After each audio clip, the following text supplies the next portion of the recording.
坦克部队将穿梭阵地碾碎敌人的野心。真理是在导弹射程之内。注意，敌军来袭，全员开战！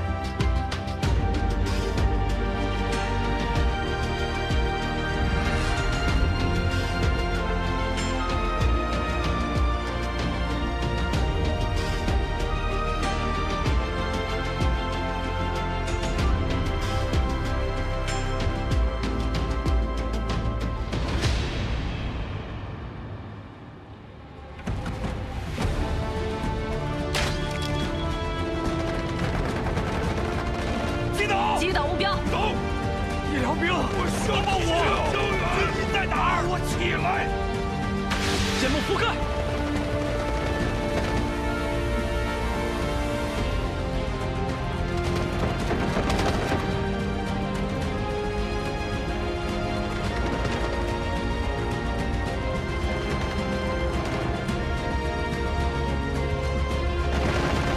目标倒地！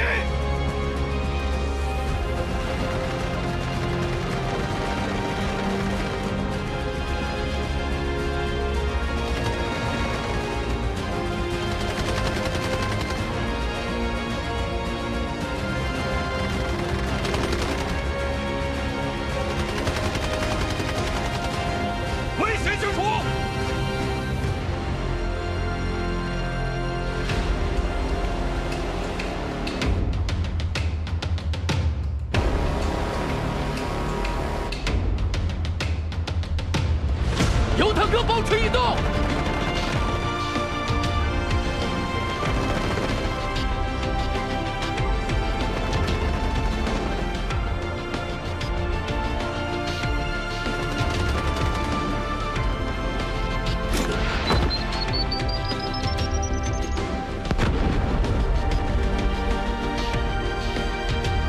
战略信标已部署。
不好，导弹来袭！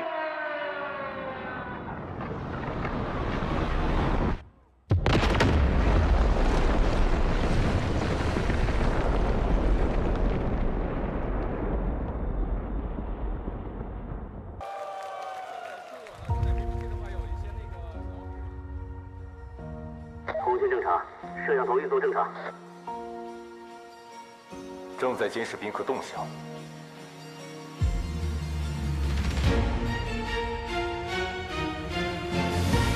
I don't know just where we're going.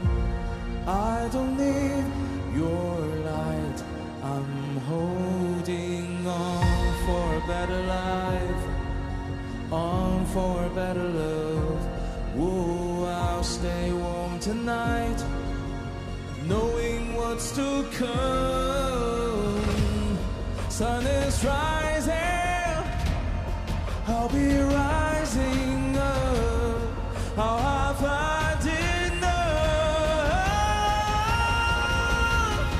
Into the dark I cannot see. I wonder the dark side of belief, I'll keep you there.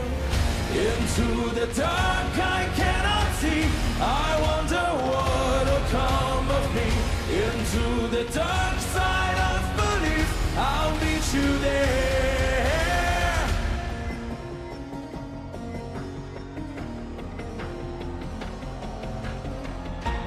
I don't know just where we're going. I don't need your light. I'm holding on for a better life, on for a better love. Whoa, I'll stay warm tonight, knowing what's to come. Sun is rising, I'll be rising up, I'll have had enough. Into the dark I cannot see, I wonder what'll come of me. Into the dark side of belief, I'll keep you there. Into the dark I cannot see, I wonder what'll come of me. Into the dark side of belief, I'll meet you there.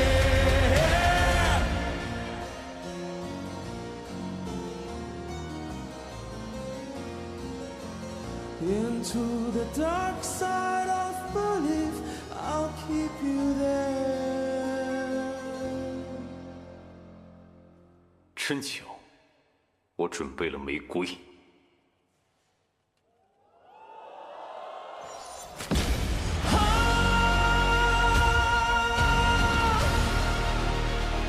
Oh, I need you there.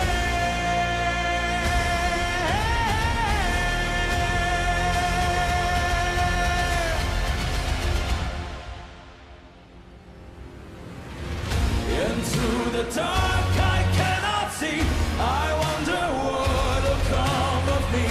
Into the dark side of belief, I'll meet you there. For a better life, for a better love, for a better life, I'll meet you there.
该上了。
MG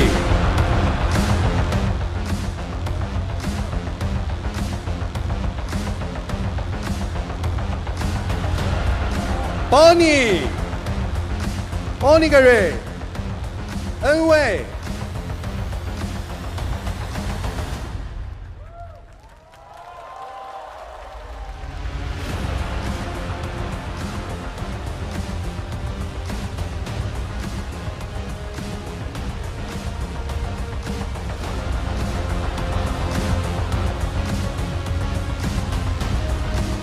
INK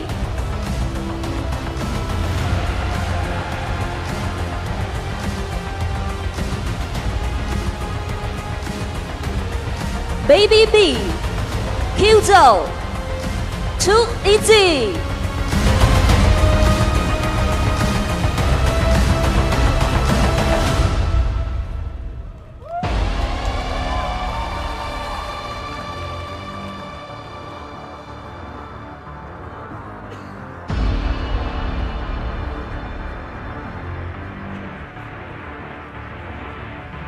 FN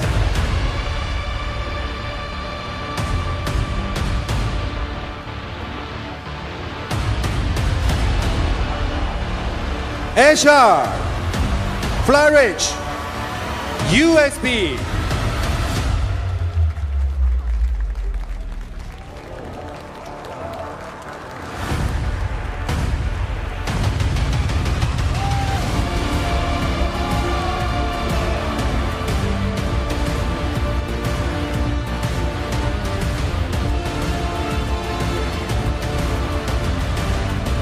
ESG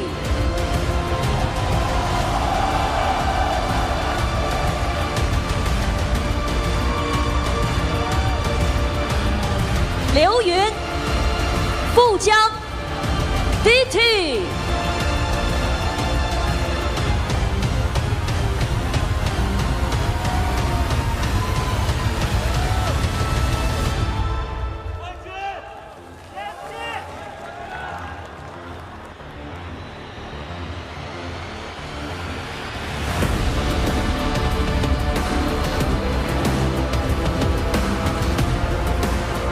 MBA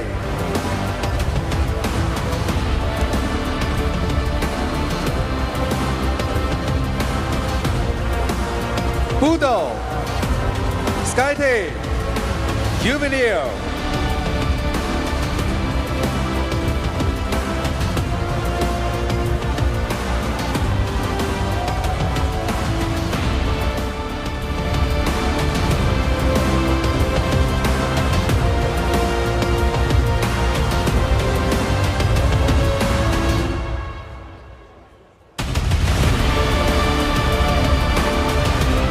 Q9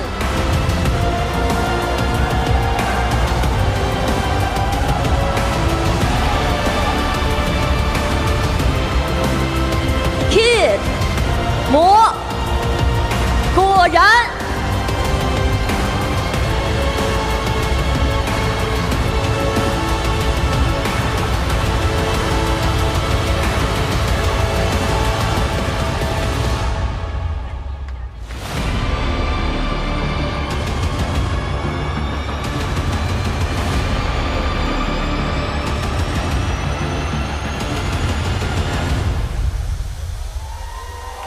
象征着总决赛席位的曼德尔专现已归位。谁能用信念与荣光破译出这终极荣耀，捧起2025烽火世界杯总决赛的冠军奖杯？我们拭目以待。We walk toward the world. The world walks toward us. We've journeyed this far. How could we be nameless? Ну, в первую очередь, мне интересен сам процесс, мне интересно участвовать в турнирах против очень опытных игроков. Мне не важно, какой будет результат. Главное, чтобы моя семья гордилась нами.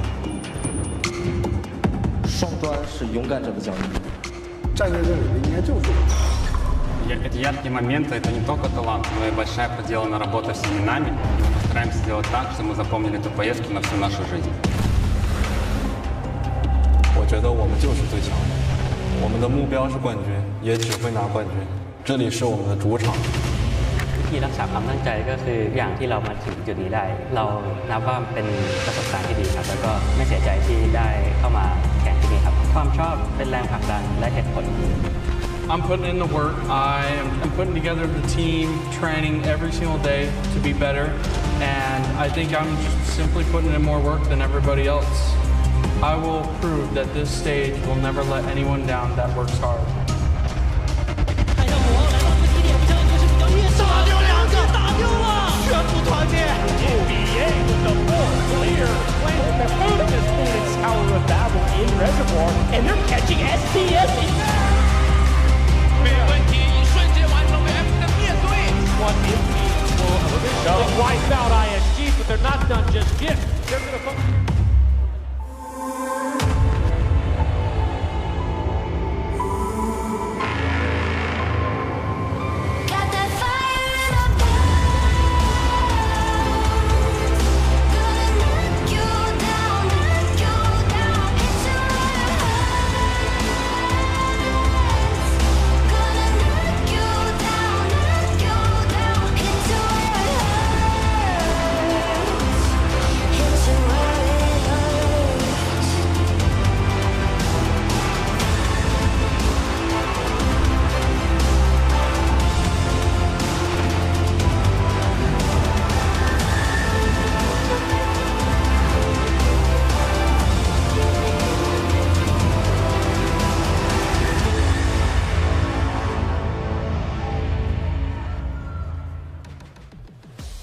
Good afternoon or good evening, depending on where you are in the world. Welcome into the 2025 Delta Force Invitational. I'm Goj, this is Taylor Reflections Noble, and we are back. It's day 3, man. One single best of 6. It's finals day. It is finals day. The first ever Operation Global Champion will be crowned by the end of our potential 6 games. Goj, this stadium has blown me away. I didn't know what I was expecting, but this wasn't it. This is incredible, beyond expectations. It is beautiful. I know chat was loving the intro. The fans are getting involved. It's going to be a wild day. Well, we got to talk about the rules, folks. You're just tuning in for the finals. You tuned in on a good day, but you've missed 6 best of 6s. Now, the way this works, leading up to this stage, all the teams had to qualify, and we've gotten down to the final 6 teams. But our rules are all about those mantle bricks, baby. If a team is able to decode 2 mantle bricks over the course of 6 games, they will win the tournament outright and be the champion of the Delta Force Invitational. That can happen as early as round 4. We have 4 total mantle brick rounds. Of course, that is rounds 2, 4, 5, and 6. On round 1, we will start on Zero Dam, and that will be an airdrop round. Round 3 as well on Brackish, an airdrop round. However, round 2 and round 4, if the same team decodes those mantle bricks, it's a huge feat. But we've seen it done multiple times in this competition, and of course that means they win outright on round 4, and we don't even play round 5 and 6. But this will be our map rotation. It's been the same map rotation since the very beginning of not only the last 2 days, but all of our online qualifying series. So I'm really pumped to see all 6 matches of these. So Taylor, I gotta say, to start things off as we get into it, we got to Space City several times. That's right. But the fact that we haven't seen round 6 ever happen. So insane. 4-5 on lane is crazy. Now, the way this works in terms of starting supply, it's all customs, of course, but these players are going to be playing like pubs. If you lose your gear, then you lose your gear. It doesn't come back to you in any way. Every player does start with a million Technic alloy to get their kits going at the beginning of the tournament. They have a 3x3 safe box as well that works the same way as it normally does. There is also a 12-slot card holder. They get all the cards they need to be able to play the maps. After every round, the players and the teams will get compensated for just basic fixed round supply to make sure they're not broke. But the big one is that every single elimination, every kill, nets that team an extra 400,000 Technic alloy. A huge boon. You wipe a full team, that's 1.2 mil going straight to the bank. Now, in terms of what you can buy, we have our pre-match phase. That's before round 1. You can only buy level 3 or below ammo, level 4 or below helmet and armor, level 5 and below repair kits. Everything else is good to go. For round 2, we scale up a little bit. You notice round 2 is a super important one. That is a Mandelbrick round, and as you can tell, you can get level 5 gear, but only level 4 ammo. So the folks that can afford level 5 gear absolutely are going to have an advantage in round 2. Of course, a little bit of risk there. If you die, if you don't make it out, even with that advantage, you do lose all of that gear. You can get level 6 repair kits as well. And then we scale up from there. You can get level 5 ammunition selection pack. Now, on the special rules, you can never get a level 6 helmet. You can't purchase them. You can only find them in airdrops or otherwise. And the other big one is that in those airdrops, the second airdrop of each of the maps that have airdrops on them, you can get an AWM. And that is the only way you can get AWM ammo as well. So pay attention to those airdrops. They are super important. Another key factor about the Mandelbricks are a couple timers that I want to break down. First and foremost, when you grab a Mandelbrick, you will only have 5 minutes. That's what we call the torch timer to put it into a decoding station. If you ever lose it, if it gets to a place nobody can pick up, or you just simply can't get to a decoding station in time, it will respawn. Now, at the very beginning of the map, on a Mandelbrick round, it doesn't spawn immediately. 2 minutes and 45 seconds until anybody can pick up that Mandelbrick. So those are the main timers. The other big one, though, is once you start the decoding, it is a 4-minute timer. Every time it is stolen, it will reset 30 seconds faster, 3.5 minutes, 3 minutes, etc., even if you sit there decoding for 3 minutes and 55 seconds. Now, the other key rules that, if you haven't been paying attention, maybe you've missed, every team can only use each operator twice. This is a super important rule, so you don't just stack your favorite operators every single time. You better be good at all of them, especially if we go to round 6.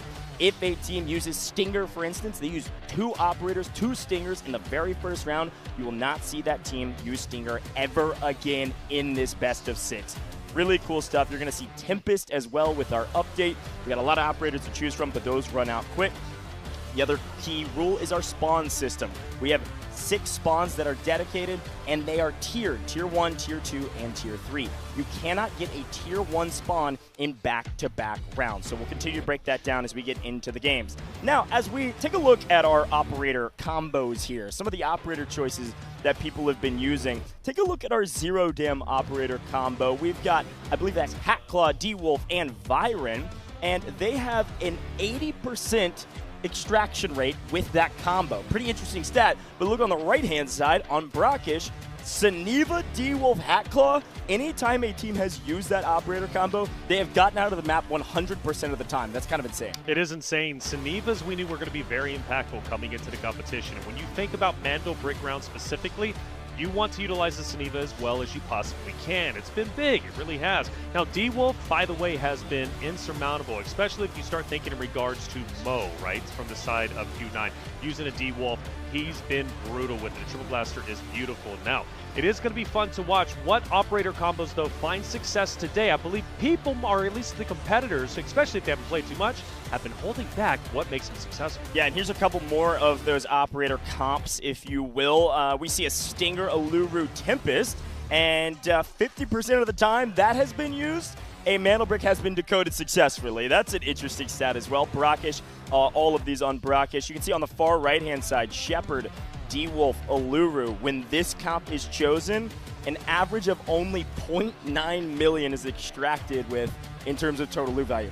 That's bad. Gio, I want to, by the way, I want to say Tempest is beautifully used, but it's not used enough in my honest opinion. I'm expecting today during the finals for those who haven't been utilizing Tempest to the fullest extent to maybe utilize it today. Uluru, by the way, we knew it was going to be powerful. We heard it even from the competitors going into the, of course, LAN events on day 1 and day 2, and it has been wonderful to see. Uluru has to be used properly, but if you don't use it properly, you get wiped out early with it, it's a total waste. Yeah, it is worth mentioning about Tempest, Uluru, and some of these operator comps is that we have moved forward one patch, okay? So if you watched our online qualification series and maybe you're just tuning in for the finals, you didn't watch the last 2 days, Tempest is available in our tournament server now, which is really cool, and Uluru has gotten his buff. So you're 100% right, Taylor. Uluru has been a big factor in a lot of teams' success. Let's take a look at some of these stats, though. On the left-hand side, we've got Luna, Uluru, and Toxic. 40% Mantle Brick decoding success. Not too shabby overall when that is chosen.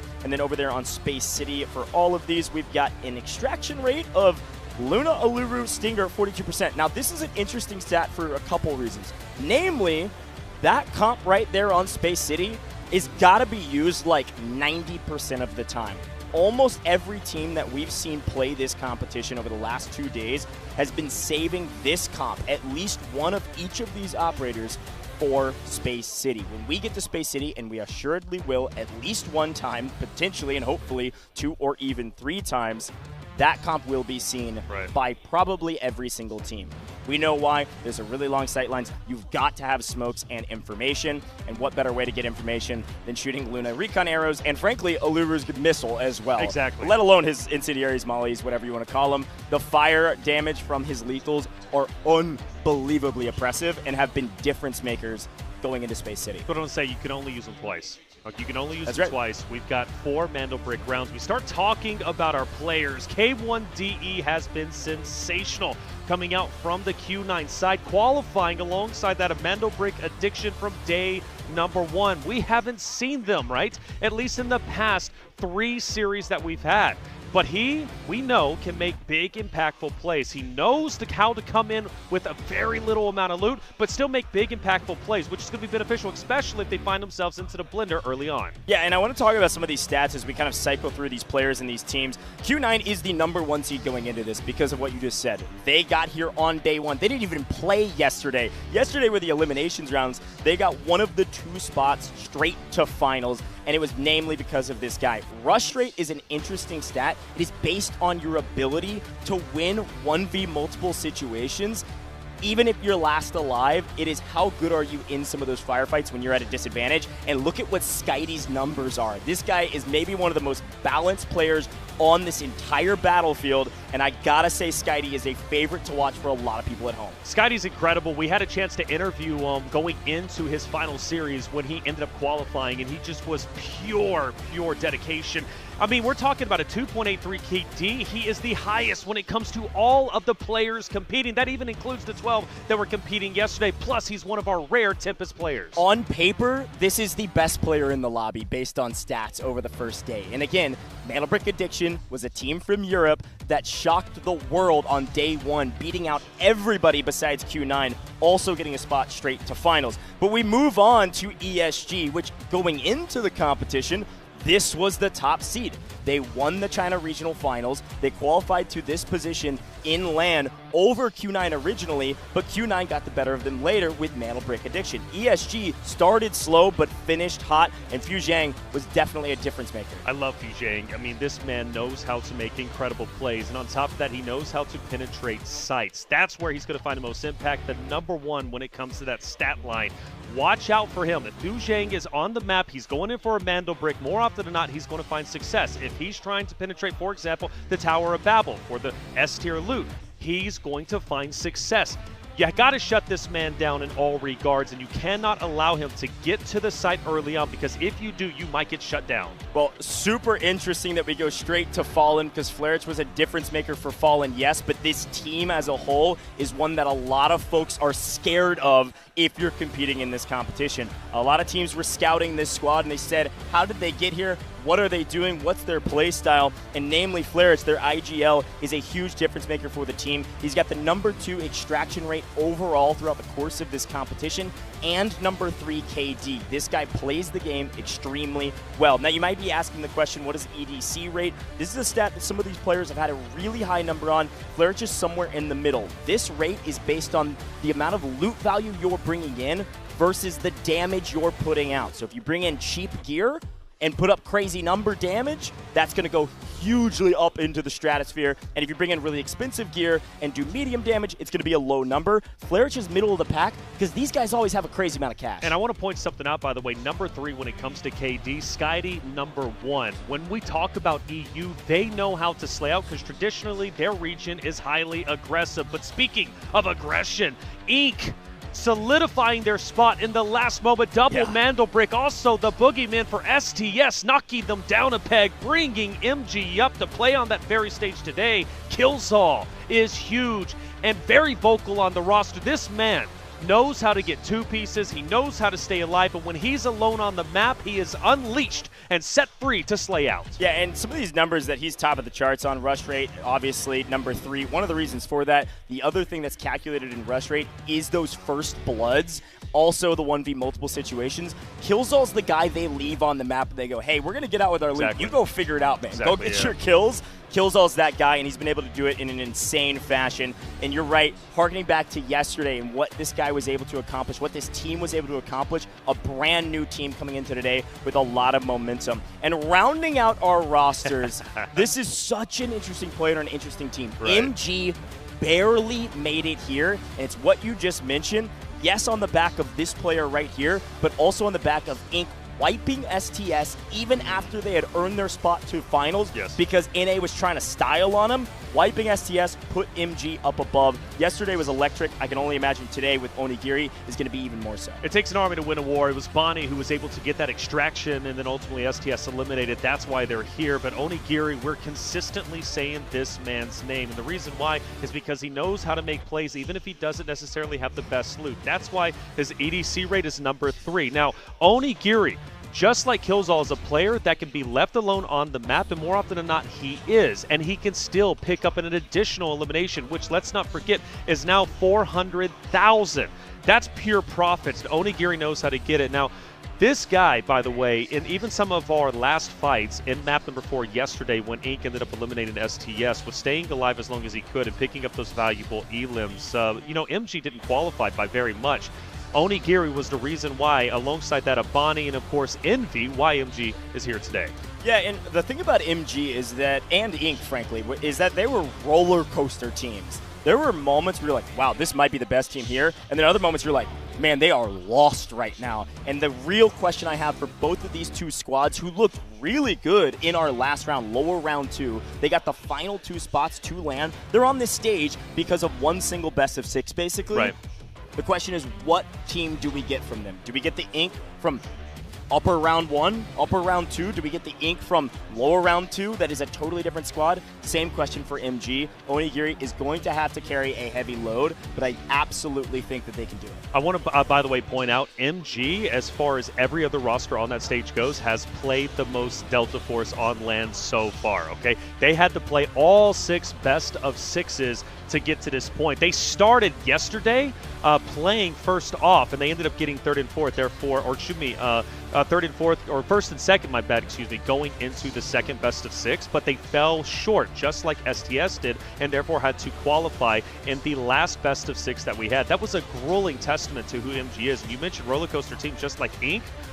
That valuable end experience on day 2, in my opinion, was absolutely necessary for them to potentially find success on that stage. If they qualify day 1, maybe having that, you know, peak of the roller coaster performance, maybe they go onto that LAN or they go onto that very stage and they underperform. Sure. But because they got that valuable additional experiences in the 2 or the 3 additional best of 6s that they had yesterday in their competition, plus now they're well rested. Sure, yeah. I think they're going to be coming in even stronger today. Look, folks, we did 3 best of 6s yesterday, 3 best of 6s before that. We went from group stage to upper bracket to lower bracket round 2. It was a grueling process.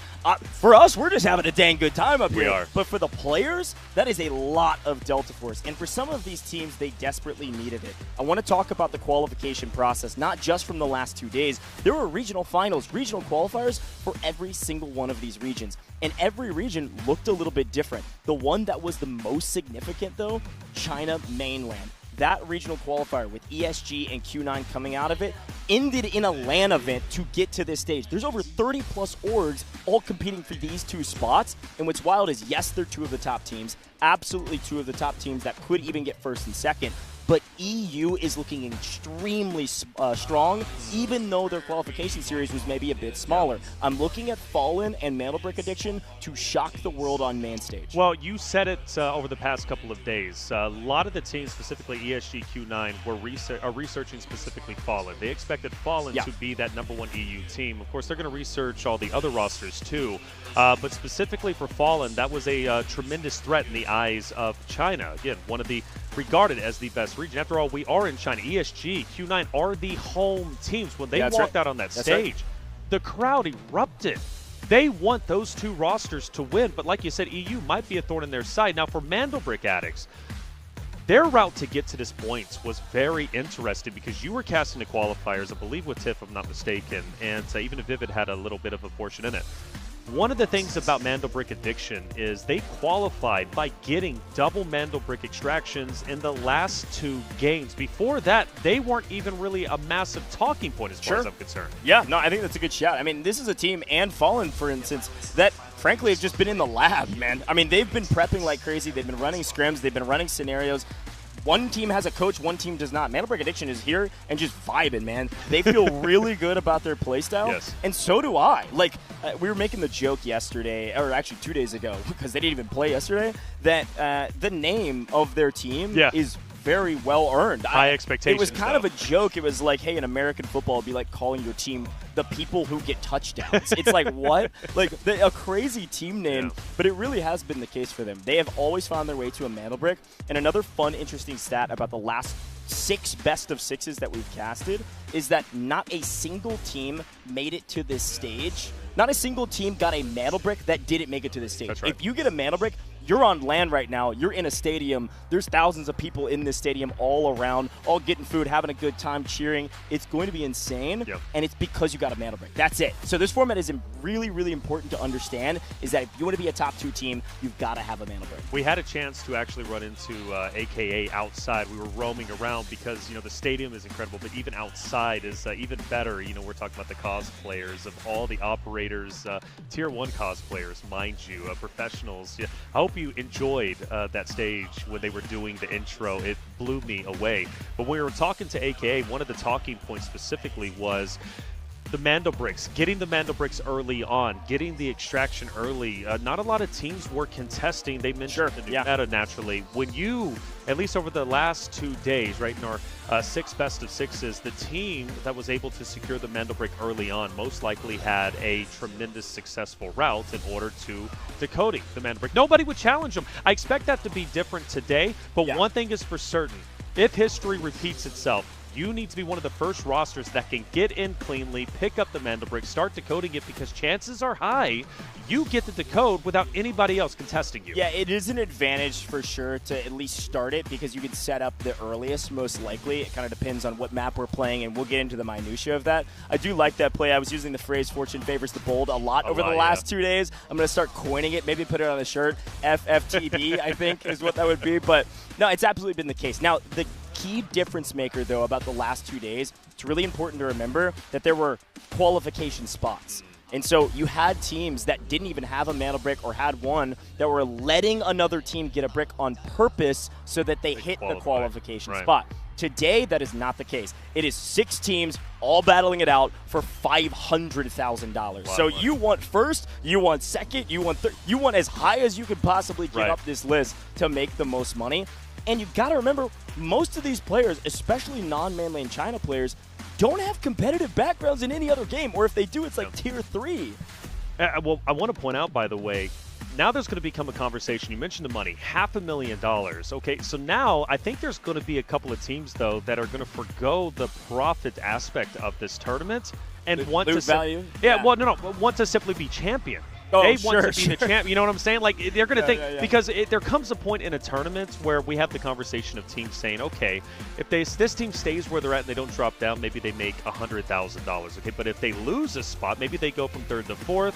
Now they're only getting $50,000, right? That's a $50,000 spot. Now, I think there will become a point where that will be a narrative. However, for our top 3 teams who are in the running, let's say we have 3 teams going into Game 6 who all have Mandelbricks themselves.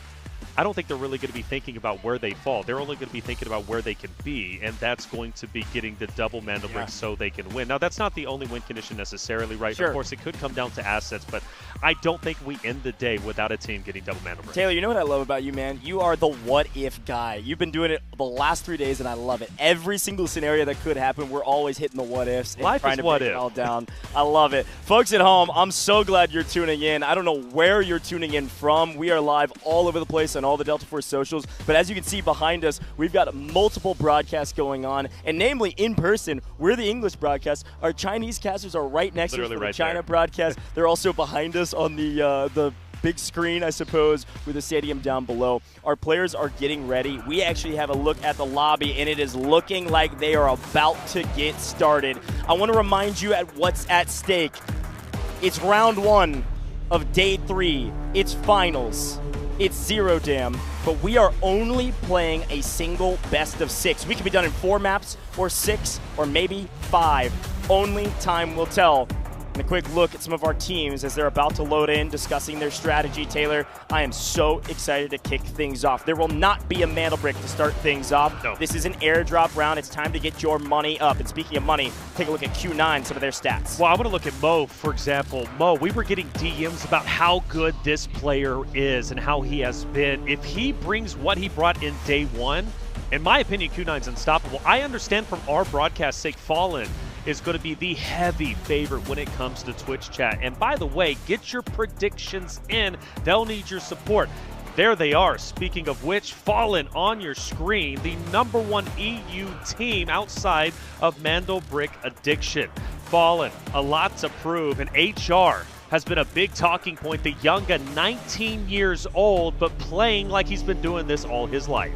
Yeah, I mean, these guys are different, and it's a really good call-out. HR, 19 years old. Baby B from the side of Inc., also 19 years old. Those are the 2 youngest players in this tournament, actually by a pretty sizable margin. Watch out for the young guns, man. There was a big question on whether they could perform on LAN. They were able to perform in a studio with a lot of pressure. This stage, maybe another question. We will see.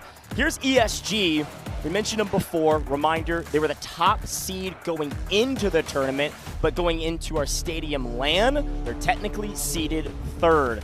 A great stat line from these guys. They oftentimes will not only find kills and they can shoot their guns dang straight, but they also tend to find the most loot. They actually had the best looted game, the most loot value game out of any team out here, with well into like the 15 millions yesterday. And I understand ESG, right? They didn't necessarily qualify first. Q9 did along with NBA, but ESG got valuable LAN experience yesterday. So I think they're coming in with a little bit more knowledge than that of Q9. But MG, the team that quite literally got blessed their spot representing the APAC region. If it wasn't for Inc. eliminating STS and Bonnie in that first slot, getting out with the extraction, they would not be here. Now that they have been blessed, how far do they really want to go?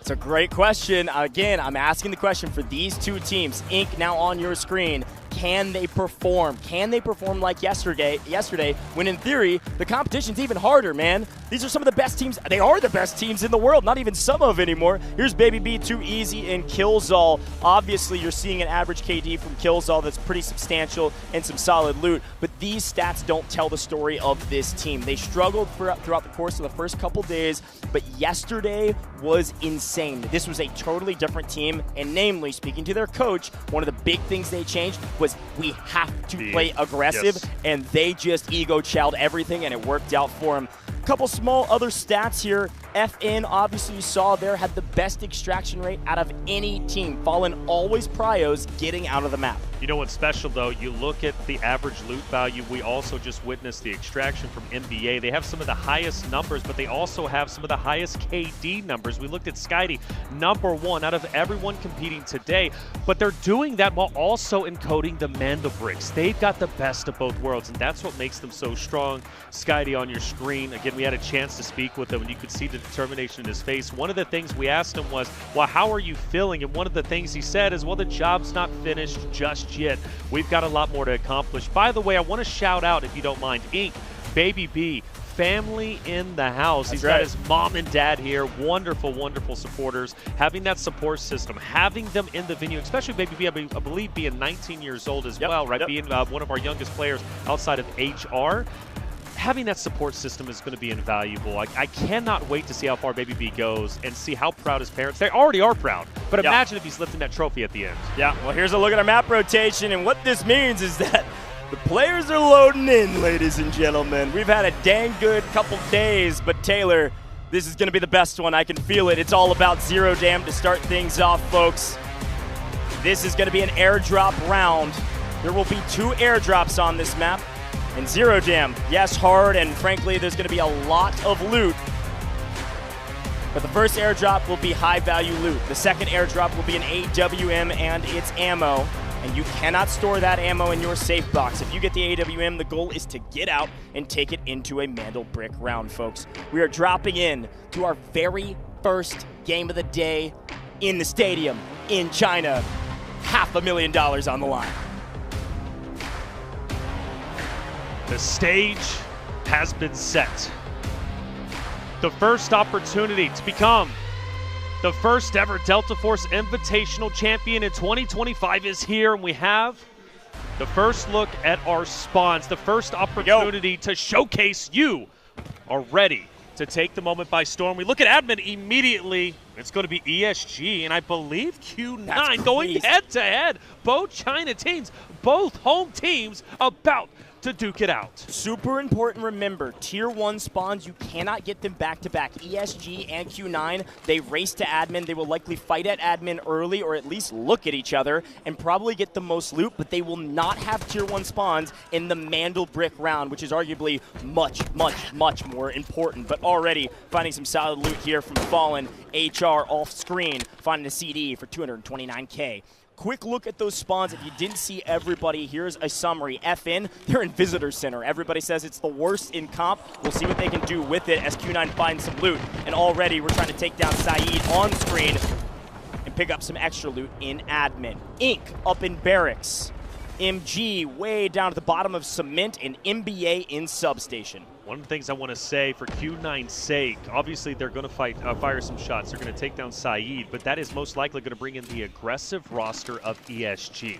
This is a team that loves, or traditionally loves, to push rosters. We take our first look at our operators. Yeah, and the big question in my mind is how many people changed it up. Most of these teams have all of their comps pre-built going all the way to round 6, or at least to round 4. A quick look at Ink, double Viren and a D-Wolf. They are all gas, no brakes. An unreal start for them. Definitely changed things up. And, well, I don't know if you can hear the crowd behind us. I assume you can. But we love production when they find the loot before the players do. We'll see if anybody's able to pick that up. That's a lot of money sitting there waiting for somebody to find it. And the Brick Addiction going with the triple LMG setup. Something they've been doing quite well. Clearly slaying out the most out of everyone. Yeah, one other thing I saw on the left-hand side when they were showing those builds, reminder, as Q9 actually takes a look at a potential wall breaker mission being done by ESG. Shouldn't find a knock here unless there's a huge mistake, but at least get some info. One thing I saw, reminder, this is round 1. It's all about getting your money up. Some of these teams did elect to not bring in very much loot at all. Maybe not even armor at all, because it's about just getting your money up. They're going to prio getting out of the map and not spending a bunch on loadouts for the very first round where there's not a Mandelbrick. Both teams that are here in the last chance, it's Ink versus MG, start to converge together. A potential fight brewing, not only between Q9 and ESG with Mo. keeping a line of sight on where ESG is currently at doing the wall breaker, but also Ink versus MG. Now, Ink and MG have got history. Of course, the reason why MG is here is because of Ink, but Ink, the boogeyman, might be looking to shut them down too. Something they did to SDS yesterday. Yeah, they looked at him and said, well, we're just going to get back to our spawn. Don't like the fight, didn't want to take it. They're going to back up. I think not a bad option. They're kind of out in the open. Weird fight to push inside. So MG is going to have cement still free for the most part. Theoretically, take some longer sight lines and, okay, MG still catching a few strays. But Ink is backing up and MG may get a little bit aggressive here. One of the things we saw from MG that was really interesting is they're a team that definitely was prioritizing looting. I saw chat calling them the looters of the lobby. They would run around and loot and then try to get out, and that was what they're prioring. Nice gold bar there from ESG. They are currently doing wall breaker.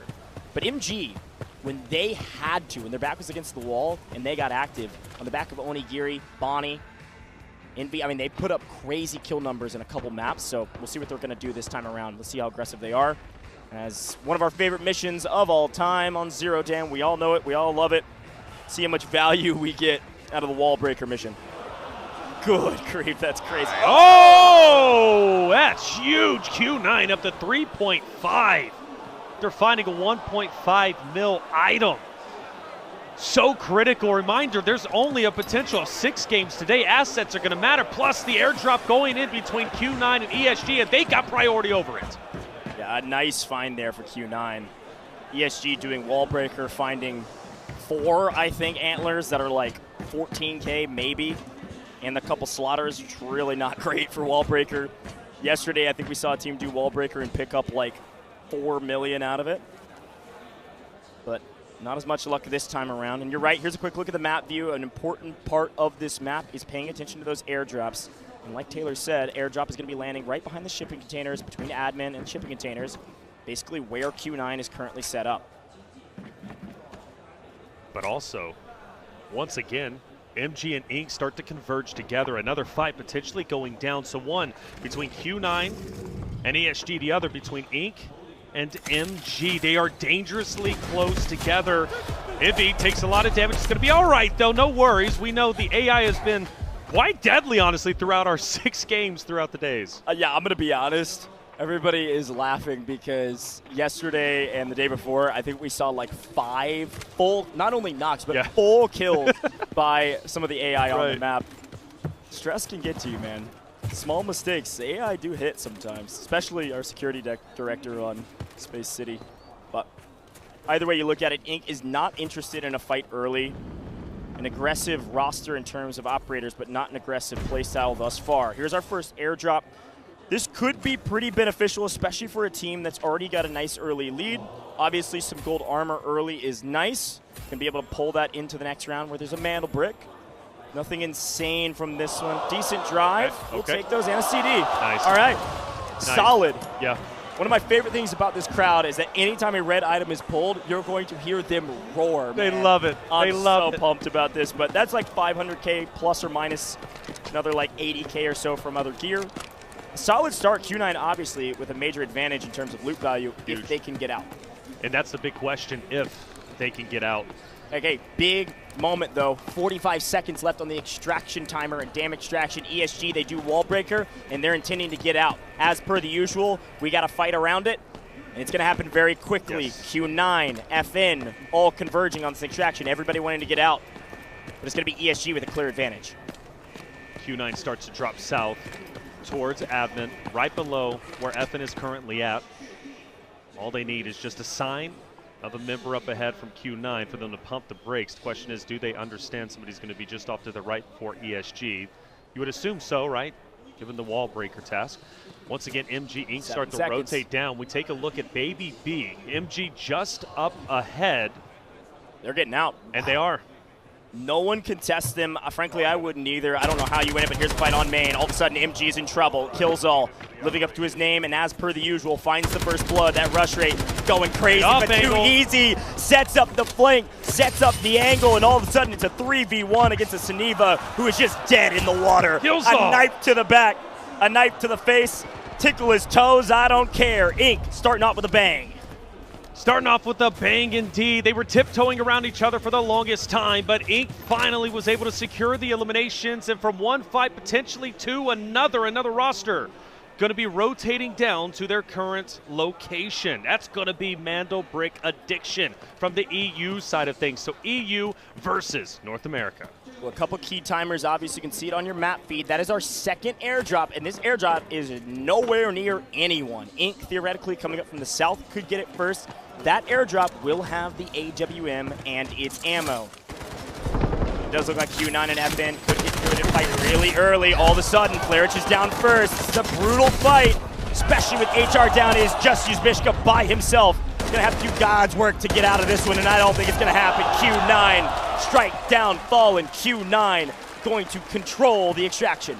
Controlling the extraction indeed. Well done. A big fight going their way. You got to be happy with that performance. Only 3 teams left on the map as ZSG has managed to extract. The question is for Q9, will they get out unscathed? You'd have to assume so. The 2 remaining teams left on the map are going to be all the way down south. Inc. has not been able to avoid a fight, but that's maybe a good thing. Remember, it is $400K per elimination. A potential 1.2 million value fight just in front of them with NBA. I assumed they would play aggressive based on their operator choices. Mandel Brick Addiction staring at Inc., wondering how do we take this fight in a way that makes any sort of sense. An extraction between them. Boldo technically in control. It's still 2 minutes on the dam extraction at the top of the map, where assumedly Q9 is going to get out. You start to slow down a bit, only because you can't really push that open fight. Great shots onto Skydie. That'll drop him down low. Too easy in the last fight that they had against MG, by the way. Did a wonderful job getting the off angles, and he's looking to potentially set up for another off angle himself. He is going to be the furthest away from his roster, so with Killzall taking all the attention and focus with the shots, it maybe gives an opportunity for Too Easy to make a play on NBA unbeknownst up ahead. Patience is a virtue often. And on stage for $500,000, the margins have been insanely thin in the past. So remember this moment. Single kill, 400K. A fight over an extraction at the bottom of the map. Q9 absolutely will have the best game here in Zero Dam by a country mile. 6.6 mil. They are leaving in 53 seconds, completely uncontested at the top of the map. This is the only fight and the only 2 teams left that actually matter now.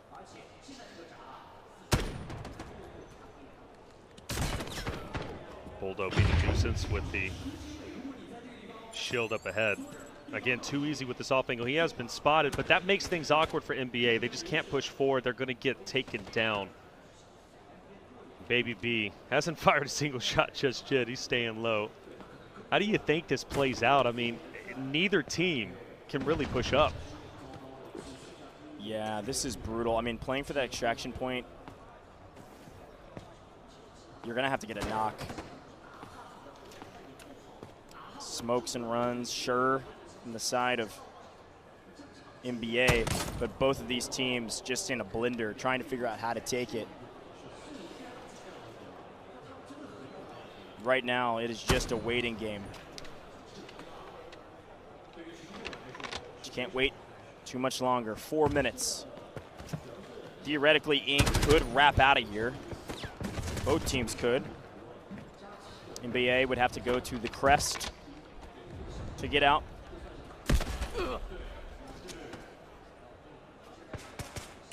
Inc. I guess they'd have to go repair passage. But a slow roll, and Mandel Brick Addiction is sending Skydie out by himself. Could make a full wrap. Oh, go for a flank. Well, Killzall and Skydie beat up. Wow. They're making the same play. Look at our mini map on the left-hand side there. You can see a gray dot holding this off angle. Oh. Killzall is reading him like a book right now. He's going straight into him. Killzall's just holding the angle. He's not actually playing for a flank. Skydie has no idea that Killzall is playing for this. Killzall's got to spot him pretty soon, though, and it looks like maybe there has been a perfect setup, a perfect read. Killzall has been on that Rosetta Stone, man. He is learning every single language in the book, including how to read his opponents. Well, now it's a 3v2. The man advantage over to the side of Ink. They have fought tooth and nail. Good positioning. And now, for the last remaining 2 members of NBA, Buldo, Yuval, how do they decide to play this? They do get relatively close to the extraction point, but as we've been saying, Ink has free line of sight to mow them down if they do push forward. Yeah, 2.5 minutes, but this extraction is dead center between these two teams. Frankly, Uvalier with NBA is in the best position to actually try to get out, but problem is you're going to get gunned. That's why Suniva can be so valuable in some of these early rounds, these non-Mantle Brick rounds. You can make some weird plays. But remember, folks, all of these players do have a 3x3 safe box. It's very, very valuable. And theoretically, a couple kills, a couple items in your safe box, the gear you bring in is a complete wash. You get all that money back. You could see these teams stall out if they do have anything in their safe boxes, or frankly, all of their loot in their safe boxes, which is possible with some low loot numbers. And again, Taylor, to recap, the only 2 teams to get out of the map are our 2 China teams. Right. But even still, I think Ink's had a wonderful game already. I mean, what, 3 eliminations to their name? That's going to be an extra 1.2 million. NBA. I don't know how many elims NBA has been able to accomplish. I don't think any, if at all. But either way, though, Ink getting out with the best, you would have to assume, outside of Q9. Maybe we make a play. There is only 1 minute and 15 left. Like you said, it could stagnate, but I have a feeling, man, like you got one aggressive roster on the side of EU. You've got Ink, who's been getting more aggressive the more they play. Who knows? They might make an attempt here. Yeah, they're going to play for this extraction. I think everybody's going to sprint at it. Obviously, player advantage. Here comes potential knockdown for Viren. Does land a great hit, but unfortunately, I think they're just a hair too far away to capitalize on it. They do have 2 Virens, so they could stack these. This player wouldn't be able to play for it. Unfortunately, I think it was mistimed. We'll see what they're able to do. NBA throwing triple blaster downrange to try to get any connection that they can. Somebody's going to have to be a hero, and it's going to have to be Mantle Brick Addiction. There they go. On the point. Gonna have to move up and play for it. Barrel stuff, can you get a knock? Yes, he's able to get 1. Can he get the full? No. Yes, he knifes him. He knifes both. Can he get both cleaned up? This is a lot of money exchanging hands. And Mantle Brick Addiction, somehow, some way, on the back of Suniva, on the back of some smokes. Ink cannot run, and they cannot hide. Buldo, not even a weapon likely, just a Suniva. What a error, what a mistake. Mantle Brick Addiction pick up 800K, and they're just going to run this player out of here as Uvalier does get out of the map. What a wild finish to a very weird fight. Well, it was Q9 who got out with the most, but it was fireworks till the very end. A beautifully done job from Mantle Brick Addiction to hold their ground despite the beautiful read from Killzall onto Skydie. Ultimately, it was the 2 remaining members from NBA who were able to head glitch and ultimately mow down the players going for the extraction of Ink. Ink could have had such a tremendous game number 1, and they fall behind. Granted, only game 1 at 0 down. It's not a Mantle Brick round. That's going to be coming up next, but you've got to give credit where credit is due. A beautifully done job from NBA to finish in second behind Q9. Yeah, it was a very interesting way to start this thing off. We have seen a ton of different Zero Dams, and every single one has looked different. Again, we will only play Zero Dam once today. That is the only Zero Dam on stage in the stadium here in China. We are done with it, but it was a fun one, and it started off, obviously, with the Q9 ESG getting priority spawns, playing over admin. ESG electing to go straight for wall breaker, test their luck. Don't get a ton from it, but do get out of the map. Yeah, they got out of the map, and that's the most important aspect of it. Sometimes you just have to leave. I do wonder if the second airdrop was gathered. There was so much going. I don't think anybody got it. I don't think anybody did. And the thing is, for Ink, like, they wanted to rotate up, but they had to fight against MG, and then all of a sudden they had to fight against Mantle Brick Addiction, right? Yeah. So there was no real opportunity for them to disengage. So maybe ESG, but I don't think so. No, I don't think anybody. ESG got out pretty early. Pretty Nobody early, got and the Q9 after, yeah. It was the second airdrop, and it just happened to drop on the northwestern side of the map up by Barracks. Of course, the team up at Barracks was way down on the far south. Right. I think in hindsight, knowing that they lost that fight, absolutely, you should have seen Ink wrap all the way back up, go for that, and maybe try to get out. Maybe you can go repair passage there if you're willing to drop items, or you can go up to the damn crest. That's probably the other play they could have made. But I don't think they thought they were going to lose that fight over the river extraction. And frankly, especially when they picked up one, they were like, okay, we stick here, we stay. It's a 3v2. Yeah. It's going to be really difficult to take down a Suniva in situations like that, but that wasn't the problem.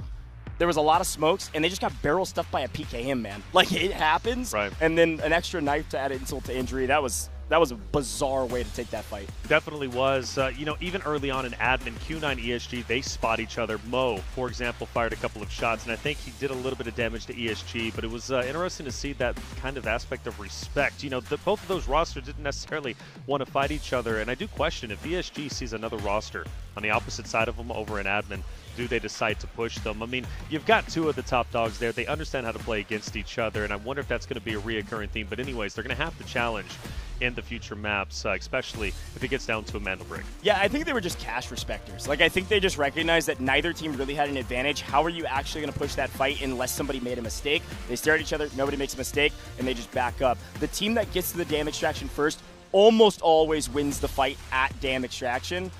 Not always, but almost always. And in this case, nobody wanted to chow them for the sake of not wanting to die. So a very interesting map. A lot of folks trying to get their money up, but only 2 teams actually get out, and it's our 2 China teams. Everybody else, sure, some will get some money. Again, every kill, every elimination is 400K. So albeit Ink maybe made a mistake there and struggled, they did pick up enough kills to probably compensate not only all their loot, but a little extra on top. Yeah, it's still early goings. I think we can be very proud of the way MG Ink ended up playing in general, especially Mandel Brick Addiction. We take a look at our highlights. So many wonderful moments. Obviously, the CD off the rip for HR put Fallen in a decent spot. Q9, though, was the one who profited the most, immediately hitting 3.4 million, but that's not where they would stop. They would get the airdrop. They would eventually go up to 7 million assets gained and then get out. But of course, we have to look at ESG, the first team to extract, but the fights were incredible. Ink immediately on to MG, but that wasn't going to be their only fight that they would get into. Yeah, there was a lot of fights, actually, because Q9 also was fighting Fleric and co. up at this damn extraction.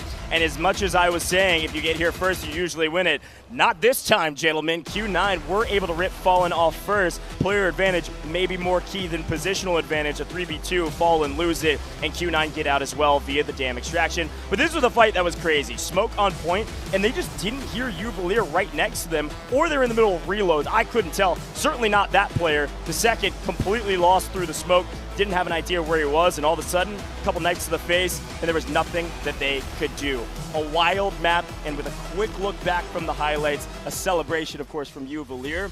I think the big question for that final fight for me was, why are we using their cooldown so early? That knockdown from Viren has a decently long refresh timer, and they used it very early behind a rock, where even though they hit the double knock, it was perfectly placed, they couldn't execute on it. And they were covering their push, but they weren't able to get him down. A weird fight, a frustrating one, but you did see Ink pick up a lot of kills. Here's a look at the overall leaderboard. Yes, Ink had basically nothing in their safe boxes, 0.32 mil, but they did get 4 kills. That is 1.6 mil that team will be added to their stash value. Right. But our round earnings absolutely are dominated by Q9 at the top. Yep. Not only because they were able to get the 6.63 mil, but they were able to get out with it, man. They beat Fallen at the dam extraction, and those are their 3 kills. Yeah, the 2 teams that took the heaviest hits on Zero Dam was Fallen and MG. They basically walk out with nothing. It's almost like it didn't even happen. For Ink, even though they are at the bottom, like you mentioned, the 1.6 mil going their way, that's going to put them up in 3rd place. We take a look at the round damage stats. Dominated by Ink, followed by NBA, and then Q9. All 3 of those rosters eliminating teams. Of course, ESG, they have 0, but it doesn't mean that they were eliminated. They were the team that extracted early on. Yeah, super interesting damage stats across the board. Ink, NBA, super solid. Q9, like you mentioned, pretty solid as well. Overall, a pretty good start, but ESG, not a shot fired because no one contested them at the dam extraction. Dam extraction can be pulled twice, even in a 16-minute timer. It was done so the first by ESG, and everybody said, nah, we can get out later, and because of that, they get out scot-free. Scot-free indeed. Beautifully done from Ink, though. I think they came to this the land environment. We had a lot of questions for them. You mentioned that roller coaster kind of experience roller coaster route to get to that very stage down there and compete for $500,000. And of course, the first chance to become the Delta Force Invitational champion, the first global operations champion. I think game one was a massive success. Third place, they're going to be looking quite solid. Plus, they weren't scared to get scrappy. North America looking like they might become one of the most aggressive aggressive regions out there. Best team has to be Q9. Naturally, they get the most loot extracted, 6.63 million. Guar, Mo, K1DE, all three of these members so incredibly intelligent. And Mo, mind you, again, keeping ESG at bay. Who knows if ESG wants to pounce after the wall breaker attempt? Do they want to go back and double back into admin? Well, no, because Mo was gatekeeping them. And, of course, on the side of Q9, the rich get richer. Guar is going to be your round MVP, 2.0 round KD, 2 kills, 2 assists, and 205 damage dealt. What makes Q9 so strong is not only can they get the assets and slay out, but all three members of the team can pick up where the other left off. Yeah, and again, that fight against Fallen was a very difficult one, and Guar getting an entry knock, being able to play with his squad, get the fulls, be able to get extracted. This was a masterclass in how to play Zero Jam and what we call basically get your money up round. I mean, that's what I call it at the very least, man. You gotta have loot value, not only for our leaderboard and tiebreaker, but also for the sake of getting better loot in the next round. Bring in better loot so you've got a good chance against the Mantle Brick. As we begin to turn our eyes to the next round and to our first Mantle Brick, before we get there, let's listen back to the comms from this last round from our best team. 哎，出货，出货，出货！啥货？我们得吃。高速电阵，高速电阵。牛逼，那得大家走了，大家走了。他没吃完。我知道，我知道，你那个什么，能过来帮我把加一下，我把民宝吃吗？民宝。不，先听我说，先听我说 ，MO 快拿，因为下半你要取5套，你拿，我有红，快拿速。我们直接速去车里点，我们得快去，因为可能。我知道，我知道。对，可能这队吃完破标去车里点。来了来了。1楼还要搜吗？不用搜吧。不搜，不要不要。想办法把闸拉了，想办法把闸拉了，给他不捡了，直接拉。放假，直接拉。 拉从中间走，收到。军营那边炸雷，听到了，没想到。有，我倒了。扎到一个，没事。好上，牛逼。倒一个。我残废。我知道，最后一个。别急，炸死了，漂亮，走了。下把可以2个5。哦，没有，捡了1个5。 捡了个5头，我是5，是5哦，对，你是5，对，我是这个 FS 轻型，我还能扛。可以，动静没人扒梯子。15秒的时候你过来，果然我给你丢烟，我开大。丢烟我丢闪。 15秒的时候过来就好。OK。15，过来。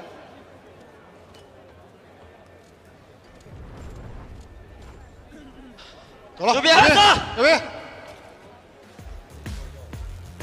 Some excitement there towards for the first time.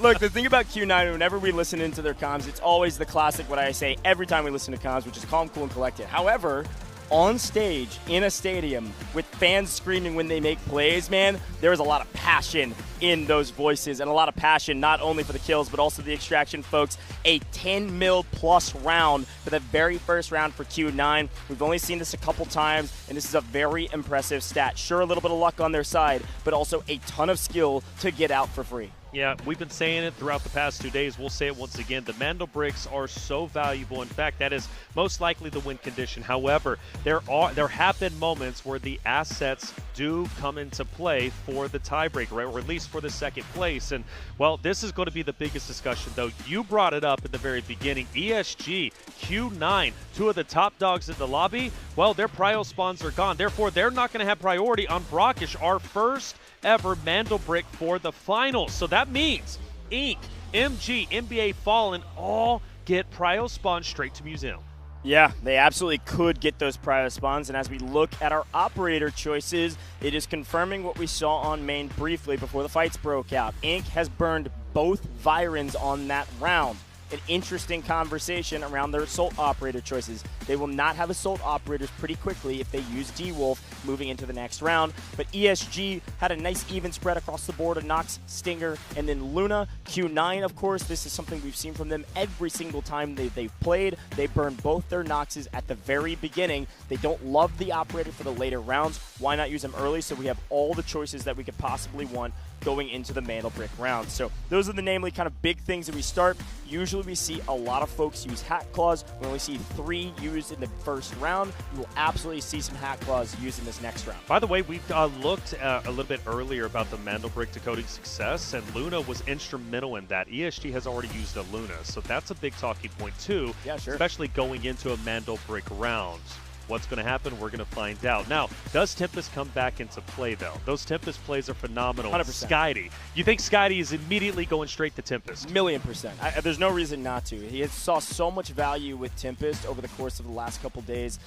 Put up crazy numbers, not only on the operator, but also the plays he was able to make. Sure. Whenever we pull up that best player of each round, it's always based on stats. I almost put Skydie in the category of best player every time because of the plays he's able to make from an MVP standpoint, right?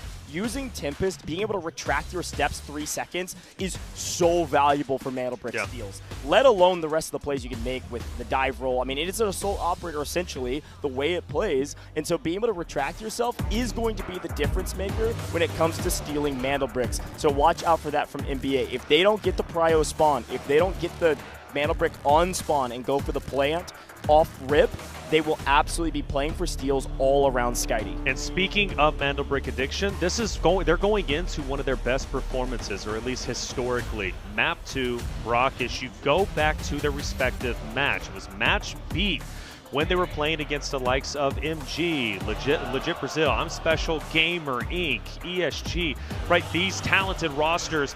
They ended up getting out with the Mantle Brick, but also 9 eliminations, and the way they defended it was phenomenal, and Skydie was truly instrumental in that. So, of course, Mantle Brick addiction, looking like the team that's going to be quite scary here, but there's Q9 on your screen. One of the home teams out there, aside from ESG. They look serious, they look poised, and for Inc., look at those beautiful smiles. They're just happy to be here, and their performance, they're even happier with it. Yeah, and again, the first round is not a whole lot, frankly, comparatively to what this next round is. Round 1 is almost a warm-up. Obviously, a 10 million stat line from Q9 is going to be a massive boon for them going into the next couple rounds. It's essentially a safety net. If they make a couple mistakes, they don't extract like they have been known to in the past. They've got room to work with, and so I like their stat line right now, but everybody else is feeling fine. I don't care if you died early. I don't care if you took a bad fight. I don't care if you're Inc and you don't really like the way the last fight played out. No one cares. We are moving into a Mantle Brick round. And I'll say this again. Every team that has gotten a Mantle Brick has been at least top 2 in any series we've casted over. Getting a Mantle Brick here puts all of the power in your hand, folks. It is time to get into Brackish. Our very first Brackish round. We will head to Brackish again after this without a Mantle Brick. But a key reminder, also for the first time in LAN competition, no one has an AWM going into this round. No one picked up that airdrop. And I think that's going to play a big impact and might even get teams a bit more aggressive because they're thinking, hey, my head's not going to get sniped off the AWM because nobody has it. That's going to make a clean route to Museum. Absolutely possible for the teams such as Inc, Fallen. They might get prio spawns. That would be huge going into our first Mantle Brick round. Chat, get loud. Support your favorite team, whether it's Fallen, the crowd favorite so far, at least when it comes to our specific chat, or maybe it's going to be Mantle Brick Addiction or Inc. Let's get it started. We take a look at the spawns, and of course, you have to start considering who gets priority. Well, NBA and Inc. Once again, North America versus EU, and they're full steam ahead. MG and ESG have the Tower of Babel spawn, and always the question, turn your eyes to the bottom of the map screen. The question we always have is, do you stay in Tower of Babel or do you sprint up to Museum to play for the brick? ESG has been known to sprint. This time they stay. They want that loot at the bottom of the map. So we turn our eyes back to the middle. Of course, we've got FN on the Cherrytown spawn, and we've got our Grand Hammam spawn for Q9, but around Museum is going to be a crucial place to watch because this is where the Mantle Brick spawns. For those that did not watch the last couple days, the spawn for the Mantle Brick has been slightly changed. It is on the outside of Museum, kind of hugging this fountain right here. You can almost see it on our overhead cam. It is not inside of the Museum, so a little bit different, and there is a lot of plays that you can make looking down at this fountain from some of these buildings, and Inc. has already occupied one of them. Last time we watched a team, it was Fallen, who set up in this very position. They were able to stagnate the game to the point where the Mandel Brick was burnt. One of those rare moments, the first in your time casting Delta Force operations, where Mandel Brick was not gathered. Well, a quick look at our operators and our gear being brought in. Remember, you can buy Tier 5, a nice loot there from Q9 graphics card. You can buy Tier 5 armor if you want to. Q9 is electing to do so because they have so much cash, but you cannot buy Tier 5 ammo. Q9 is going to have an advantage in whatever fight they are in based on the gear that they are bringing in. If you look at weapon choices, everything's fairly standard. We talk to the players. The things they prioritize are big mag sizes. Extremely important. You will see plenty of LMGs today. You will also see maybe more P90s than you're used to. It's a decently cheap weapon with a lot of ammo. And of course, if you want to go MP7, not a bad option, but you better not run out of ammo in some of these fights. By the way, 2 Tempest coming out. Of course, NBA with Skydie. And then the other one, I believe, going to Flairich from the team of Fallen. We take a look at 2 teams That's relatively close, MG and ESG. Yeah, we actually saw 2 champagne bottles, by the way. Production, I love the fact, I'm going to keep saying this, they find the loot before the players, just so we get a quick peek of it. 2 champagne bottles should go for like almost 700K in total between the 2. A fun look. We'll see if anybody finds it. But here is the Mandel Brick spawn, and it has just spawned. Reminder, it was 2 minutes and 45 seconds, and we've already had that elapse. And let's see, Mandel Brick Addiction. Will they live up to their name? Yes, they're going to double smoke it and run because we already have one down. Boldo connected with 2 Easy. With an incendiary, it not only landed, but it cleaned him up. A huge boon for Mandel Brick Addiction, not only to get the brick, but also get a knock so they wouldn't be stared at. What a play from them out of a blink of an eye. They've got a Mandel Brick, and they've got 5 minutes to get to a decoding station. Historically, the team that picks up the Mandel Brick early on gets it decoded without any drama. Since this is the first Mandel Brick to be at play, that could very well be a possibility. NBA are dipping, and they're looking to get it down as quickly as possible. But if they take it up north, they could unintentionally be running straight into Q9. And of course, Inc. will get their revive. Mandel Brick Addiction, they got their kill. It's been netted to them. Remember that Easy will not be able to go to Yellow Timer again. There are 3 decoding stations on the north-hand side, and as you go Q9. Sprinting at Q9, you know that they're headed to market. Haven't seen this on main in a little while. MG off-screen does find that champagne bottle, but they're about to run into the hottest competition they've seen thus far. Q9 about to fight Mandel Brick Addiction over the decoding station, and they do start it. Q9 doesn't get Overwatch position fast enough, and all of a sudden, NBA has spotted them, NBA is ready, and NBA is decoding. NBA's got to play this appropriately. Last time they were here on Brockish, they were able to hold it down with 9 eliminations. Q9, though, is a different beast, a different animal. They already have the most assets. Them getting a Mandel Brick in this moment could be quite devastating to the chances of anyone trying to become the first ever global operations champion. Quick look at the map view. Inc. obviously in the area now that they've restabilized. They will eventually pinch, most likely. FN have been chilling at Hotel in Cherrytown. They've been known to be a very patient team when it comes to these Mandel Bricks. They will wait for this decoding timer to get much lower and then try to come in and play cleanup if they're not the ones, of course, decoding it. Q9, NBA still kind of staring at each other while Inc. is protecting their flank. Inc. likely expecting here a team from the Tower of Babel to maybe come up this eastern side. Of course, on our screen, we know that that is not even kind of the case. Inc. will try to figure out what angle do we want to take. They could go up from the town, Azure Town, top right. Swing over that direction, maybe pinch Q9 instead of coming in the backside of NBA. We'll see. Oh, wow. Just a free steal. Mo just walks up, steals it, and walks out. Didn't quite have it fully locked down. Plenty of time. It's not a huge deal, but obviously a small power position swung over to Q9. Now that they've got the brick, NBA is going to have to be the one to make a play, and Mo's just sitting basically on it.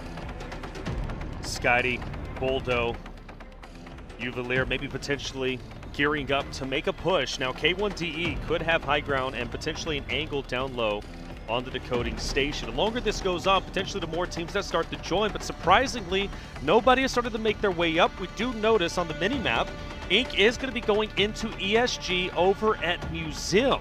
So for now, all attention on the Mandelbrick between NBA and Q9. Nobody making a move. Like you said, it's not the biggest deal. We do have a fight, though. ESG is starting to get active on Inc. Fight happening off screen. Of course, we pay attention to the Mandelbrick, and we will. But while everybody's in a stalemate around the decoding station, aside from Mo, turn our eyes to potentially this fight and see what's happening. A little bit of a stalemate in its own right. So back to the point we go, because NBA is going to go for a steal. They're on the point. Mo can't spot him. There's a nice overwatch position for NBA. Can't get on it, but also can't steal it. There it is. And, I told you Tempest is valuable. There's the steal we expected. Mo, opposite of Skydie. Two dominant players for each respective roster. Two players that know how to make moves, but so does Guar. And Guar has Skydie potentially in his line of sight to the left-hand side. The question is, can Q9 get back onto the Mandelbrick and start decoding it for themselves? The good news for this fight, Goj, is no other roster has started to move in. However, off-screen, maybe Fallen is making an attempt from the northern side. But a couple minutes before we get there, Mo fires some shots onto Skydie. The question is, does Q9 want to take him down? They don't really have an angle to double chow this. Dior and K1DE are set up on Overwatch, but NBA smartly is backed way off. Now that they've got the decode going, they only need one looking at it to get some information.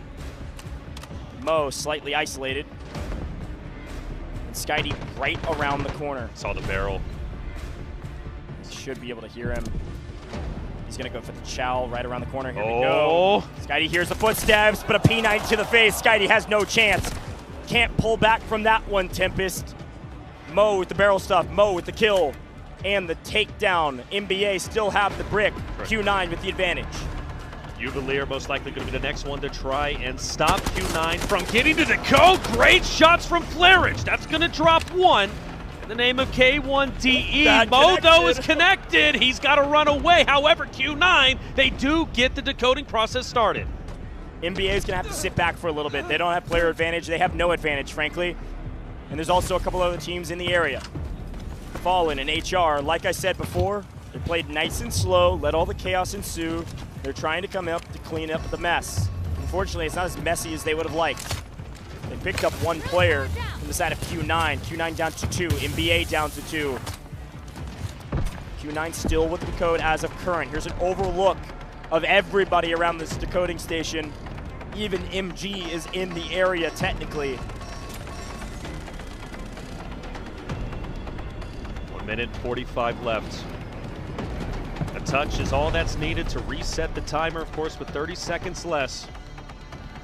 3 teams have now joined the fight. ESG now also in the vicinity. So ESG, NBA, Skydie's still down, mind you, along with Mo. So Q9 and Fallen, such a critical moment. It looks like NBA might be making an attempt. Smokes are going to be down. NBA going for their teammate to try and get Skydie back into the fight, and they should be successful. Grabs the body and backs up.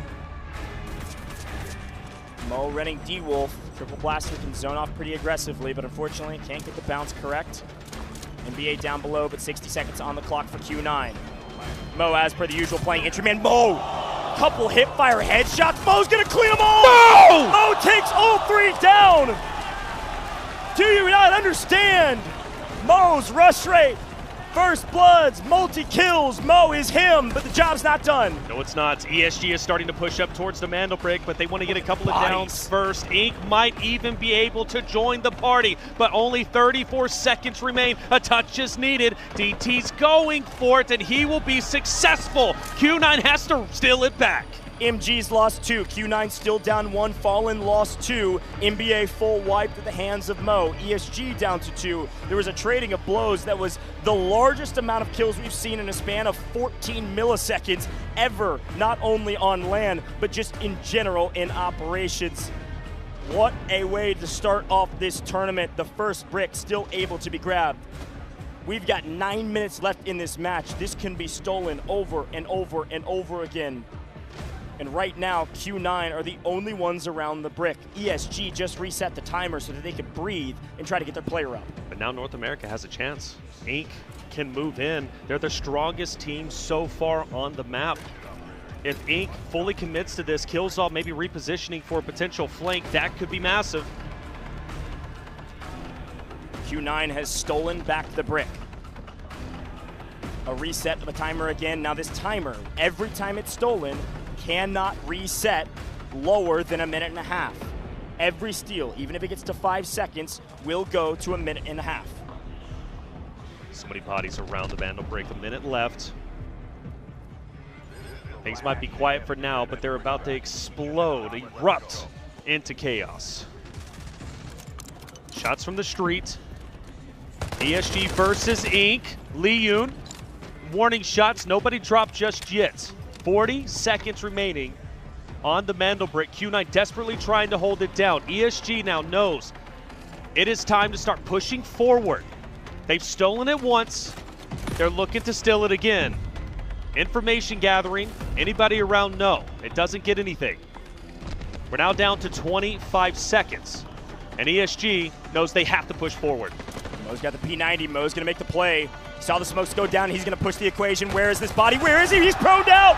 Mo misses him. Mo walks right over him. He steps on his head. Dior's going to try to come play trade, but he gets cut down. Inc. is there to cut down Q9. Q9 started hot, but they end cold out of this map. And Inc., the only team with not only 3, but even 2 players. ESG may have the brick, but Inc. have the advantage. Inc. have the distinct advantage, and they need to utilize it. They cannot allow this to go to waste. I go back to yesterday's matches. They take too much time to flank around.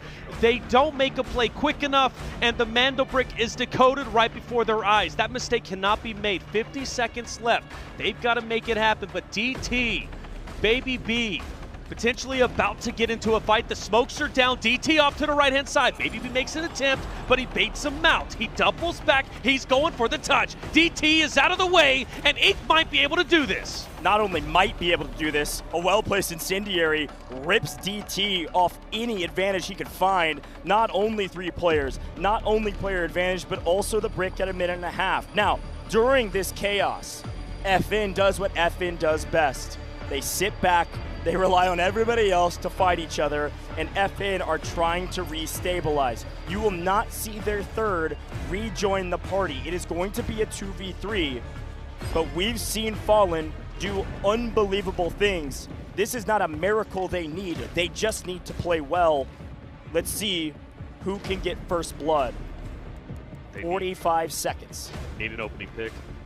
That's going to be the most important aspect here. But HR can't really peek.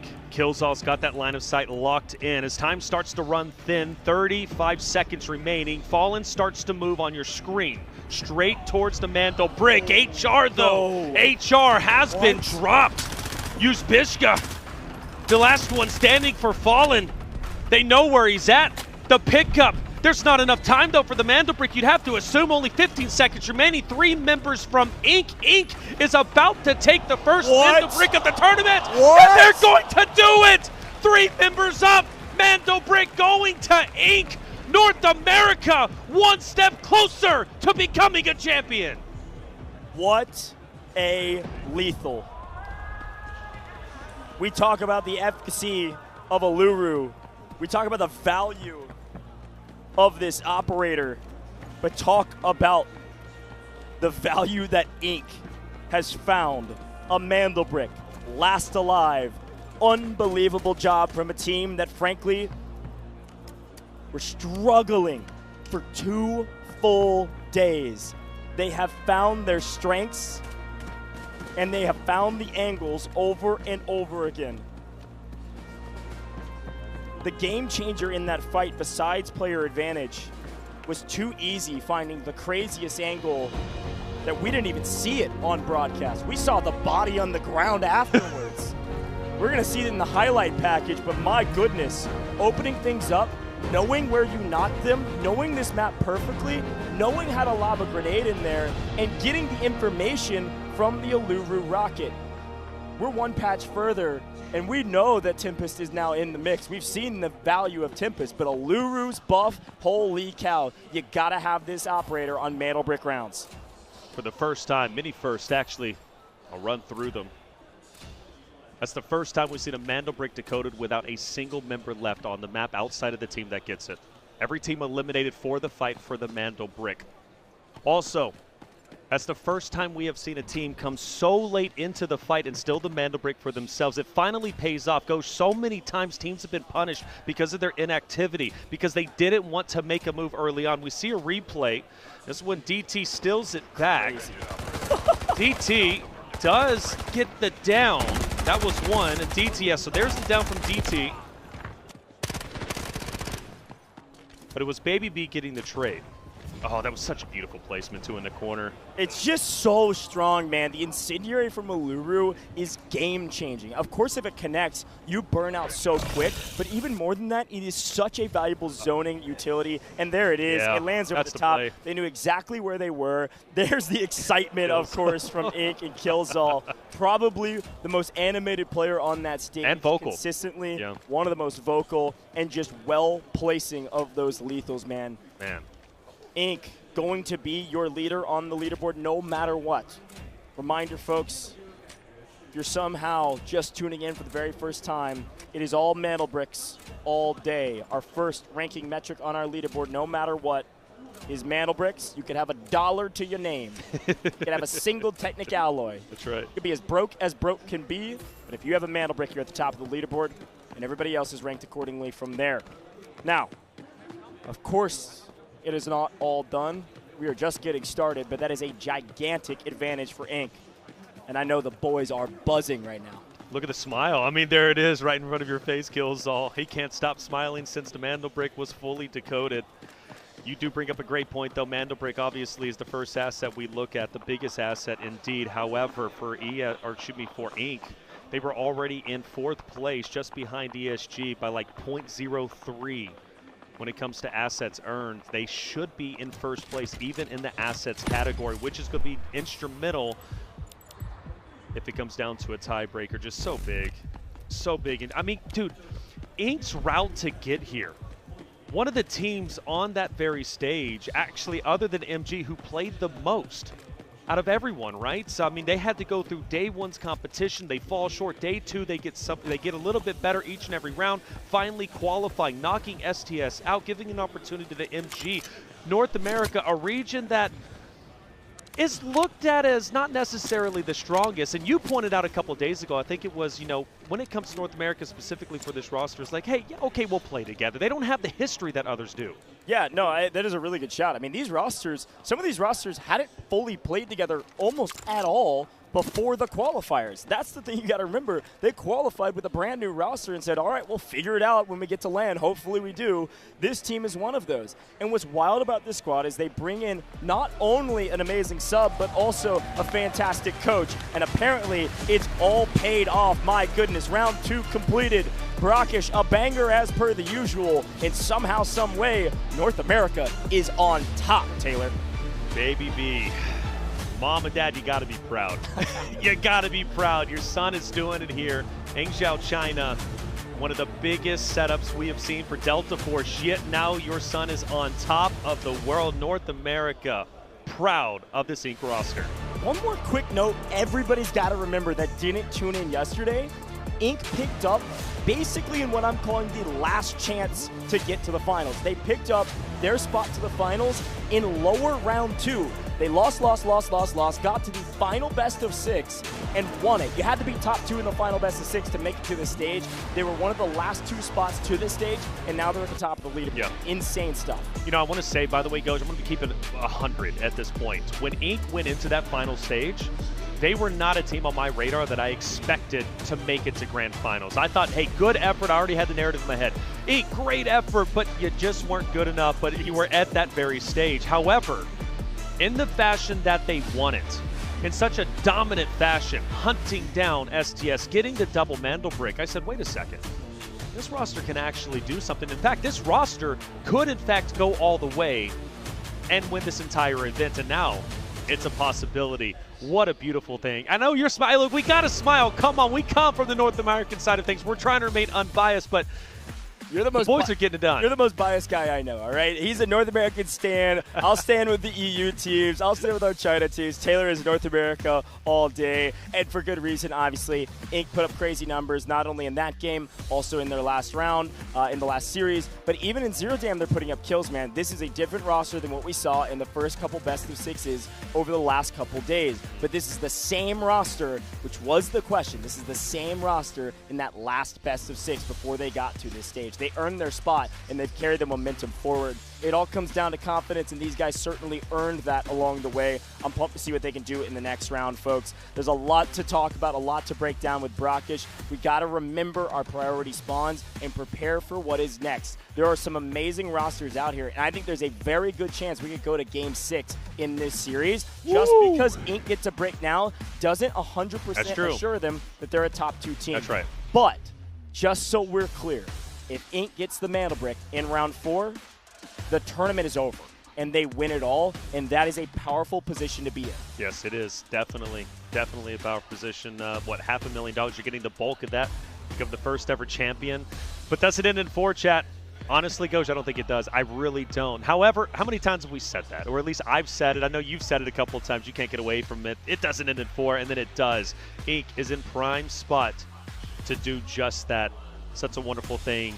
And well done. We go back in time, though, and Q9 still had a great performance. I mean, Mo's 1v3, mind you. Dude put up crazy kills. That was insane. We take a look at our highlights, and we start to reminisce of everything that ended up taking place. It was first a Mandel brick. It was spotted, and immediately NBA went straight in. This was crazy. I mean, NBA has been known to hunt those Mandel bricks quickly, and they absolutely did it this time around. Not only do they pick up the brick first, and they get the code first, but they steal it because of a well-placed nade up onto the roof of the only team that can hold them. However, immediately was utter chaos around the point. Q9, NBA were exchanging blows and exchanging steals, and a great steal there as a Tempest operator. Skydee doing exactly what we thought he would, but there just was nowhere to run, man. The decoding station they chose proved to be a bloodbath position. There's just this wide open space in the middle of all of these buildings. You can just get shot from so many angles, and of course, sometimes you only need one angle. Mo walks in, hip fires with a P90, and just rips them all down.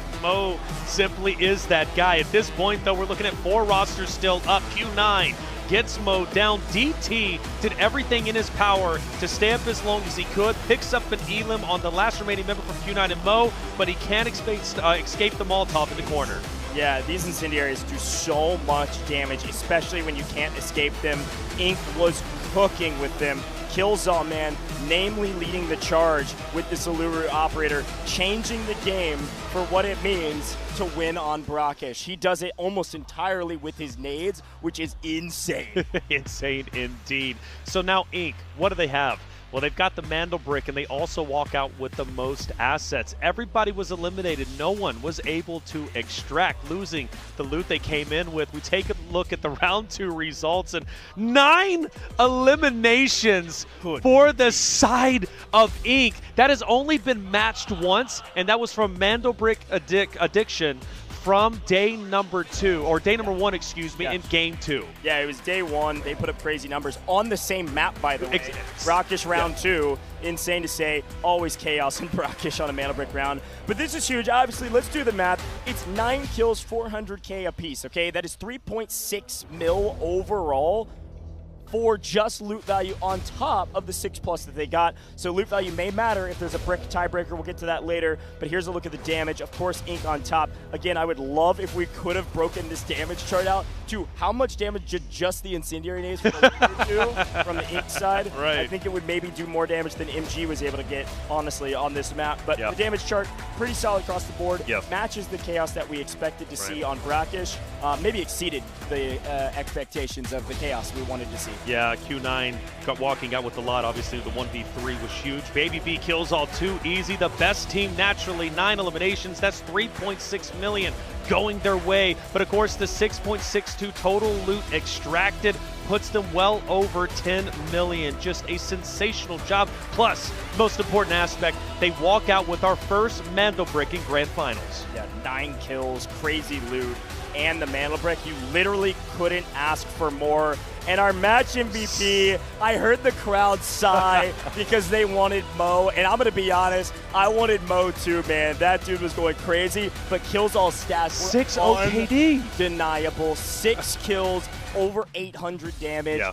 He absolutely earned it. They get the Mantle Brick. That was a Killzall game. That was an Uluru masterclass. Keep saying, at least off of day one, Mo is inevitable. I don't know, Killzall might be still in that title. That's true. I mean, they both had very similar Yes, stats, too, especially once Ink actually came online. If you go back and compare those player highlight stats we did with the big graph, those rush rates were very similar. Mo and Killzall are their guys to look to when they need to get multi-kills, when they need to get those 1v3 kills when your team's dead. This time, Ink had all 3 alive, which is very different. Let's listen into their comms and hear the excitement. Minute. They're not even fighting. Somebody just... One right here. Right here. One right here as well. Whole team right here. 3. Oh, someone just killed one. Stole a kill, stole a kill. Nice, nice, nice. One right here. It's so bad. I'm throwing Molly right there. He made it through. I don't know how. Smoking? I'm pushing in. Is he left or right? What do you mean? We can't push down here? We can. Let's go. 20 seconds. I don't think we can seal unless we sprint for it. They reset. Seal it, seal it, seal it. One's on fire right here, right here. He's one try, he's wipe out. Let's go! Oh my god. Steal it. Stealing. Are you still here running? One more team. It's falling. Okay. Watch the right here. B. Hold this. B, don't use a laptop, bro. Come on, focus up. 40 seconds. I missed the rocket. My bad. He's on the other side of the wall. Resing. Do we want to push this? No. I got Molly. Play faster. I got Molly right on him. Nice. I'm playing up. He's on one. Yeah! Let's go! Woo! Pull. We need money. Go. I'm going to pull. Yeah. Okay. Let's go! Come on! I cussed in our thing, bro. Yeah, so that's my bad. That's my bad too. We knew they were going to be excited, all right? We knew there was going to be some excitement in that, and it was about what we expected. Right. 2 funny moments from that and critical moments.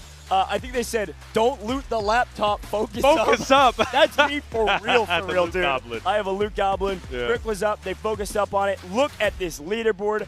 Unreal stat lines right now. Of course, Q9 on the back of their 0 damn game in 2nd place overall with over 11 million in assets, but Ink at the top in loot value, Ink at the top in bricks. Yeah, you have to give respect where respect is due. Ink is doing everything right. They've got the best of both worlds, and they are in the driver's seat to becoming a champion, but they've got someone right behind them, Q9. Q9 gets a Mantle Brick, all of a sudden the match earnings become dangerously close. So if I'm Ink, next round I'm trying to get my assets up, obviously. I'm trying to get the AWM, but more importantly, I'm setting myself up with everything I possibly can so I can close it out in 4. Yeah, and I think it's really important that we turn our eyes to that next round. This is a non-Mantle Brick round, and because of that, it is all about getting your loot value up. And because of that, it's all about also playing for those airdrops. You have to. Yes, the first one will give you some nice loot. The second one gives you the AWM, maybe a big moment for some of these teams to turn the tide in their favor. Looking at our T1 spawns, this is an important topic because, yes, NBA and Ink got T1 spawns, but the boon for them is that they won't get a T1 spawn on a map that doesn't have a Mantle Brick. Folks, the only limitation is that you can't get T1 twice in a row. And so you could see which teams could get Tier 1, which is our red spawns in the middle of the map. Why are they Tier 1? Because that's where the Mantle Brick spawns. But on a non-Mantle Brick round, yes, there's a nice POI there. You can play for Museum. You can kind of play wherever you want on the map.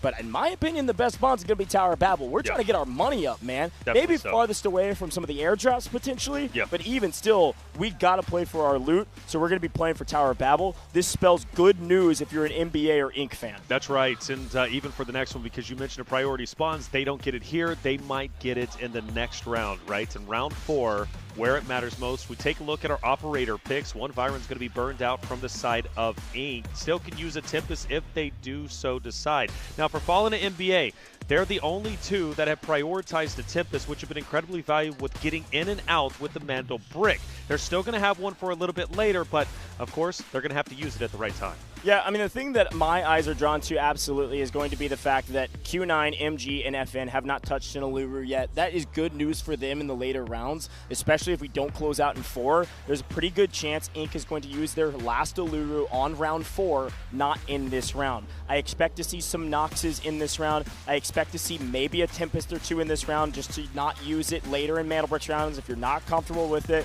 I expect to see some Toxics in this round. This is the most Hat Claws we still have left in a while in this competition. People are valuing Hat Claw in later rounds from what we can tell. And MG, by the way, has already used their Hat Claw. So That's right. While everybody else can, MG cannot. And also for ESG, they've already burned 1 Luna. Yeah, and it is worth remembering what we talked about at the top of the show with some of our stats and some of those comps. The most kind of normal comp that we see, the meta comp, if you will, for Space City, especially in our competitive tournament, has been Stinger, Luna, Uluru. When you can pull that comp for Space City, you're going to have a nice value add. Some of these teams are going to run out of some of those operators if they're not careful. Of course, not a lot of folks using Luna yet. They're all saving them for Space City.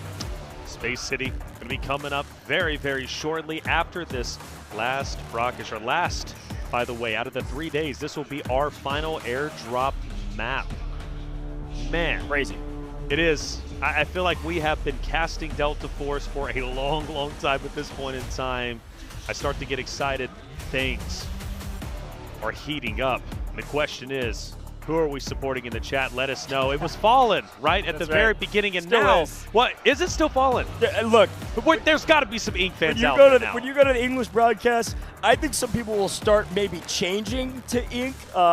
North America audiences don't usually cheer on the teams. They usually say something like, I should have been there, or I could be there. I'm better than that team. Or other things. That's how North America works. Right. The EU teams, they've got great fan bases, and Fallen absolutely showing it out in our chat. So looking forward to seeing what some of our chat will be saying about some of these teams now that Ink is in the lead, man. I am so pumped to see what happens in this next round.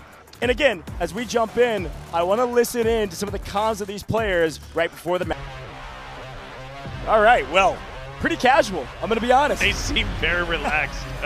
I mean, they should be, right? They did what they needed to do to set themselves up well. Right. As we move into this Brackish round, folks, again, no Mandel Brick.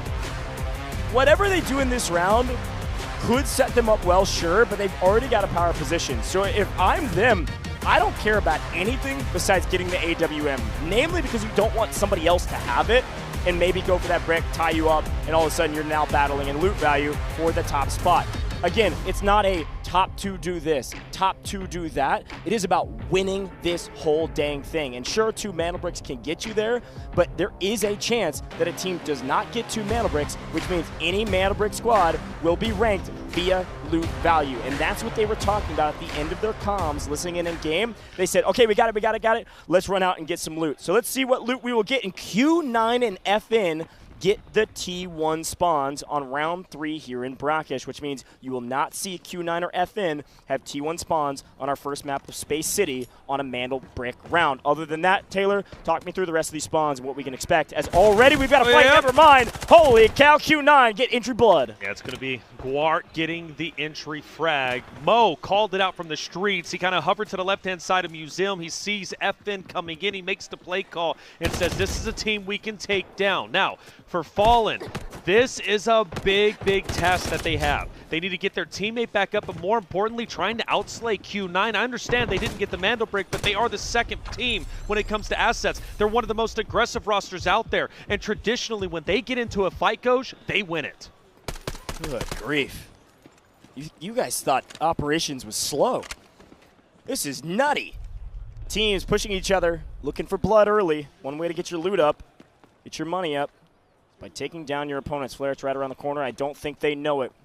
Of course, we'll come back to the fight as needed. We'll pay attention to the left-hand side of your screen just briefly.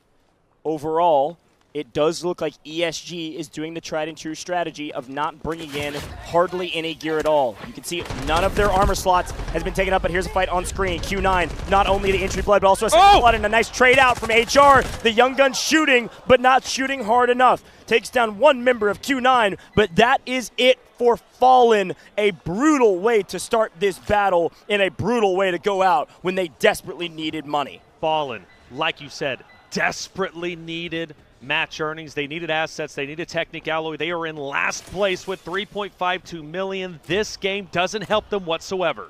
And quickly here, ESG, you saw them pick up some nice loot value already. A big pickup for them, and they are ways away from that original fight. They are all the way up on the north side of the map, taking a look at MG, finding good loot, but now they're looking for their first kills. Onigiri, told you he shot straight. Those are great tags on ESG, forcing them to back up a little bit. Settle down just a bit, but not for long. This ESG-MG fight might be taking place shortly. They are acutely aware of where each one is at. For MG, a big game is needed. They're currently in third place. They need to catch up to Q9. Great shots on Liyun. Will back him up for the time being and maybe gives an opportunity for MG to start penetrating the house. The first 4 spots to finals are 2 EU teams and 2 China teams. The last 2 spots was North America and APAC. And APAC on your screen, MG, led by Onigiri in stats and abilities. Trying to tag up ESG. Quick look at that mini map on the left-hand side. Looks like there's a flank coming. See how long they can stall out. But the thing is, even though it's a great flank, inside, it is still now, or it should be, it is going to be a 3v2. Fu Zhang needs to get up there because MG is starting to push forward. If they can take priority quickly enough, it's going to be a 3v2. Numbers are in their favor. This is Fu Zhang on the right-hand side. He is the one that potentially could run the flank, but MG's already pushed inside with the Saniva. Q9 off screen, picking up a graphics card. Solid value. Everybody wants to get their money, but... Oh, now this is deadly. Now this is really bad for MG. They had priority before. They're finally, they actually are going to take it. This is big. Bonnie's going to get the opening elimination alongside that of Envy. DT will fall. Fu Zhang starts to sprint through the street. He's finally here, but he needed to be here seconds earlier. Fu Zhang cannot connect. Envy's taking down DT, and all of a sudden ESG is on their back foot. They're on their heels, and Saniva is running you down. We talked about the value of this operator. It's being showcased on main. Fu Zhang over the top, picked up Onigiri, though. This guy is cracked. Let's see if he can chase down. How is he alive? Saniva, I don't think he's shooting his gun, man. He's just trying to block for his team. Envy on the backside has picked up Liyun, so it is one player alive. Fu Zhang on your screen, and a Saniva just blocking so that Liyun can get taken out by his squad. They're going to fully restabilize. This is the value of Saniva, a bullet sponge if done correctly. Still, for Fu Zhang to be alive is, in my opinion, unacceptable, but it's not the worst thing in the world. They've already recovered. All 3 members from MG are going to be back into play. Again, this started because Fu Zhang went on this long flank. By the time he starts to get involved, there's already a player down from ESG. It was D2 was the first one to fall. The man advantage for MG was taken advantage of. But Fu Zhang, we know, is a player that can make moves. He's a player that can be depended upon. Despite it being a 1v3, he might be able to turn his tides. However, he also might be leaving, and that's not necessarily a bad play either. I'd be leaving, brother. That's brutal. Especially with the Saniva, it's like, we've seen players, I mean, we saw Mo 1v3 earlier, but doing it against a Saniva who can just literally sit in the corner and then grapple you and beat you down with your shield. We'll come back to that later. Fu Zhang's going to try to restabilize somehow, or frankly just loot up. ESG may be down to 1 player, but they still have 2.4 mil on that leaderboard. That will include safe boxes, yes, but that military radar they picked up, it's a lot of that cash, so they're doing just fine. Again, this is not a metal brick round, so it's not the end of the world if you get wiped FN, namely being the only team full out, but it certainly would be nice to put some nice stats on the board to make sure you win any tiebreakers. pay attention to these airdrops as well. Should see the first one, it just hit. Right there it is, 13.5 minutes. That one is just off your mini-map to the left-hand side. You can see that team in green, that's Q9, running off your mini-map right now on your screen. They're going to be playing around that airdrop. That's that yellow icon right there in the middle of the street. Now we can see it on main. 60 seconds till it lands, and Q9 is taking full control over our first airdrop. This is not the AWM airdrop. This is just high-value loot, usually gold armor, and then a modicum of other things, whether that's fossils or random other items that sometimes add up to a lot and sometimes not so much. That's right, sometimes not so much. Always fun to hear how tilted you get when you do see an airdrop that just simply doesn't have a lot of value. Happened a couple times throughout our 6 best of 6s over the past couple of days. Ink back on your screen. Opposite. Ooh, wow, great shots on the Bonnie. I'm thinking wasted bullets maybe on the Saniva, but geez, Killzall can hit. We've been saying this for days. This guy's got a straight shot. The fact that it's been all worked out to where they also have the strategy, not just a guy that can shoot straight. Killzall is a dangerous man. I'm a fan of I need a jersey with Killzall on it at this point. I'm serious, bro. That's crazy. Yo, with his face? What do you? Oh, you mean on the back of the jersey? What are you talking? Yo, this guy wants Killzall's face. Honestly, I'm down. Look, Fuzhang on your screen. As expected, 2 teammates down. He's got some decent loot value on him. He's going to protect what he brought in. He is out of here. First look at the airdrops. This was decent. Hey, so far so good, man. Talk about some nice value. You guys could do the math there. That's over $1 million just in the airdrop alone. And they're going to disseminate this across these 3 players most likely. So pay attention. Obviously, Q9, they're at 5.2 mil, but you're going to see these. Yeah, there they are. The items are just going to be dropped on the ground. They're going to be picked up. So they keep kind of registering on the right-hand side of your screen, but it's the same items, obviously. They're going to stock the safe boxes full of everything that they get their hands on. And at this point, I can imagine that those safe boxes are very much so full. So anything else they pick up will go in backpacks and be at risk of losing. Off screen, another red item. Stopwatch, not too bad. 214K. As we look at the map, Taylor, we've got Mantle Brick Addiction in the Tower of Babel by themselves. I can only imagine they will find some more loot here shortly. Yeah, 2.2 or 2.3 million is not bad at all. I do want to bring the narrative back to Q9, however, and the reason why, when we talk about the tiebreaker, if 2 Mandel Bricks or 1 Mandel Brick apiece are gathered, in this case, Ink has a Mandel Brick, let's say Q9 gets a Mandel Brick in the next round, it comes down to match earnings. If we finish with only 1 Mandel Brick per team, lots of loot being found once again. This is going to be Skydie on your screen from NBA. The rich get richer, 3.3 million. So where does that put them now? Well, it puts them up in the top 3 if the game ended now. Talk about a suitcase. My goodness, got a vacuum for 1.4 mil and a champagne bottle. Crazy, and this is what we expect. A team that has full control of the Tower of Babel, nobody else down here. They're just going to keep looting and looting and looting and looting, stockpile everything that they can, and then try to get out of the map. Now, reminder, we've got a couple extraction points we could play for. Of course, the helipad, one, but namely the one that we always see fought over is our extraction point near dead center of the map to the north side of Tower of Babel. It's one we always see, and I'm not sure, actually I'm positive, the Mantle Brick Addiction does not have any dog tags. They have no ID tags, so they cannot get out via the Tower of Babel. They will have to fight over the middle of the map. But more loot, as per the usual. They're running out of space as well, Taylor. They for sure are. It's another 200,000. Nice. Puts them up to 4 million. This has been a big round for Mandel Brick Addiction, who has had glimpses of wonderful rounds, but of course they've had some devastating losses. Here's a look at our second airdrop now. This one, extremely important, folks. Q9 has full control over this one as well. This is going to be your AWM and its ammo. This is a game changer when it comes to Mandel Brick rounds in particular. But you have to get out with it. You cannot store the ammo in your safe box. You've got to extract. This could be the first AWM gathered in our grand finals. And the last. And the last, potentially. That's right. Well, excuse me, it will be the last outside of ground loop. But AWM wasn't gathered on our first game. When it came to zero down, the reason why so many teams are battling in the south that nobody was able to work their way up to the northeast, or it should be northwest, to fight. That's crazy. We got a Sonic Trap on the front of Seneva Shield. I respect the heck out of that strat.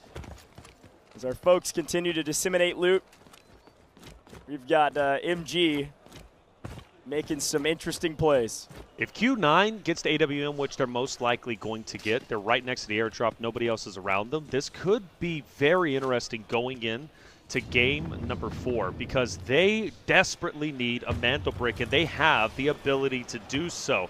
They most likely are going to have an asset lead over that of Inc. So they're going to be in a wonderful spot now going into game 4 if they can get out with the AWM. And again, you can count the rounds. It's only 10 rounds, but those 10 rounds can be tournament-winning rounds. One shot to the head, and certainly a lot of damage to the body. As we get into these later rounds, Q9 is rich right now. But now it's about playing for the extraction. The middle extraction point has been active. 2.5 minutes on that clock, and we know this middle extraction point is a point that is not just fought over, but bodies will fall there, and many bodies will get out there. Multiple teams often get out at the same time on the extraction point. I want to set it up for something, Taylor. I want to remind everybody that you can extract while crawling. We may see that here in this moment. Middle of the map completely controlled by Q9 for now, but NBA is going to extract via this point if they're going to get out at all. Unpopular opinion, I don't like where Q9 is currently at, and I think they need to get away from the extraction point. They're too center. They're going to be isolated in between Inc. on the north and then NBA on the south. It's definitely the best position in terms of getting out of the map, but you're right, they could absolutely be pinched. Right now, they are trying to gain as much information as possible. You can kind of buy some time around those boxes. There's a solid amount of cover around this extraction point, and you can see what K1, DE, and Mo are doing. They've backed off. They will not extract if this timer hits 0. Obviously, you've got to be within range. Ink's moving in. But I like this trap that they've set up. This is pretty standard. Most teams will know this. So as Ink comes flying forward, it's going to be Mantelberg Addiction from the backside, Ink from the front side, Q9 dead center. Who shoots first and who gets out of the map could be a game changer, especially remember Q9 and NBA, they've got loot in their bags that they need. Oh. And finally, the Blue Eagle. The Blue Eagle. Oh no. As per the usual, if you don't kill Blue Eagle early, they're gonna get involved. All right, they always do. Mantelbrick Addiction has started to move up. K1DE is going to be the closest one to him to potentially go for the engagement. Guar can also peek. Now 38 seconds for the extraction. The Blue Eagle is distracted because it's going to be focused on Ink, so that's not going to be a factor at the moment. Finally, NBA starts to throw some utility. K1DE stands on his 2 feet. Guar is staying as low as he possibly can. He doesn't want to overexpose himself. Look, for Q9, they don't need to fight this. They just want to extract 7.3 million assets obtained. 15 seconds. Everybody's going to just sprint for it and close their eyes and hope that they don't get gunned down. You got to be within range to get out of the map. And these teams desperately need it. Here goes NBA. They're going to make the move, and they're going to get tagged by some equipment, but they're just trying to get on the point with 3 seconds, 2 seconds, 1 second. He's still crawling, folks. He's still crawling. He will get out. Q1, Q9, K1DE may get a kill and 1 cleanup, but we've got 4 players out from that point, and 2 easies going to go clean up the rest of the mess. And that means the AWM is safely in the hands of Q9 going into map 4, another Mantelbrick round. They've got the asset lead now over that of Ink, which means if it comes down to a tiebreaker, they will have a distinct lead. The round's not over just yet, still 4.5 minutes remaining, and a couple of teams still need to leave. All 3 players of Q9 get out. The strategy paid off. Mantelbrick Addiction lose 2 but get 1. We take what we can. It's a nice win for them, but they couldn't get there fast enough. Frankly, Blue Eagle played spoiler there. They needed Ink to get into the mix to try to draw some fire. Otherwise, they were going to get shot down. Yeah. We got a crawler out, and that's the best we could do. Blue Eagle. Blue Eagle doesn't come in. That fight gets a lot more deadly for Q9, so thank goodness the Blue Eagle is there if you're a Q9 fan. Now, for MG, they started this round in 3rd place. And they should maintain it if they somehow manage to get out. Now when we start thinking about possible options here, Ink, I think they know that MG is not too far away. Obviously, there's enough time to actually re-pull the mid-map extraction that we just fought over. Look at the top left-hand corner of your screen right next to the mini-map. Game timer, 3:32. Extraction timer, 3:23. Just enough time, barely enough time to play for this mid-extraction. Now, there's enough dog tags on the ground that you could theoretically grab those and get out via the Tower of Babel if you need to. But you're not going to be able to get there in time if you miss this one. You've got to choose to go there early if you've got the tags to do so. Otherwise, it's helipad, and, well, I don't think that's happening either. So it's going to be a fight over the middle of the map, MG versus Inc. We're going to stockpile our bags with everything that we can get our hands on. We'll see. 2 minutes and 50 seconds. Things are as quiet as can be. Putting near each other. MG starts to leave. Big assets going their way. Time to extract in the middle. I thought MG maybe might prioritize it. There is an opportunity they still do. Maybe go down towards the south. So there is still a chance. Inc. decides to battle against MG. Now, 400K per elimination, taking down MG would be huge for them. An extra 1.2 million. So they're doing the Dr. Prometheus extraction. This is a fun one, of course. They're not going to risk it via mid-map. They're instead going to go down towards helipad. I don't mind this play.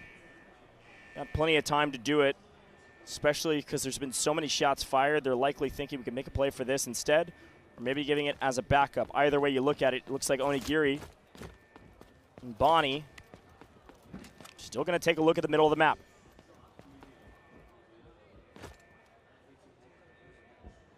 Triple blasters in hand, maybe could make a play. We'll see, but it's an interesting choice.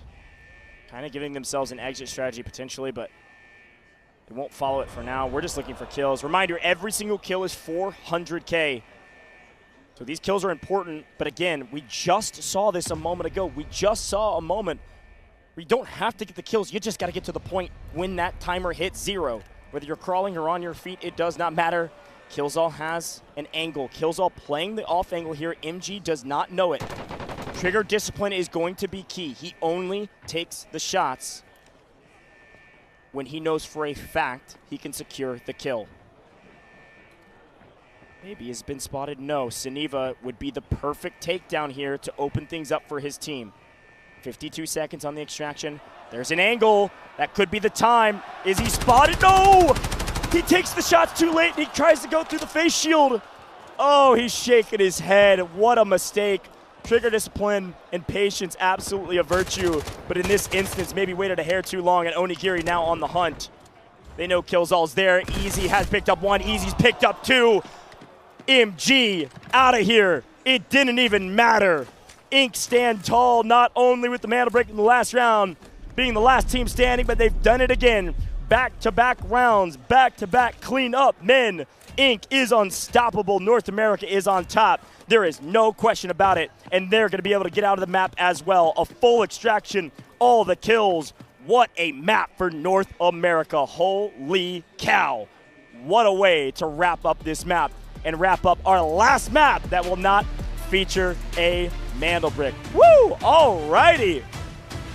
This is a crazy way to start things off, and I say start things off, but frankly, we're about halfway through this competition, or maybe on the penultimate match. Now, Taylor did a great job casting with me there, but we have sent him off while we take a look at our players on stage, because I've got a very special guest with me in the booth. Excited to introduce them and talk all things Delta Force. Got the Beard guys. How's it going, my friend? Hey. Can't see you yet, but it's great to have you with me. It's great to be here, Coach. Thank you so much to Delta Force for having me out there. We've been out here for a few days as guests in China, taking it all in, now experiencing this incredible tournament. It's my first big live esports event, and it's just been crazy. Dude, it is insane, right? Yeah. Like, obviously, the games have been fantastic. Let's start there and then talk about the event as a whole. I mean, how are you feeling? I mean, this is your first big esports event. The audience is going insane every single time a red item is pulled. Like, any exciting moment, it's utter chaos. I mean, how does it feel to be in an environment like this where it's so loud and exciting? It's amazing. I mean, the reds these guys are pulling is like nothing I've ever seen before. It's absolutely crazy. And every time, especially when one of the Chinese teams picks up a huge red, people just go crazy in the whole arena. It's been really amazing to see. Yeah, well, the hometown buff, obviously nice. Yeah. But North America somehow on top. I mean, did you watch any of the other qualification parts? I know you've been flying. I mean, you've been flying a long way. So you've been seen a bit. North America somehow are on top right now. I mean, how are you feeling about the stage of the competition right now? We're moving into what will be 3 rounds, Mana Bricks on, and maybe the end, even in round 4. Yeah, I think, well, this is everything to play for, right? And we've seen players and teams saving their operators, saving their Lunars, saving Uluru, waiting for this round 4, and for Inc, they've got to go for it this game. This is their chance. They can just close it out. You know, we went downstairs earlier and we met some of the players. We chatted to Inc. The American players, they were so chilled, so relaxed. They're talking about what they're going to do afterwards. And, you know, now they're crushing it. So it's great to see. I'm really happy for NA. Well, I want to turn my eyes towards you, man. Obviously, you make some fantastic content. You do a lot of streams. You've got a lot of hours in the game as well. What's your strat? If you were to play in a tournament like this, now that you've seen how hot the competition is, are you a guy that's like a highly aggressive player, or are you somebody that's going to play a little slower and focus on looting? I'm more like slow and tactical. You know, I'm a bit of an older guy. I'm not going to be competing with these. I don't have the reaction speeds for this kind of thing. But yeah, I'd be out there trying to get the loot, trying to play the angles. But yeah, I couldn't. This is way above my level. I love it, man. Well, I want to talk about you, man. Talk to me about your content, what you've done with Delta Force. Obviously, a huge event here. But tell me a little bit about yourself and maybe some of the people at home. Yeah, so I'm Ben. I run a channel called The Beard Guys, and it's mostly focused on like tips, guides, informational content I make for new players, for experienced players, and I've been doing that, you know, since the game first came out on PC, like late last year. Now I've been doing a lot of console content for all the new players joining on PlayStation and Xbox. Yeah. So if you've got anything to learn about maps, tips and guides, operators, The Beard Guys, got a lot of content on YouTube there. Should be able to help everyone out. So. Dude, that's super, super cool. Well, we love, obviously, our content creators in the Delta Force ecosystem. We've done a lot of show matches in the past. Are you somebody that might step into doing some more competing where you can?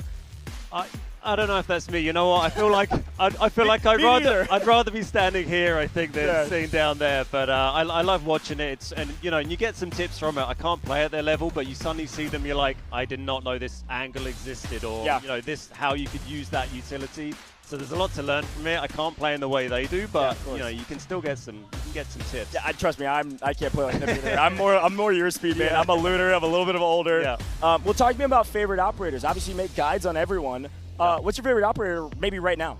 Right now, I'm kind of Hacklaw main. I had been lunaring for a while, and then since console came out, I've been playing on console, playing solo a lot more, and I really like Hacklaw as a solo operator. Is really really powerful. So yeah, I've been Hacklaw main as of late. It's been working well. I like that a lot, man. All right, well, okay, what's the most recent guide that you've put out? What's the most recent YouTube video? What content are you grinding for right now? So I'm kind of prepping for the new update, really. There's been a few big beginner guides go out recently for console players. I did a Lyali Grove guide, but now we've got the new update, the new Season 6 starting Tuesday for Global. So as soon as I get back from China, I'm going to be straight on it, streaming that, making guides on that. We've got a new operator to cover. Nice. We've got all of the new patch notes, so I'm going to be going through all of that once I'm back home. Heck yeah, man. That's awesome. Well, hey, have you had a chance to explore China? I know you guys have been on the run, but have you been exploring China at all before you got to the stadium? Yeah, I came in on Friday into Shanghai, and then we've had a couple of days in Hangzhou. We've been around. We've been eating some amazing food. We've been seeing the big lake. We saw this huge drone show last night. Yeah, it was crazy. Over the lake.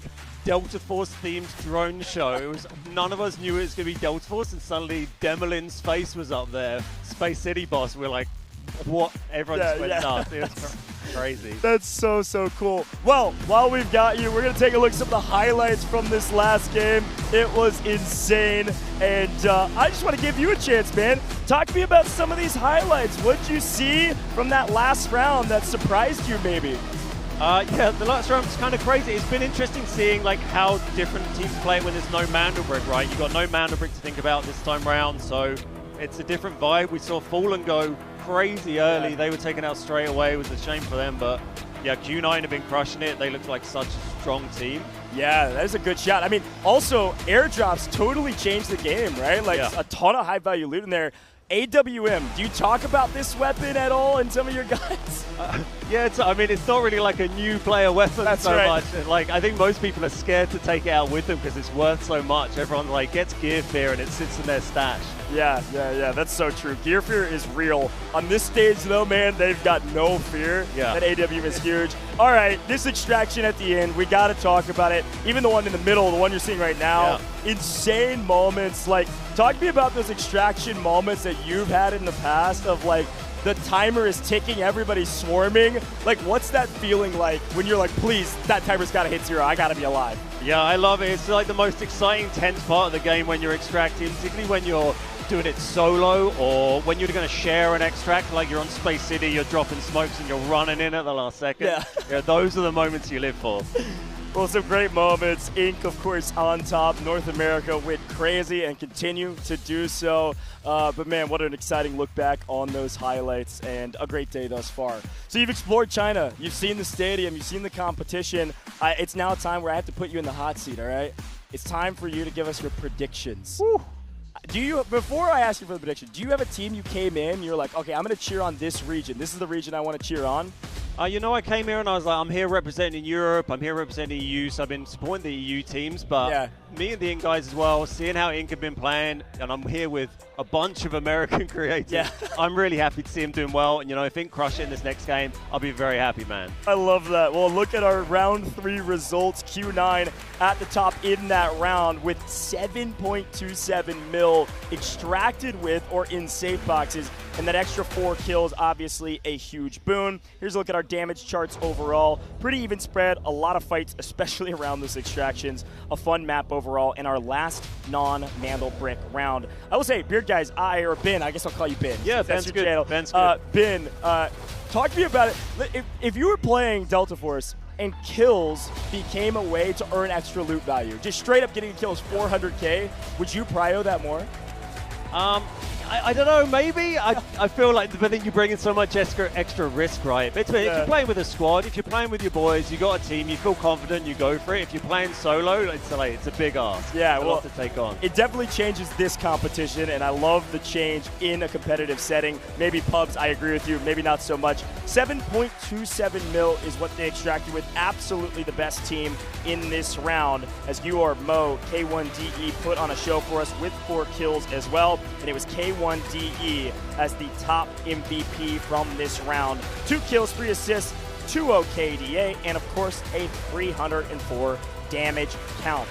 What a fun round, man. I'm so glad you were able to join me up here. That was a blast. Yeah, thanks so much for having me. It's been a pleasure to be up here talking to everyone, and really good to meet you, dude. Well, hey, last thing for you before we send you off. Plug yourself, man. Say it one more time. Where can people find you? You make great content, great guides, and there's a lot of people watching. Yeah, come find me on The Beard Guys on YouTube, The Beard Guys on Twitch. Loads of videos, loads of streams. Come watch me there. Come hang out. You can learn something, have a good time. I love it. Thanks so much for joining me, man. I'll see you later. Thanks for having me. All right, that was the Beard Guys. You heard it from him, man. He plays like me. He's a loot goblin. I like that a lot. Check out his guides. We've had a great round and excited about the next couple, but I've got Taylor, Reflections Noble, back with me. And while I've got you up here, getting all set back up, Taylor, what'd you think about that round? It was an insane round for a number of different reasons. First and foremost, let's just go ahead and talk about why, okay? It's got to be because of the fact that Q9 gets out. Now the assets start to get scarily close between not only themselves, but also the likes of Inc. And now you also got to think of the fact they have the AWM. We're going back into a Mandel Brick rounds. And Q9, let's not forget, nearly multiple times was able to decode that Mandel Brick. It was stolen away in like the last 30 or so seconds. So now with the AWM, despite them not having priority spawns, I still think they're going to be in a great spot. Let's go ahead and listen in to the winning moments from the winning team. 看不到人，看不到人。给了。乌鸦。没看到，没看到。小兵，这是小兵，不用管。穿。无一击。我给你第二个。没看到，博物馆没看到。金条。前卡。第二个烟。奔，出三红，出三个红。先回来。我这。蓝天第四乌鸦，微往后侧扫是2个害爪，一个害爪，2个无名，都是4。别来转了，风都落了。落脸上了，落脸上了，我往你那边靠，靠过来吧，贴过来，我们要先拉波闸吗？贴过来，然后我去拉吗？不，拉吧，我去拉，我去拉。博物馆有脚，博物馆有人，快点，快点，快点！城墙没人，城墙没人，城墙一直没人，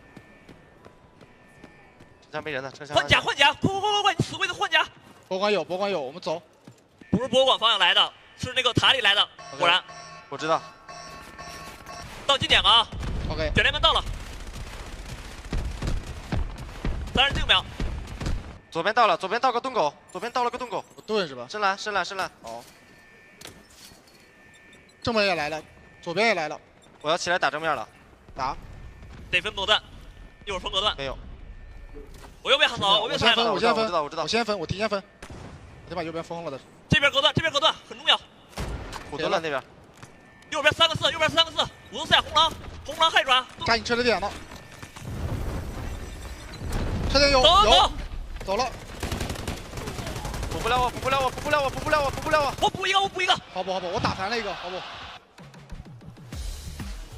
Great comms and frankly a great moment. That was probably my favorite moment of the entire map because there was so much chaos around the point. Q90 did a fantastic job, not just securing the AWM, but getting out of the map under pressure like that. We've seen teams fail at that in the past, right. And they set up early. And you said it wasn't a great spot. I don't disagree. It's very difficult to hold, but they were able to execute it near flawlessly. Well, let's take a look at our team rankings. Inc. currently in first place. A large reason for that is because of the Mando brick. However, I want you to pay attention to the match earnings. Inc. and Q9 are barely separated by just little over $1 million. That could come into play depending if Q9 is able to decode the next 3 Mando bricks. Now, there's a large drop-off from there. MG's been on the struggle bus. NBA, ESG, and Fallen especially, who came into this event as the fan favorite for our chat specifically. And man, Fallen has truly fallen all the way down to dead last. We've seen teams at the bottom of the leaderboard get the mana brick and leapfrog everybody. That is now the task for anybody down there in single-digit loot values. Anybody below 10 million, which is everybody besides the top 2 teams, you've got to play for the mana brick. It's not unattainable to pick up a double-digit game and get back into the mix, but even a 10 million game doesn't get you into second in loot value unless some of these other teams fail. Looking at our spawns, this is where things get really important to pay attention to. We are moving to Space City, and our prio spawns in the last round were fallen to Q9. You will not see them land at either of those 2 red spawns. They could still, though, get our yellow spawns, which are Tier 2.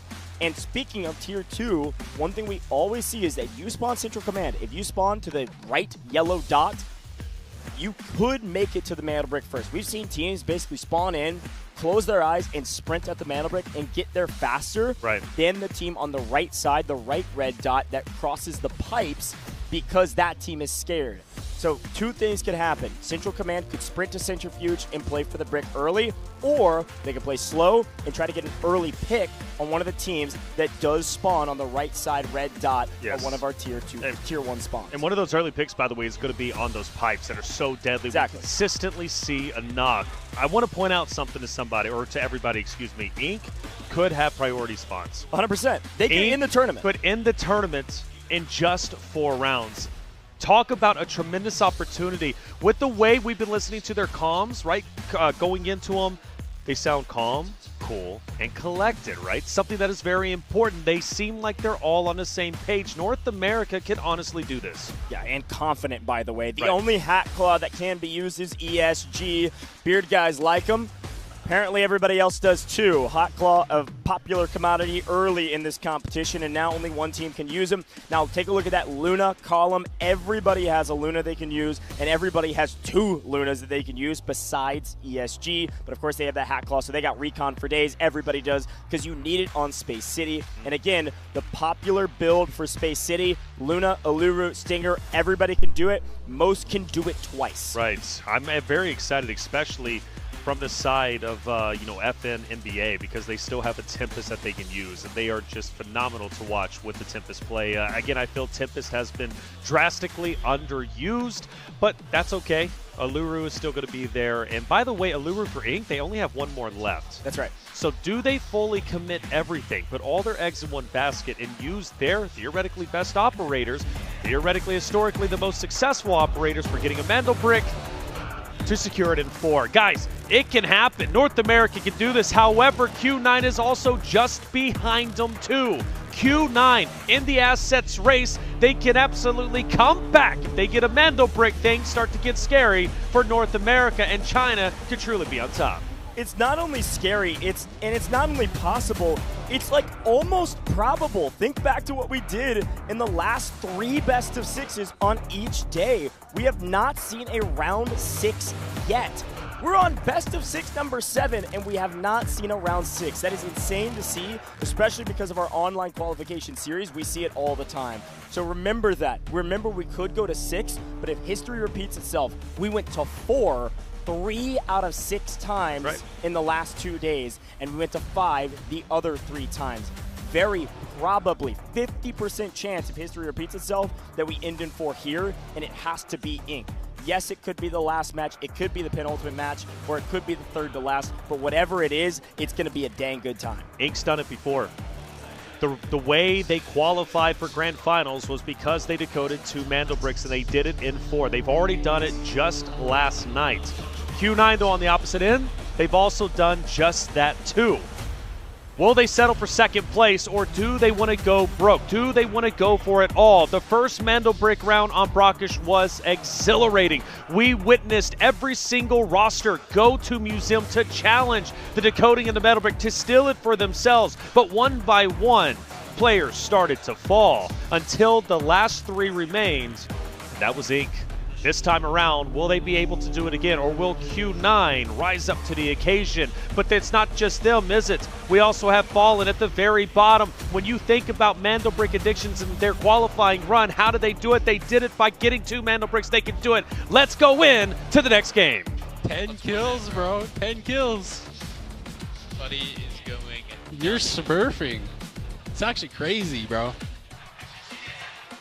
I feel like I haven't been putting in much work, and I have like up there with kills too in 5. You're 2nd highest in the lobby, tied with Gewer. Did you diss the Seneva? Did I diss him? Yeah, both of you did. You hit him direct on. Let's go! I saw him in that corner. I sprinted over to it. I looked at the top, and he did a thing, and it came down on him, bro. That shit he laid down, I shot his legs. Bro, that shit was so funny. You tickled him, and he died, bro. Yeah. Oh, that's so nice.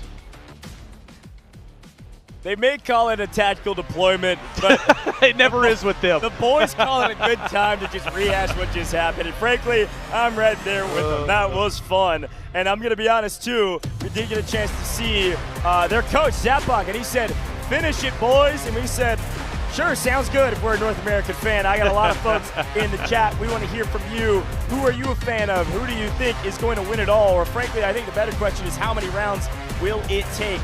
Could Ink end it right here on Space City, or will we have one more round, or maybe even 2? Space City loading up right now. The players are loading in as we speak, folks. The first thing we will pay attention to is priority spawns. The second thing we'll pay attention to is who gets to the Mandel brick first. 2 minutes and 45 seconds is the timer before you can pick up the Mandel brick.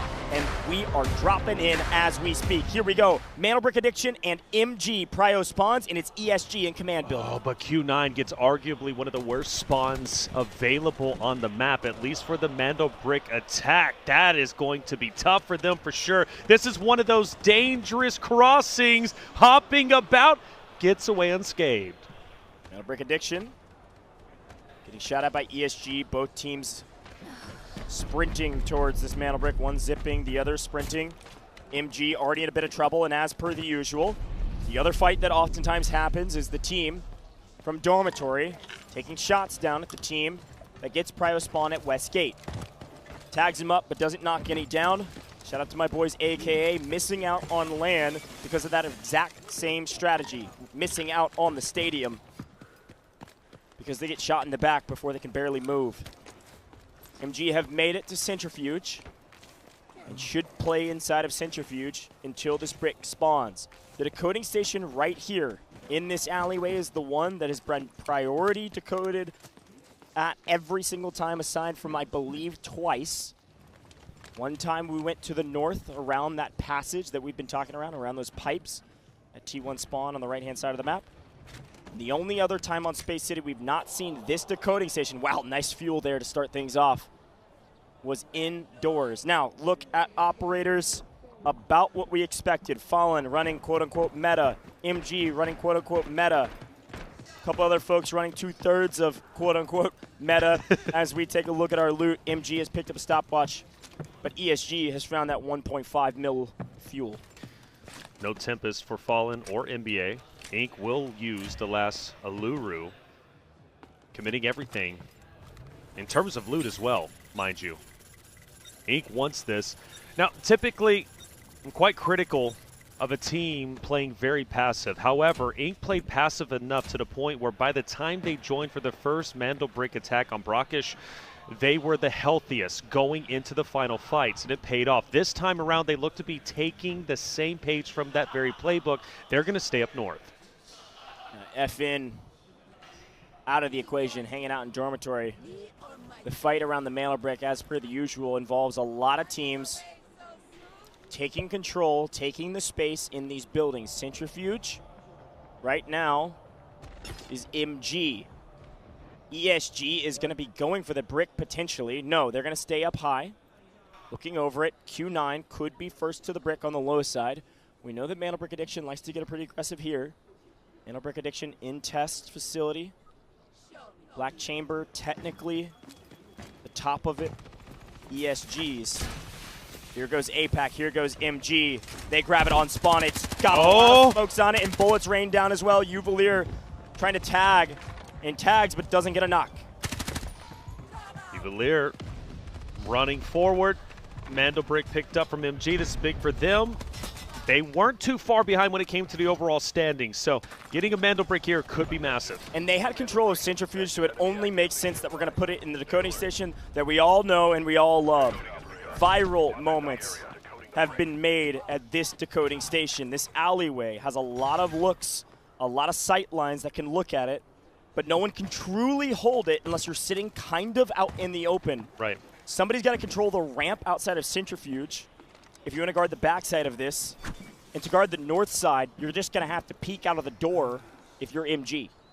Teams on the outskirts, Q9, Fallen, Inc., all three of those rosters most likely going to have a huge impact once the brick has been at least transferred hands once. And I expect it to be transferred with how aggressive the first one was. Whether it's going to be MG holding on to it, I don't think so. ESG, NBA most likely going to get a touch. And then we're going to see the outskirt teams, Q9, Fallen, Inc., start to move in.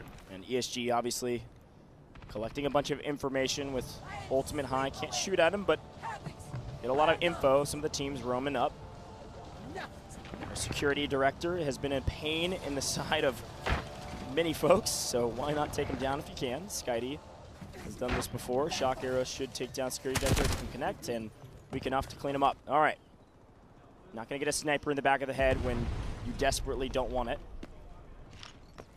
Here's that ramp I was talking about. Nobody's actually holding this position, which is quite atypical for these positions, but it's because nobody actually has control of the decoding station. MG just hanging out in Centrifuge. It's going to allow Q9 to push up, and Mo does have the AWM. That's that sniper that he's got in his secondary position. They're just trying to get any info. And as they come pushing up the ramp, they're probably like, wait a minute, nobody's here? They're all in the buildings. They could make a quick play for a quick steal. I think they are. Yeah, Mo's going for it. They just want to force anybody to try to take a look. Now that they technically are out in the open, yes, but they technically have eyes on the decoding station as well to cover it. That's big for Q9. Now they can back away, and also deadly because Mo has the AWM, so he's going to have a great, perfect line of sight. Taking that ramp for free was critical. And minimap-wise, you see Fallen creeping down the western side of the map. So now that Q9 has control over the ramp, the onus of responsibility is going to come from not Fallen, who's going to have to go up the ramp to get to him. It's going to be one of these other teams, either MG trying to come out of Centrifuge, NBA potentially playing low side.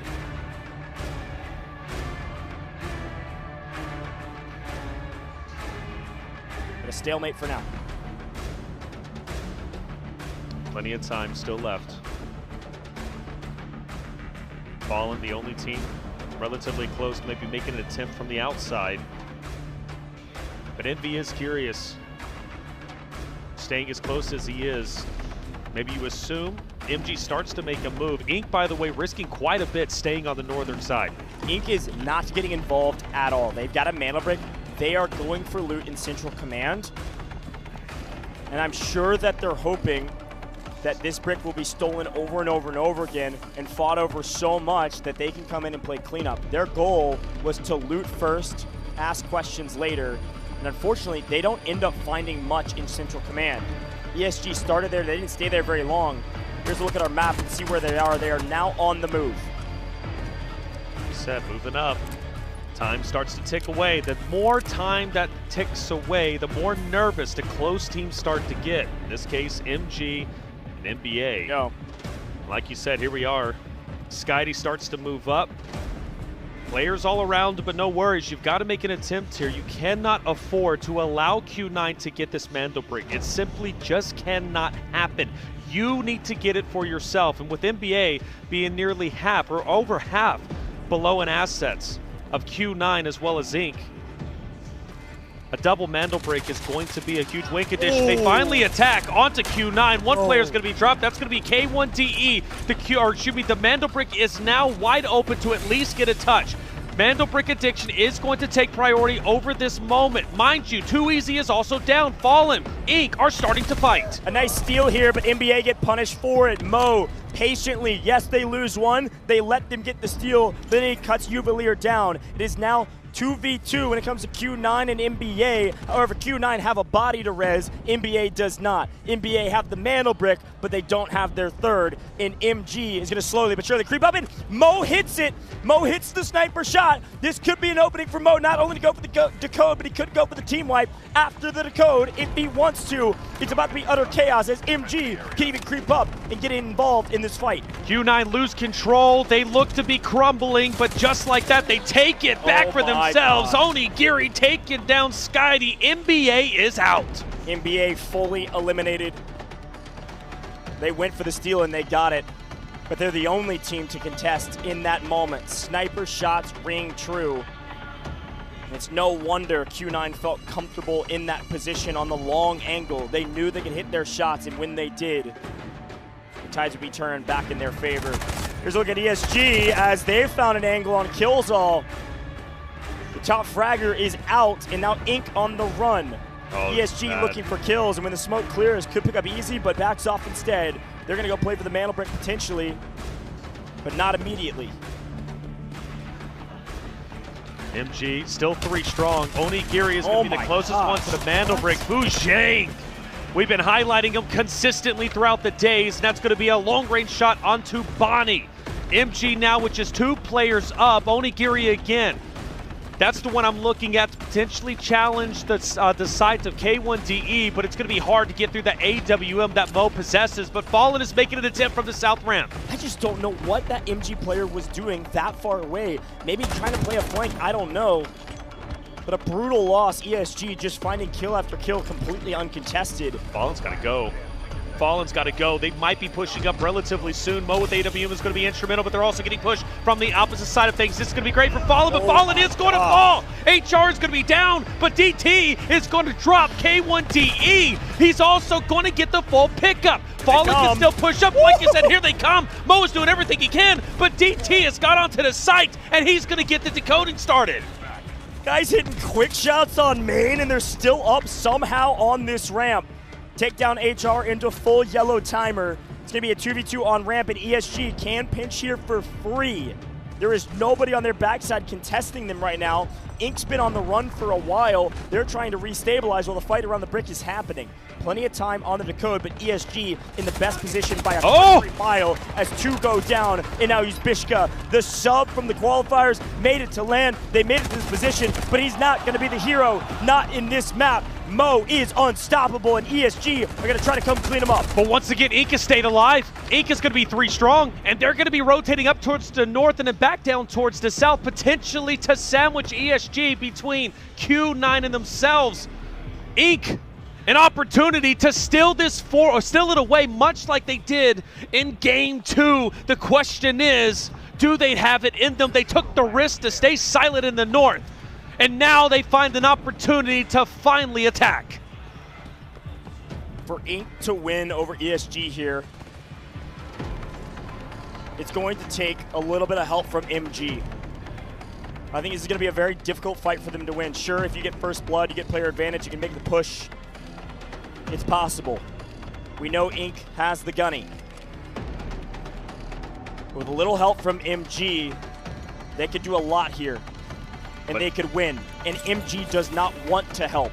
MG is not in a position where they're going to earn very much money in this competition if Inc. closes out right here. But you're right, MG, they get Inagiri out, and ESG is hitting their shots, and they are sprinting at their opponents. They're going to leave the decoding station because it's only 10 seconds, and they've got player advantage. They've got the high ground. They've got everything they want and more. ESG wiped the lobby besides one single player from Q9, and ESG, the home crowd heroes, get the Mandelbrick. ESG, what a battle it was. It was DT holding his ground for the longest time. He also was the one who got the decoding started for the side of ESG.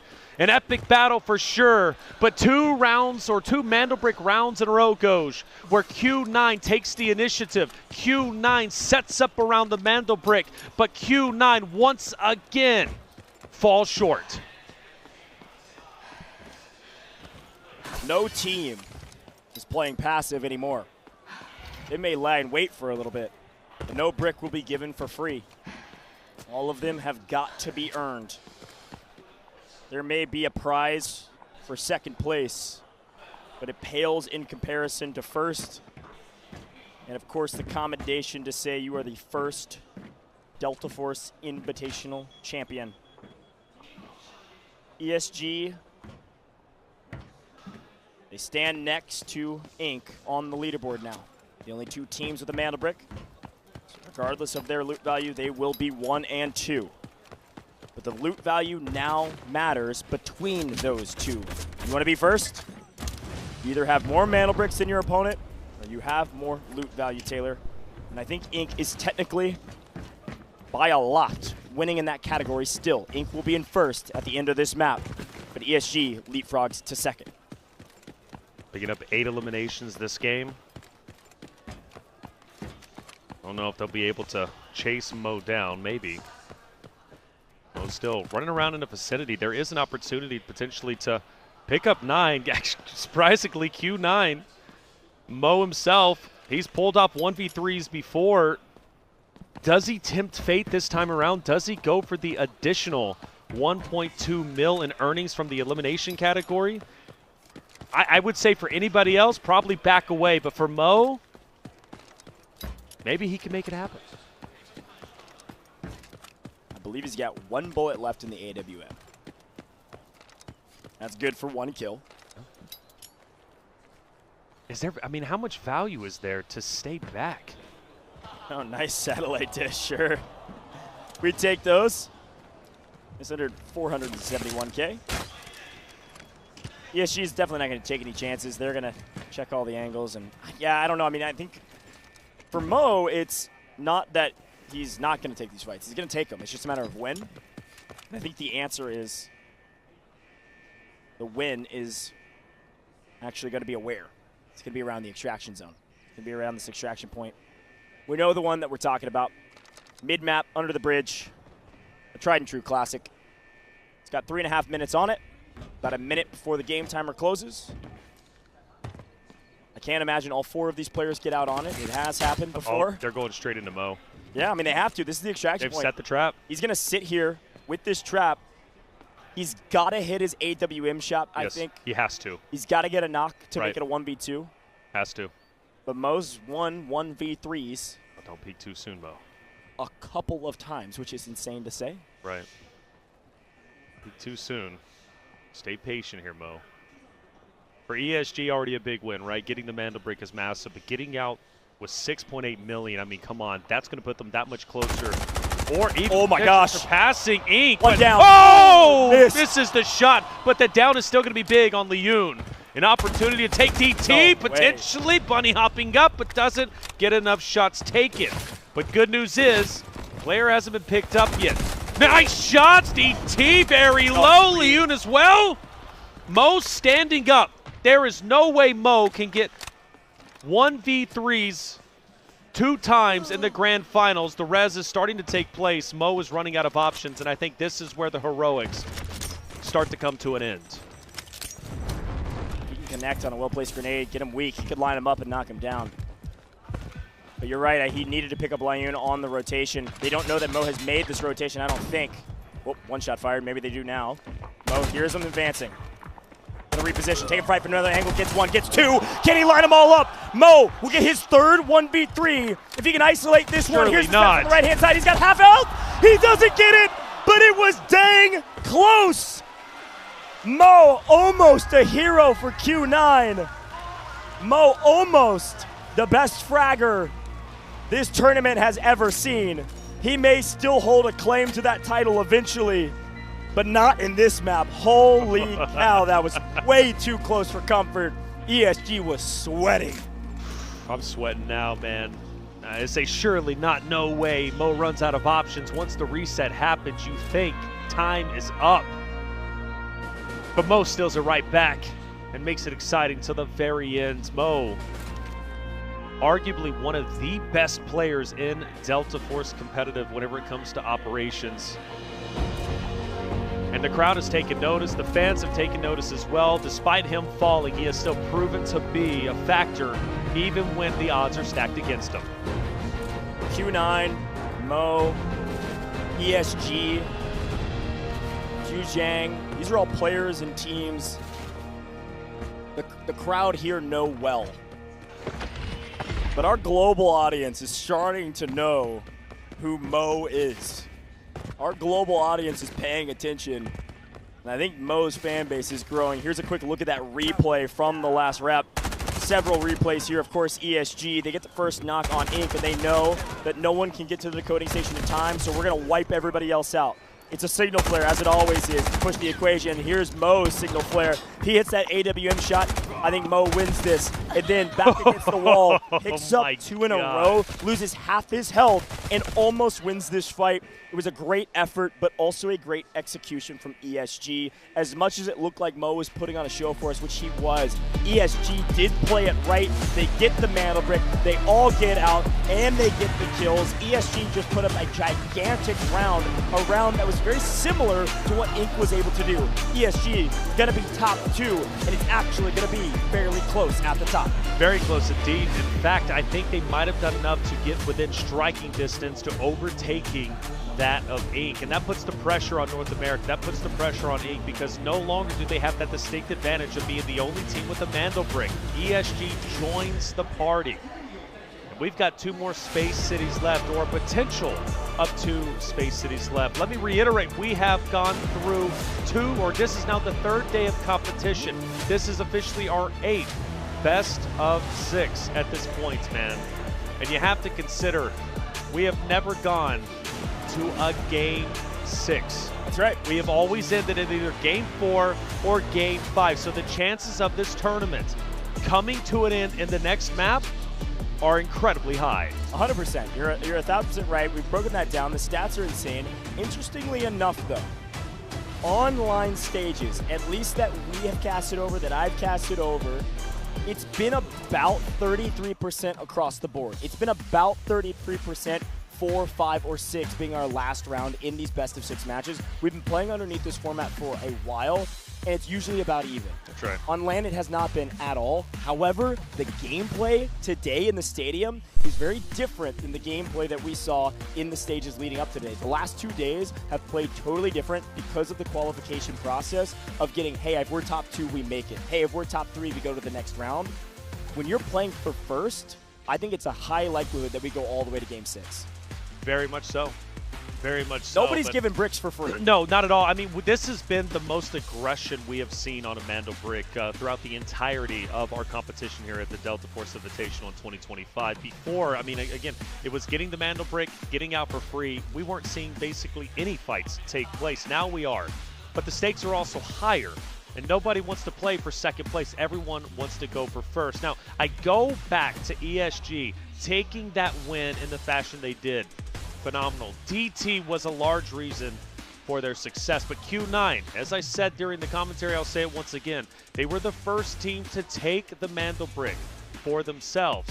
They desperately tried to hold on. In fact, they stole it twice in total. But in the end, they couldn't hold on to it. The same thing happened in Game 2's battle for the Mandelbrick. Q9 has gotten so close, yet impossibly far away. Yeah, and again, it's not something that we saw as much during the lead-up stages, the first 2 days. It's a good call-out from you, Taylor. And again, I think it still comes down to that same topic, is that because they're only playing for first, people just got to get more aggressive. And because of that, the team that plants the brick isn't always the team that's getting the brick. We've seen that in online stages. We're seeing that here on the stadium. I don't think we'll end in round 5, but it is absolutely possible and even probable. But as we look forward, we go back to Space City, and it will be a Mandelbrick round every round going forward. There could only be a maximum of 2 more.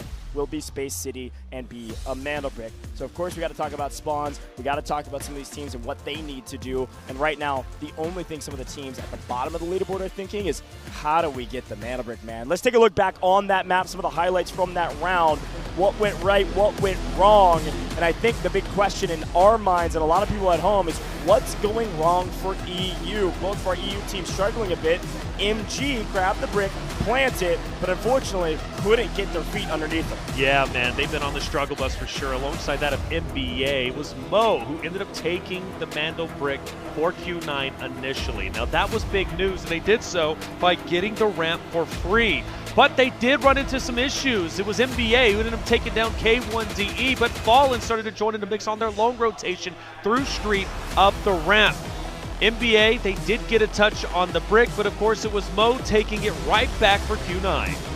Yeah, taking it right back was nice. MG Onigiri is the one that actually struck down Mandelbrick Addiction. Nice crowd talking. We've all done it, and it certainly pays in time. But ESG picked up a couple free kills that I was just literally thinking and even exclaiming on broadcast, what? What's going on? How are we getting these for free? People didn't know where they were. Because of that, they were able to take full control over the decoding station. And as teams were fighting, ESG came in and played cleanup.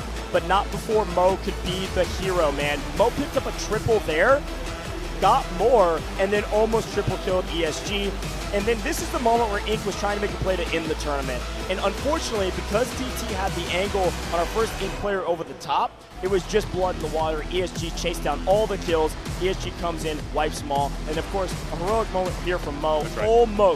Almost the best highlight we've seen thus far. Oh, definitely so. Almost. Well, why almost? Well, it's because Mo ended up getting the best highlight so far with the 1v3, right? So he's gotten 2 incredible plays, but once again, same narrative. Q9 once again falling short. How many times can this continue to happen? But it does make things incredibly exciting going into this next Space City, because Q9 has been so close. This time around, if they could just get over that hump, get over that hurdle, we could have an exciting 3 teams with the Mandelbrick leaving it up to Game 6. Yeah, and that's something we haven't seen on LAN yet. You got to remember, we've been talking about this all day. Only ever seen 2 teams with the Mandelbrick in LAN competition the last couple days. Here's a look at our round 4 results. This is just last round, which is insane to say. Q9 did pick up their 5 kills on the back of Mo almost entirely by himself. But ESG get 9 mil extracted. All 3 got out. Ton of loot value. Mandelbrick and 9 kills. 9 kills is our kill record in 1 round. Again, that is 3.6 mil. Insane stats added to that. That is a 12+ mil game for them. That's one of the biggest games we've seen thus far. Yep. And because of that, they're going to close the gap on Ink dramatically. But look at the damage charts. Q9 does top them on the back of 1 man and 1 man alone. And I can only imagine that 1 man will be our round MVP. You would have to assume so. He was caught short a little bit earlier in round 2 when he picks up the 1v3. He wasn't the MVP. This time you would assume he will be. ESG, the best team of Game 4. They get the Mandelbrick decoded. They get 9 eliminations. And on top of that, around 9.07 total loot extracted with the elims. Total that brings it up to around 12-13 million, which surely is enough to catch up to Ink, if not be just behind to Liu, Fuzhang, DT. Also your match MVP. Now, I'm actually okay with this. 5 total, yeah, it absolutely does. 5 total kills, 5.0 KD, 891 damage dealt. DT, the name that we were consistently saying with the battle for the decoding, right? He was the one getting in there and making the plays and opening up opportunities for ESG to successfully decode the Mandelbrick. DT, without him, they don't get it. Yeah, it's so funny because when I think of ESG, I think of a well-oiled machine. I think of a team. Of course, the individual players have all stood out and made big plays. What I didn't realize in that round was that DT did most of the work. DT was the one credited at least with most of the kills. Yes, it was a team effort, but he was the one that picked up a lot of kills in that last round. Makes sense that he's MVP. Let's listen into those comms from ESG. 别急别急，电住电住，这有人倒了，这上面那个能去换装吗？能，快去啊！我再换，没事，我再换，报价，炸成了，多久有缘，他们后面有人了，能回来，别急，26，颠倒，我们这边有脚不行，我去收你，别打，打起来，得走，哎，让他卡斜坡，死了，新球死了 ，OK， 帮他卡斜坡，里面有人，我知道，我去平台了，卡斜坡吗？死，踩斜坡 ，OK， 我在踩斜坡，别说，我要踩斜坡，来，我就蹲这了，兄弟，我不动了，左边可能有，我来蹲吧，没事，我来吧，我来斜坡，就老要自行，没人的，我跟你说，没人，这边掉2队了，对，小心小白门啊，听我说，现在是啥样？听我说，长边，对，2个残边在那个西大里面进去了，然后1个人在离心里面，懂吗？离心里面应该就是 M。别说话，身上一个脚。如果你被扫到了，我给你扔烟啊，弟弟，你那位置。哦，2个人对着，想来，我能打这个。我站，倒俩，那不了，来，我开刀追他，等我，不着急，牛逼，全是后面还有一个，后面还有斜坡，另一队吗？已经走上来了是吗？他应该想救人，懂吗？来，往前走，不让他救，弟弟开大线，就他一个人，没救，听我说，我们还得拉闸。OK，那我们先去拉闸，情报 OK 吗？只剩1个人，全场只跌包上走了1个。对，全场就是1个人。That right there is aggressive communication. You've got to convey information quickly when you're under crunch time like that. One thing I picked up actually in those replays that I didn't notice before was that the kill on Ink was from the Shepherd Sonic Trap. Which I did not notice originally. Kind of crazy to say. A nice pickup for them. Here's the team rankings overall, Taylor. Talk to me about this. Obviously, ESG, the big story is that we thought they would catch Ink. I didn't realize they would pass Ink. Yeah. Ink lost a lot of loot value in that last round. Well, they did, but also you got to think ESG wasn't necessarily too far behind in the asset race. So getting over 12, 13 million elevated them up enough to put them in first place. The pressure truly is on for Ink, but also let's add in Q9. Q9 is right there in the running too. Crazy. They're just behind Dink. They could pass them up easily if they could just get a Mandel brick.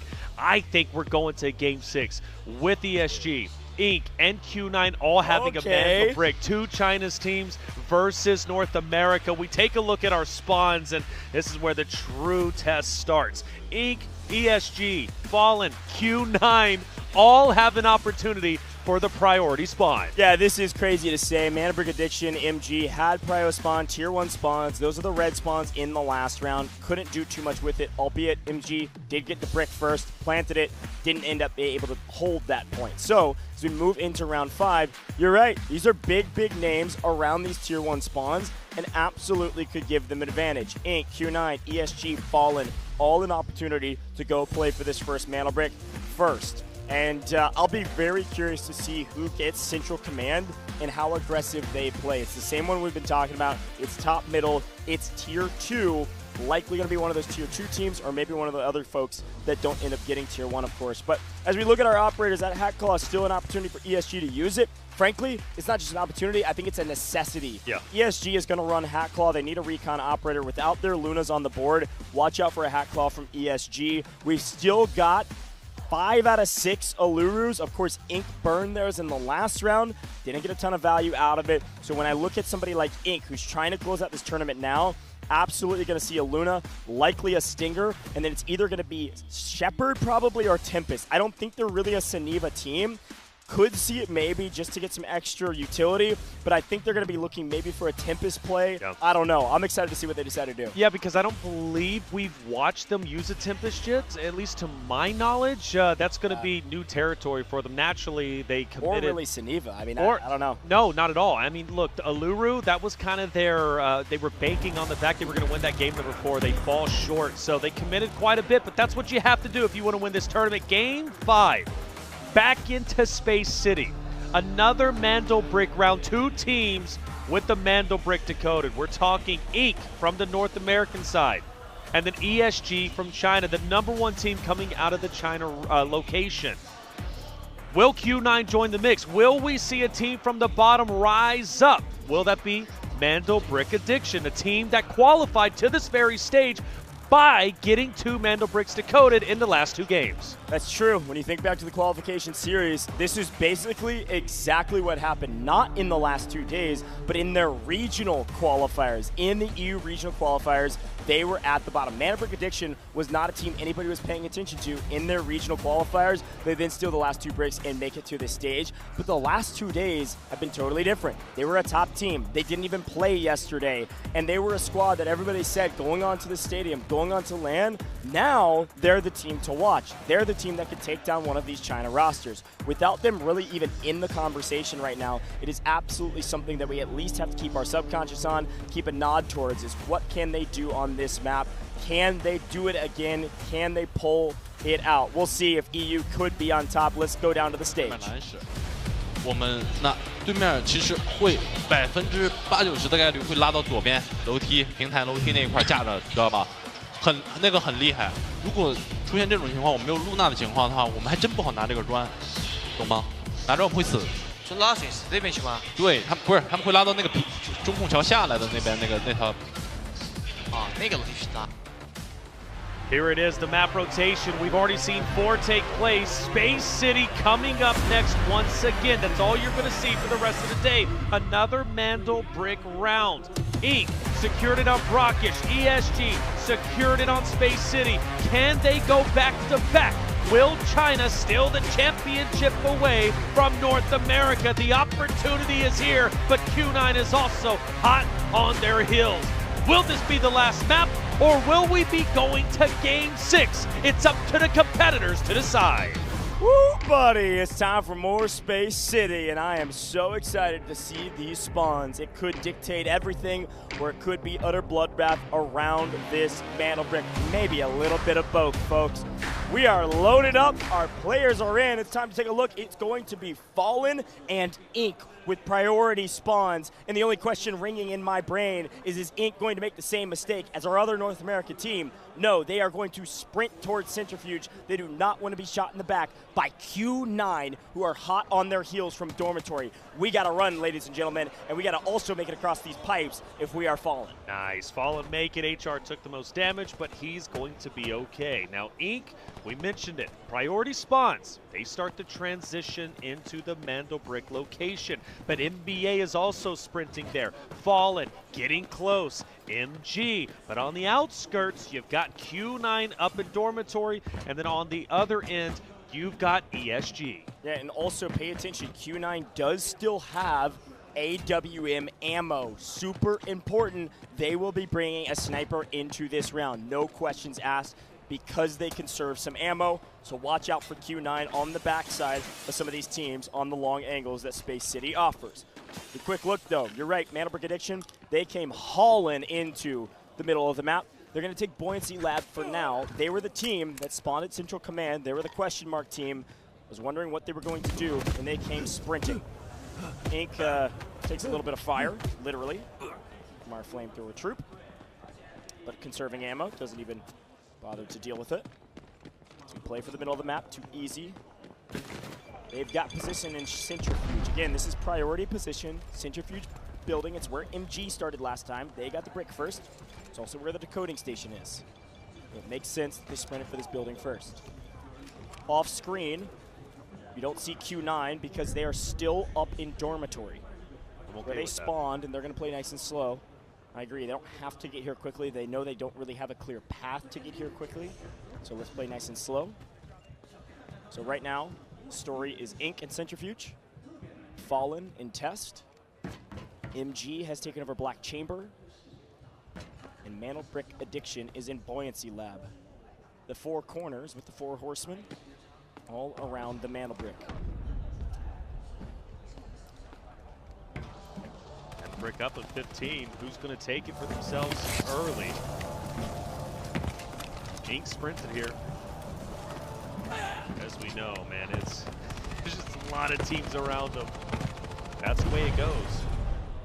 This is by the way, this is the most aggressive we've seen Ink go for Mando Brick yet, right? Yeah, they're going full send into it before. They've been taking their time. They've been hanging out in the outskirts and getting involved late, but this time they take priority, but they get punished. Too easy is down. HR excited about that knock. The young gun hits his shots. A big take on Ink, and also a take on the Mandelbrick runner. What a take, what a kill. He gets the Mandelbrick, and Fallen said, thank you very much. We're gonna take this the other direction. Oh, what a turn of the tables here, Taylor. A brutal moment for Ink, who thought they were free and clear. He almost made it to the door. But it's not the worst case scenario. Ink can still get their teammate back into play. All three can still be up, but they can go for a challenge a little bit later on. But for Fallen, a team that has been at the very bottom since the start of Grand Finals, has a chance to elevate themselves up. Playing patient, though. They don't know exactly where they want to go with this Mandelbrick. As a reminder about the timers. Torch timer. That's the timer that you have to carry the torch, aka the Mandelbrick, to a decoding station. Look at what Flairch is doing. This is very common with an Uluru operator. Yes, it's valuable in terms of his kit, in terms of damage and all that good stuff, but that missile is so valuable for recon. Here they go. They spotted a clear path following the path of the guided missile. Smoke and run, and let's push to the same decoding station we've been playing for a very long time. Fallen are sprinting for it. They are. They gotta know what team's inside this building. There's the door open. They absolutely know it now. Smoke's out, bodies out, guns out, and Skydie hits his shots. It is EU on EU violence. And with one down, Mandelbrick Addiction absolutely have an advantage as they get the full, and now FN on the run. They had the Mandelbrick, and they still got it, but they are down to 2 players. So we're taking it down towards the south. Seen this take place before. 3 minutes. Plenty of time. No reason to rush this. No reason to lose a player too early. Talk about a story. If Fallen can get this Mandelbrick decoded, go into Game 6 and get another one, potentially stealing the championship away. But they got a transition, and they're getting mowed down. This is brutal. That's a knock on Uzbishka. Q9, reminder, they were in dormitory. They're now all the way on the south side of the map, hunting not only kills, but the Mandelbrick. HR is running for his life. He's got the brick. Everybody can see him on the minimap. All of the question marks are, well, when's this guy gonna die? There's not a decoding station over here, folks. He could go all the way to dormitory. He could take it outside of Buoyancy Lab. But right now, he's playing for his buddy. They're gonna hear this beeping. They're gonna hear this revive. Just a matter of time. HR's gonna have to go huge. Going for early knocks, doesn't connect on enough shots. HR is out of here, FN is out of here. The Mandelbrick is in the hands of a match point team. The Mandelbrick is in the hands of Q9. Q9, who have fallen short now two times in a row, a chance to finally even up the odds, join the likes of ESG and Ink with the Mandelbrick themselves. But they haven't got it decoded just yet, right? They've got to get to a station. That's the big thing to take away. Yo. And they are going to get into a fight. NBA, though, just in the outskirts. Boldo trying to stay up as hard as he can. Ink, though, continues to push in. Baby B leading the charge. He'll back away. Yeah, this is a tough fight, rather. Pay attention to the top middle of your screen. We'll keep updating you as well, so you don't forget. This Mandelbrick has to be put into a decoding station in the next 70 seconds, or it will respawn in the middle of the map. You don't oftentimes see this happen, but it does happen occasionally. It has happened one time in the last 6 best-of-6 matches that we have casted over on LAN in Studio and now Stadium. This torch timer will run out, and the Mandelbrick will respawn in the middle of the map in 45 seconds.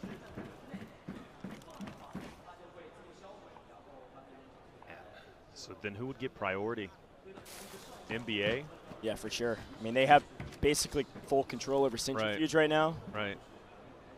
Ink, though, not far behind, even though they're only 2 strong. But also gatekeep. But I don't expect them to be the ones to make the push. Yeah, and for the Mandelbrick. This is 100% certainty now. Yep. Going to respawn in the middle of the map. Everybody knows it. Everybody can see the timer. NBA knows it.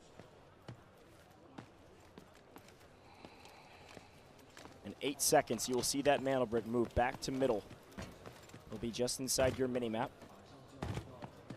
Now NBA's making the move towards it. Here comes the respawn in 5 seconds now that it has fully extinguished. And they're for sure going to get it. Nobody's in the line of sight to mow them down. There it goes. NBA goes for the push, maybe, kind of. They don't want to like just close their eyes and run at it. Well, they don't know if anybody's on ramp or not. Ink backed away from that position, so they don't know it's clear. I'm going to go down the steps here and skate over. Trying to get some semblance of information. No true sense of urgency yet, still 11.5 minutes. Quick update on the map. Obviously, you can see it on your screen now. Ink way up in dormitory, trying to restabilize with 2. Saw ESG on the north side of the map. They're actually traversing down from Central Command over the bridge now towards center. Q9 still on the other bridge over at Horizontal Test Workshop, basically on the extraction point right now, whereas MG's just been hanging out right here. Black Chamber. I want to point out, by the way, for Ink, they do break away to dormitory. Pretty big, and the reason why that is big, staying alive, honestly, is the play at the moment. They're not going to take priority over the Mando break. If they can stay alive long enough and enough bodies drop, let's say it ends up like map number 2, they could steal it for themselves, but it's still going to be far-fetched. It's also a decoding station. Nobody knows necessarily that Ink is up there. If somebody grabs this brick, here they go, Mando Brick Addiction. They try to clear as much of a path as they can. End up being completely uncontested. Does look like ESG has sent some front man up. Q9 actually had an angle from the low side. NBA a little bit trapped in the middle of the map, but they should be able to get out no problem. I say no problem. ESG is waiting on the other side, so. Right. Question is really, where do you go from here? Got to get indoors if you can, but they, oh my gosh, DT is hunting these guys. Oh yeah, I mean, he's incredible. We witnessed him earlier. Oh no, oh no, oh no. NBA's chances of decoding the Mando Brick gone in the blink of an eye. You said DT was on the hunt. ESG mows him down, but hold up a second. The AWM from a distance will drop Fu Zhang. All exits from the center of the map, all entrances to any of these buildings were covered by ESG. A perfect trap. But what they didn't count on is that Q9 and Mo had a couple more rounds of the AWM. One goes down. They were able to get the revive, though. But the Mando Brick stays on the ground for now.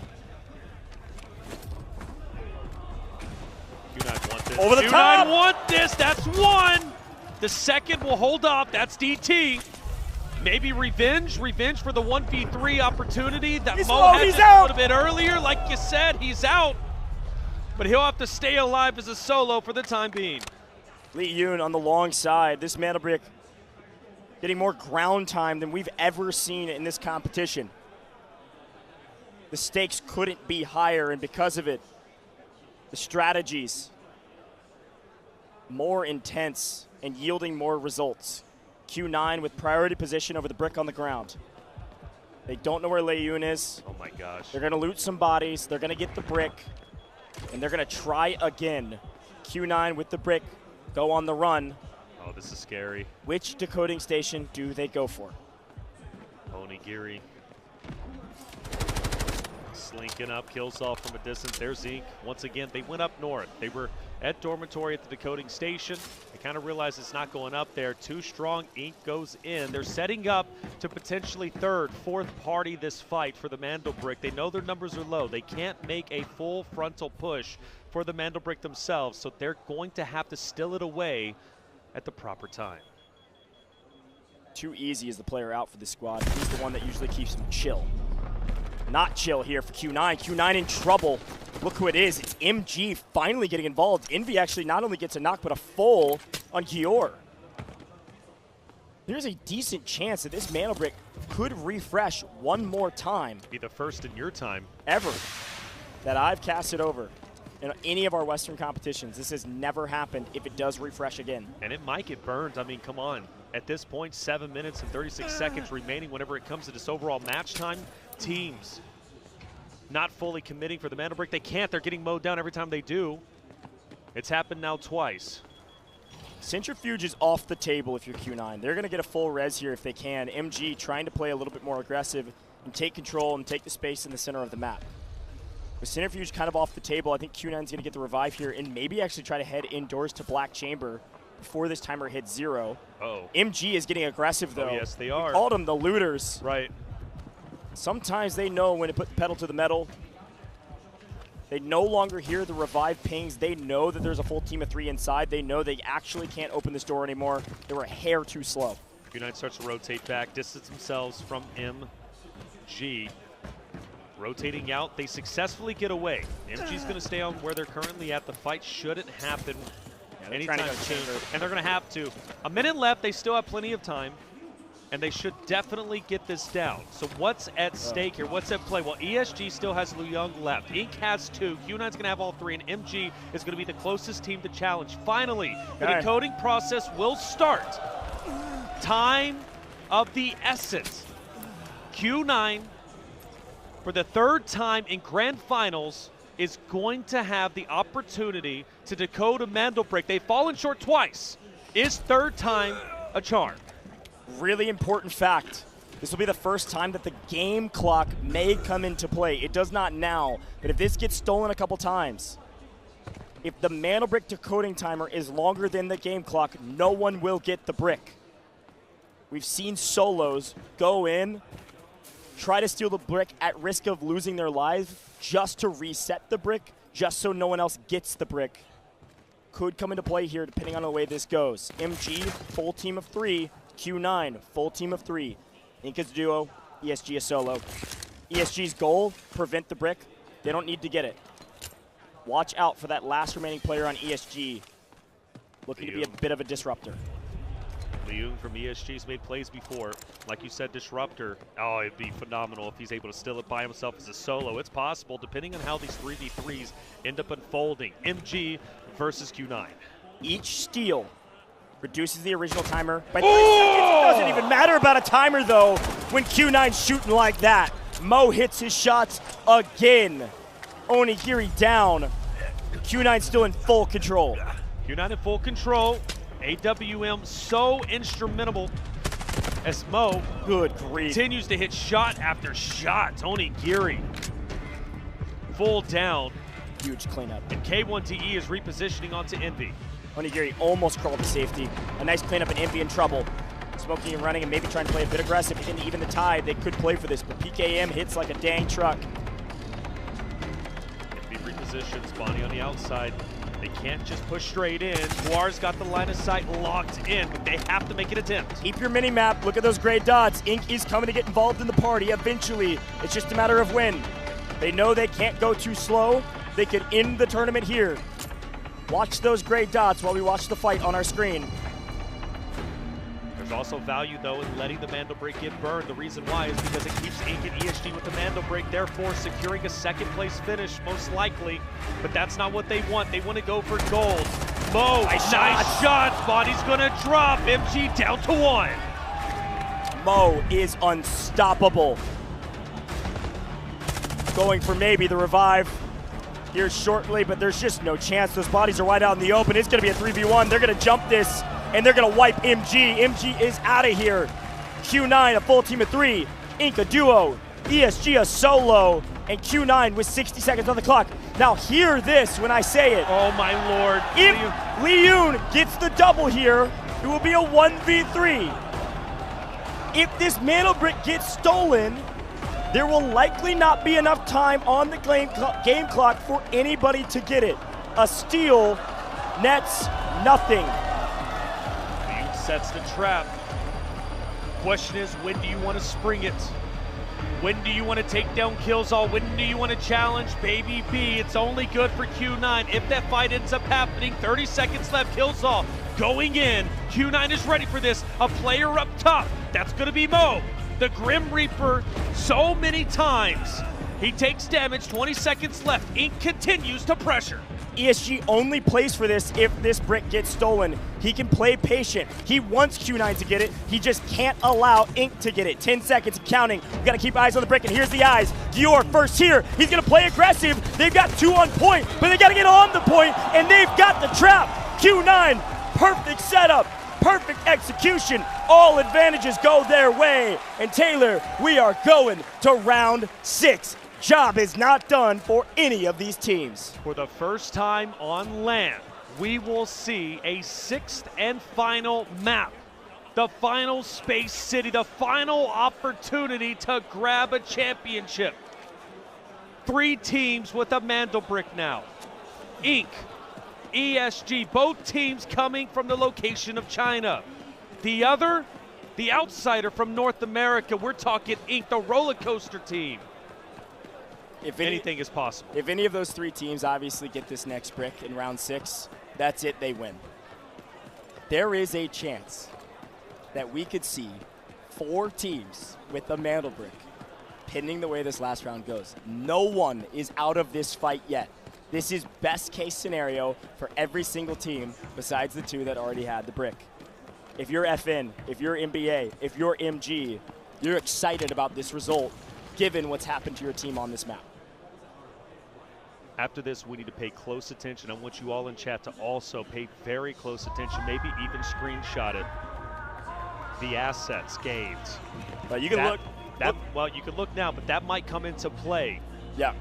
In the next Mandelbrick, if they, of course, as you said, if 4 teams get the Mandelbrick, that would be crazy. The assets, which by the way would be one of the first time, actually the first time on land that's come to fruition. Yeah, and I want us to take a look at the left-hand side of our screen right now because there's only 1 team left, and they're trying to do what they can to get out of the map. They weren't able to get there in time, so because of that, you're not going to actually see Q9 extract in time, which is actually best case scenario for everybody else involved, especially those that do have a Mandelbrick. Obviously, best round goes to Q9. Obviously, they have a fantastic rep. They get their brick. They're going to be a top 3 team, but losing out on a ton of loot value is gigantic. Reminder what this said a moment ago. They were at 30 mil. That is overall. That is our total assets now on the left-hand side. They were at 30 mil that they could have maybe made it out with, but because the fight took so long, they couldn't get to the extraction in time. They will lose out on a sizable amount of cash, and therefore the top 3 leaderboard is going to be a lot closer than it could have been. Q9, a fantastic rep. It's not perfect, but it absolutely put them inside the top 3, if not in first.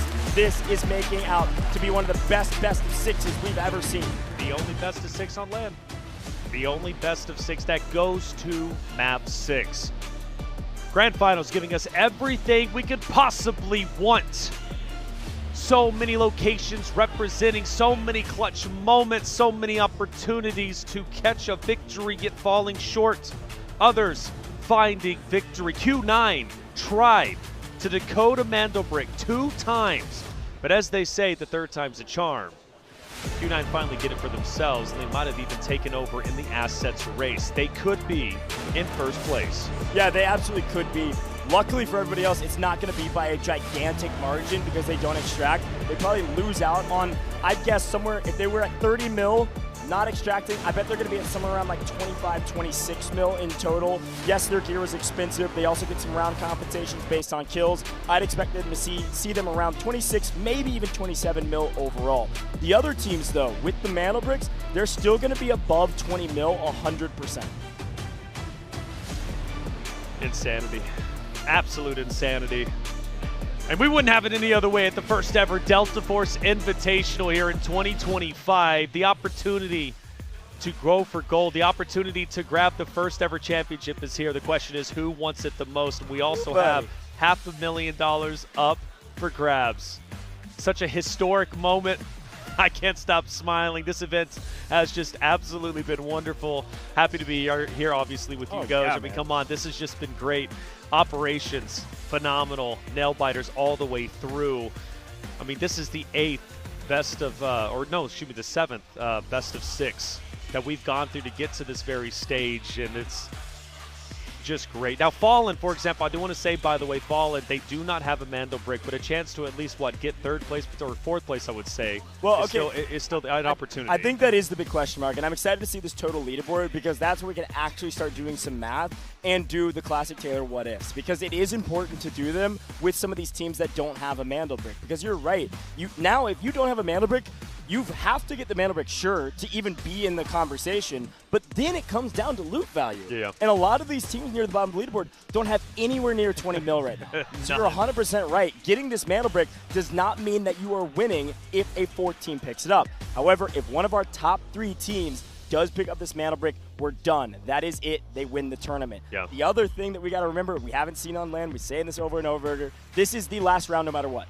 I don't care if it's a team getting 2 bricks. We don't get any more. I don't care if there's a chance nobody could get this brick. It doesn't matter. This is the last round. Right. So these teams are going to be doing a lot of what-if calculations. These teams are going to be doing a lot of math in their own heads, trying to figure out what's the right thing to do, because the right thing to do will change as this map evolves. Keep that in mind. We'll try to keep you involved on what this map could look like, but they're going to do the math behind the scenes so we can peek the leaderboard before we get started. I'm going to tell you this right now.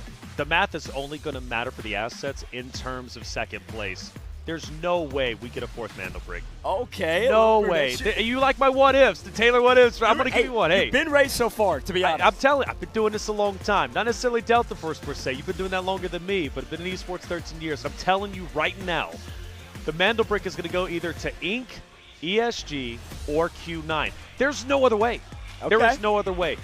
So it's one of those 3. Chat, you have a decision. Who are you picking? I think at this point, Chat's kind of, at least moved on from Fallen and into Inc. Now, I will say, though, Q9 gets a lot of love, and large reason for that is because of Mo. Like, Mo has stolen the hearts of our chat, too, and rightly so. Mo is just a phenomenal player. But I don't know who's going to take it, and I'm going to tell you what, I'm not even going to give my prediction because I'm not going to caster curse it in any way. I want this to fall as it does, and the competitors to get what they want. I love it's not up to me. Yeah, you're doing all these predictions, but the one you won't do is I will not say a team. All right, fair enough. And that's very rare, by the way. I always full send for a team. I won't do it this time. So here's the thing for me. I will absolutely say a team, okay? I'm saying we are getting 4. I think there is going to be a 4th team that picks up this mana brick. They have nothing to lose. They're going to play with an utter confidence because they have to. Okay. There is no other choice. Okay. I think Mana Brick Addiction gets this brick. I think NBA is going to join the likes of everybody else inside the leaderboard. But I don't know if they win. They probably don't because of loot value right now. But I think they get a mana brick. And for the first time, maybe ever, or at least in a very long time, we will have 4 teams with our mana bricks at the end of 6 games. We only have 4 mana brick rounds.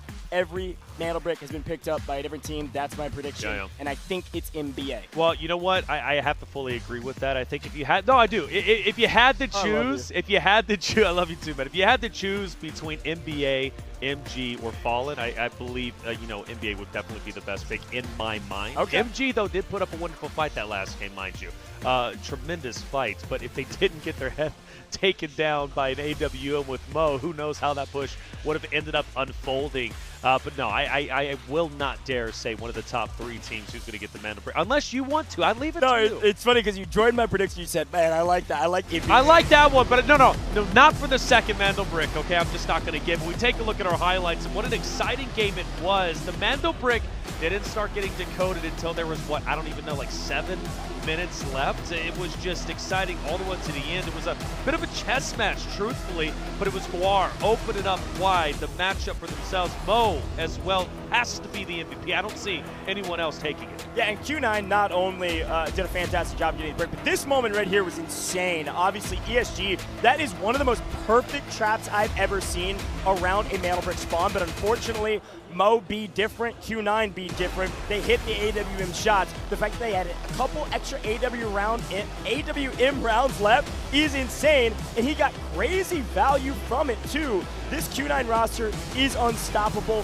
when they've got momentum, and they had momentum the entirety of this map. Pick up all of MG, pick up all of Inc. This was crazy to watch, and frankly, sometimes when you get the Mana Brick, the rest of the things you did on the map are overshadowed. You gotta remember, Q9 got so many kills.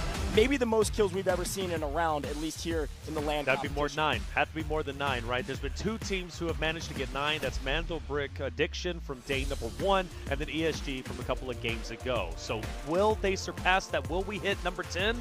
Well, it's very possible, and that's a lot of money where it matters most. A lot of Technique alloy that might come into play if a 4th Mandel Brick is picked up. So assets are going to matter going into this game number 6. The final game, We don't get tiebreakers. We don't get another game played because there is a tie in the Mantle Bricks category. No, we don't. We just decide it based upon assets. It's all or nothing at this point. Yep. There are no second chances. Everyone only gets one more. Only gets one more map, man. Space City, right around the corner. Got a couple more things to wrap up before we go there. We've talked a lot about what-ifs. We've talked about what this team could do, what that team could do. If you're a team at the bottom of the leaderboard, you have to play for a brick. There's no question about it. However, if you want a chance to win this thing, you also have to get a brick and get a ton of loot value. One of the ways to do that is kill everybody, loot their bodies, and get out. For the teams at the bottom of the leaderboard that don't have a Mantle Brick, it's 3-3 right now. It is split in half. Those 3 teams, they have to be perfect if they want to win this tournament. While the teams at the top, they do not have to be perfect at all. They just have to get the brick. That's the it. stakes have been set. The rules are very clear. At this point, if you don't know what's going on, I don't know where the heck you've been, man. We've been doing this for a long time, and it's been so much fun. The crowd has been electric throughout the entire course of the day, and we're about to wrap up right here, right now. Now, one of the other things we got to remember is I don't think, somebody correct me if I'm wrong, I don't think Q9 has any more AWM ammo, and they did not extract. So they don't have the weapon, they don't have the ammo. I don't think they can get it any other way. They burnt it all up. Right. So it's going to be a fairly even playing field coming in for the most part. So I turn the question actually to another what if before we head down to the stage, and that is how much cash should you bring in? How expensive gear should you bring in? It's a risky strategy. It is. If you go extremely heavy into the category, like kitting everything out you could possibly kit out. I'll give you my answer. And you go down. Yeah. Let me give you my answer. You can't play for second. You cannot play for second in this moment. I don't care. And look, if this was maybe the second, third, fourth Delta Force Invitational, okay, maybe play for second. There's a lot of money on the line. There's a lot of money. No, there is. And again, that's that conversation we had at the very start of the show. You know, now you got to weigh your pros and cons. Are you satisfied with a second or third place finish, securing that bulk of money? And make no mistake, I'm not downplaying it. That is a lot of money that can be earned, all right? A ton, in fact. More than we're even making coming over here, right? Significantly, okay? By a mile, okay? So something to think about. I'll answer it more in just a second. Let's listen into the comms for the winning moment. 给到了，打，面对面对，头上小心一点，小心一点。中脚还有，中脚给的大，这里，脚下铁梯倒的，脚下铁梯倒的，铁梯就俩，铁梯就俩，铁梯就2个。我开大了，铁梯有一个，铁梯有一个，上了一个。你们压他，你们压他。站满。好炸，好香。 哪倒哪倒，脚下脚下还在脚下，脚下最后一个，站满站满站满站满，打打打，剩一个中脚的了，走了，来3星，我放砖，好，射头，坐好位置。我们怎么踩？烟已经死了，中间外面来了，外面来了个，对，他们可能要拉，赶紧黄板，赶紧黄板，倒最点倒。 黄板有火，黄板有火，帮不了，就一个了，就一个了，外甥。我知道，不一定，不一定，不一定，不一定。右手卷帘，我脸上把他抓了，抓住！回去，快回去，快别点包，别点包，别舔包，别舔包，换了个脚，换了个脚，我脚烂完了，拔不了，拔不了。OK， 我硬手。换兵吧。 别打！哎！把！我拿果盘，我拿果盘，我拿果盘，我拿果盘，我拿果盘，拿果盘，拿果盘。速8果盘，速8果盘，把果盘再装里，我知道，有啥都掏起来。我知道。我看2分钟够8，够8，2分钟速8。我扣裆一个牌子。哦，铁梯。我知道。铁梯。我去趟蓝市看一眼。可以。我全撇了。 咱撇了。然后下把，这是第几把？第5把吧？对。你们副装了吗？付了，都付了。我吃老太。吃。这全是牌子都没抠呢。蓝是没牌子好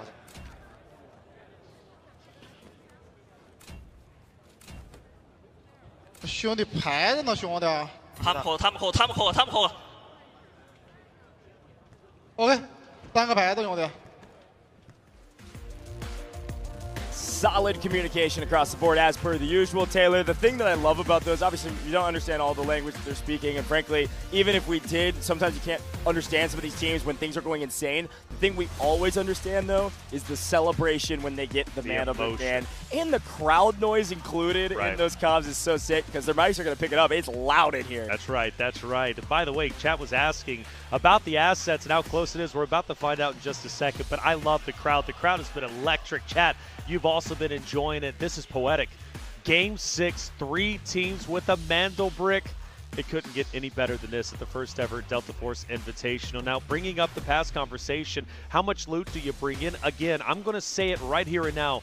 You don't play for second place. This is the first chance to ever become the first ever Delta Force Invitational champion.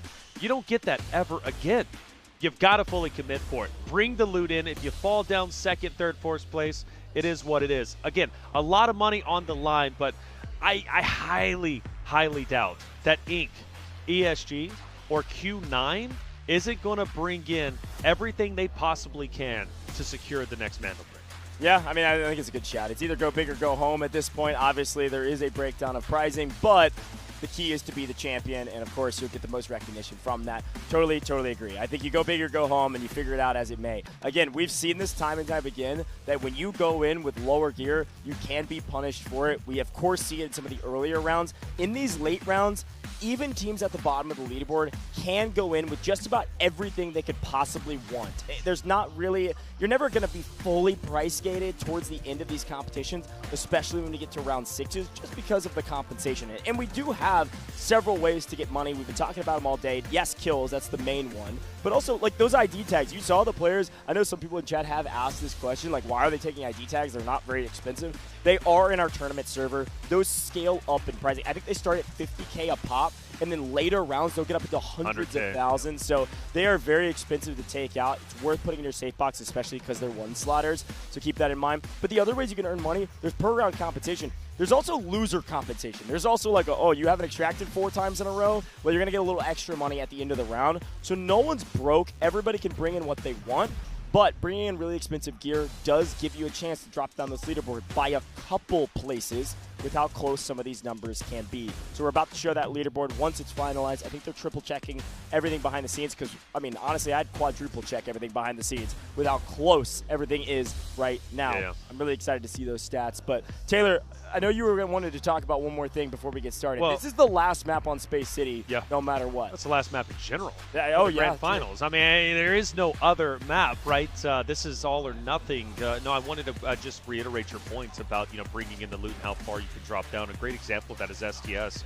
Even in our final match just yesterday, you know, STS was well within their rights to place top 2, especially with Inc. getting both Mandelbricks in round 4. All STS needed to do was just hold on to the loot that they had and extract, but they fell short. And the reason why they fell short is because Inc. ended up hunting them down over on the rocket site and taking them out. Because of that, they dropped down from second place like 4th or 5th, and MG was able to rise up because they got one player out, which was Bonnie. So that's how severe it can be. And I want to reiterate, like, STS had like a 10 mil lead over that of MG. That's how severe their drop was. So even though you come in second place, if you're willing to bring all that equipment in, you do run the risk of losing and dropping down quite significantly. But again, you only get one shot to be the first ever Delta Force Invitational champion. Regardless, 3.6 mil going to the way of Q9 on top of their round earnings. But the most important thing, they get the Mandelbrick decoded. Yeah, and also nobody else got hardly anything from that map. Everybody else died. The only person, I think, to actually extract was that single player from ESG, and all they did was prevent losing a lot of that gear that they had brought in. So keep that in mind, too. Like, a lot of people are not going to gain anything here. ESG did prevent some loss overall. That is calculated here in our round earnings, though, I believe. So you're seeing numbers, but not a lot of movement on the leaderboard besides this team right here. 9 kills is 3.6 mil, folks. They are going to jump up a ton of value. They're going to jump up like 6+ mil here, a little over 6 mil because of those operator kills and the Mantle Brick, a little extra cash there as well, 400K for getting the Mantle Brick. But Yor, Mo, K1, obviously the best team of the match. Here is your round MVP, K1 DE, hitting his shots, man. 4 kills, a 4 KD, and almost 600 damage. My GOAT K1. That's right. And you know what? That comes to show you how strong K1DE is, because you think back to Mo and how many shots he was hitting with the AWM.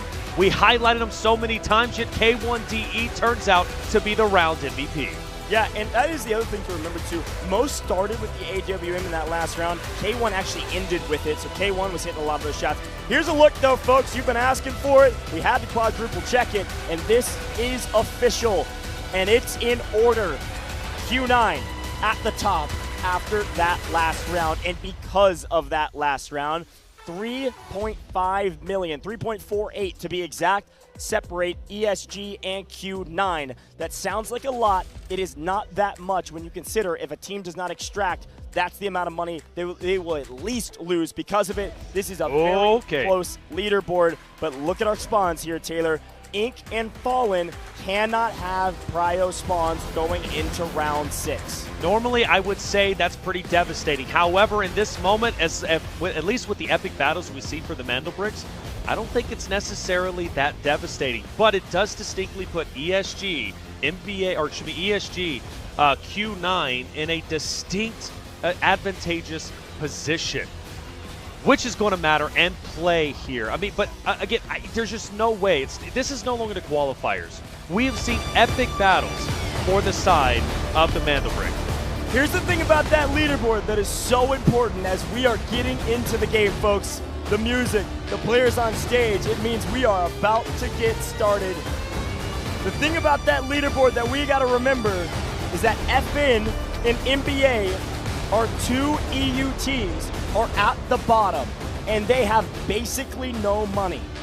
They essentially, not 100%, but like 99% cannot win this competition.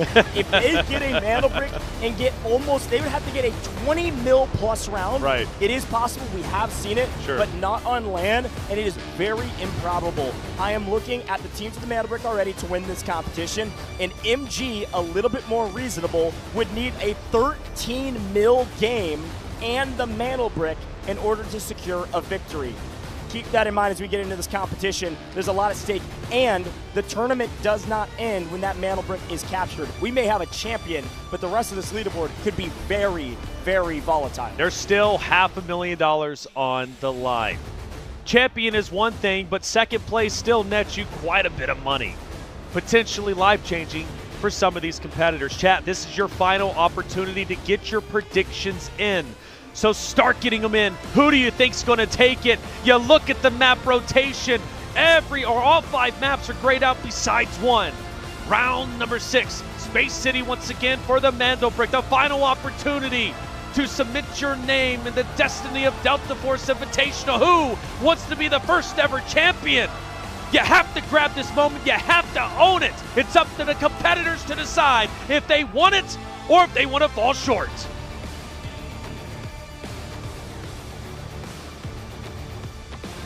Space City, you know it, you love it or you hate it, I don't care, we're on it. And there's a Mantle Brick spawning in 2 minutes and 45 seconds. The map has started, the players are in. Let's take a look at the spawns. It's ESG and Q9 with prio spawns. ESG, Q9, 2 teams with a Mantle Brick sprinting for the brick, and they will get there first. The only other team that is on match point is Inc., and they get Water Tank, and NBA are sprinting at them on the right-hand side of the map from Assembly. A fight potentially happening at a weird angle on the right. But on screen, we got MG from distance trying to connect with sniper shots. He's trying his best, isn't he? We've seen teams, the Mantle Brick, all fully wiped quickly. That would be devastating, given that there's no more second chances. This is it. This is the only opportunity all 6 rosters have. Q9 taking over Centrifuge. ESG taking over Test. Inc. has come around, but still on the bridge near their spawn. They will likely come in late to the party. We also notice that FN is not moving towards the mantle brick immediately. MG rotates a little bit over. Okay. Security director is taken off the map just to make sure that Delta Force doesn't get the last lap. I'm out here getting a little too antsy, Coach. I'm saying, I'm looking up top right, I'm thinking, who dropped? I love it. How could I not be, though? Such a big moment. Really important note already, though, and oh, thank you, production. I love it. Everybody look at Ink right now. They are not bringing in gold gear. They have elected to go a little bit cheaper to save some of their cash. They had plenty to spend, but they know this is a loot game potentially as well. They have saved some money. Let's see if it comes back to bite them. Also a Tempest for too easy. I believe the first time Skydie. we have witnessed Ink run a Tempest, but they have no choice. They burned their Alurus a little bit earlier. But you're right, Skydie with the Tempest is big because of the fact that he loves running Tempest and he finds so much success with it. Yeah, Q9, by the way, exact same story as Ink. They go purple, ESG goes gold. ESG going to have a gear advantage slightly. However, we all know that everybody now with gold ammo, it's not going to matter too much. It may be the difference maker. We've seen players live with a single HP. We've got Mo, sniper in hand again. There it is. Mandel bricks up for grabs. Do we got any quick picks? Does anybody full send it? Talk about nerve-wracking to fully commit at this moment, to fall. Something that happened a little bit earlier. You go back to map 5. Ink took priority. They got the Mandel brick in their hands, but they didn't get away. One was mowed down, and they had to go at it with just 2 players. Granted, they put a wonderful effort towards the very end, but they fell short. Quick look at the map. Just going to point it on your mini-map. You can see it now on big screen. Ink has made it to Black Chamber. As expected, NBA has taken over the bottom right-hand side of the map near water tank and now over to the bridge. There's pretty traditional rotations for each of these teams. FN electing to stay in Central Command. I wonder what their strategy is. Loot up, maybe. I don't know. We'll see what they do. Just play patient and wait for somebody to start the decode and then figure out where to go. They obviously could have eyes on the employee passage decoding station, which you can see on your screen. Of course, there's a dormitory decoding station that's a hair off your screen, but you don't see people go up there that often. There is a world where the Mandel brick gets burnt, and then it comes down to the top 3 teams in assets, Q9, ESG, and Ink, and it's already as close as it is. I mean, it could be anybody's game. What if Taylor strikes again? I love it. Hypotheses, left, right, and center. All that matters now is execution. Ink may be first to the brick. They're going to be playing the low side from Black Chamber. ESG playing patient as well. Nobody wanting to make the first move. U9 setting up a trap around Centrifuge. They've actually got one over by Buoyancy as well. Based on what we can tell on the map, Ink thought they were playing low. They're not. They're actually up above, hitting these safes. Should find some decent loot. They know it as well, Taylor. We talk about the what-ifs. Ink is thinking about all of them as well. They've got a good coach that's behind them. These players know it too, that loot is going to be incredibly important. It could be everything. Imagine a key card in this moment. Yeah, pull the 5.5 mil. Oh. Oh. Oh. Oh. If you I pull, got excited. yeah, I mean that would have been nasty. Gotta check. When this thing starts spinning, dude, my heart rate goes through the roof.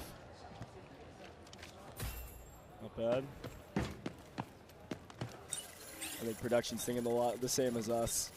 We want to see it. On the left-hand side of your screen, while they're doing this, that's total assets. That's going to be our leaderboard. That leaderboard is not final. It does not calculate all of the kills. It does not calculate every single way you can earn money, but it is current outside of it. And so it will give us a lot, but it will not give us everything. So don't take that as the truth at the end of this competition if it does come down to assets, but it should be your guide to figure out what the stakes are. game of chicken. You could feel the pressure. You could feel the tension. Everyone's so slow on the move. Nobody wants to overexpose themselves, potentially taking additional damage, potentially dropping. No one wants to be the first one on their team down, potentially solidifying their loss. 13 minutes left, still plenty of time. Who makes the first move? If I'm FN, this is the play. You don't have to play for the brick. Not immediately. You play insanely slow. Kills help, but looting these bodies will help the most if you want to jump up this leaderboard. They are completely out of the race right now. They will need to basically come play cleanup, get the brick, and loot every single body. So they are going to wait until somebody else makes the move. These other teams may be thinking the same. Mana Brick Addiction in the exact same position. It's your team. And they are at the bottom of the map, now skating towards what could be an entrance towards Ink maybe over in Black Chamber. It's probably the easiest route. If they want to go that way, could try to go up ramp. They'd be met by Gior from Q9.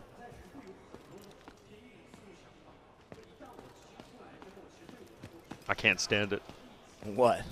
Somebody needs to touch the Mandel Brick. Taylor's stressing in the booth, man. I'm sweating. Somebody make a move, man. I understand. I mean, make no mistake about it, though. I understand why nobody wants to go for it just yet. Especially if you're Q9, ESG, and Inc. I mean, you're so close to becoming a champion. So it might be these outskirt teams, NBA, FN, MG, who says enough is enough, we're going for it. But as of now, probably got another several minutes before anybody moves forward. NBA, though, is starting to come up to the north.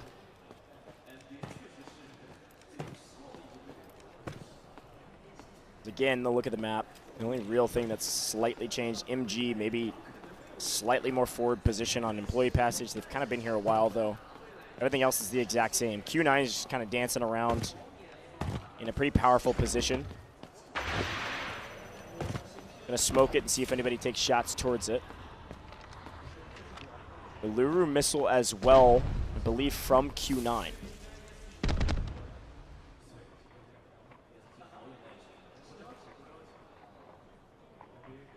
think NBA is going to be our team to work their way up and go for the Mandel Brick.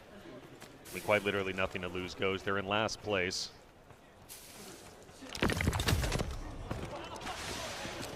Here we go. Yep, they're going for it. Why not? Commit everything for it. Skydie's on Tempest. Could go here, make a move. HR finds an angle from distance. Mo finds one on Skydie. Skydie running Tempest, couldn't quite get there. And we get to see it from the bird's eye view instead.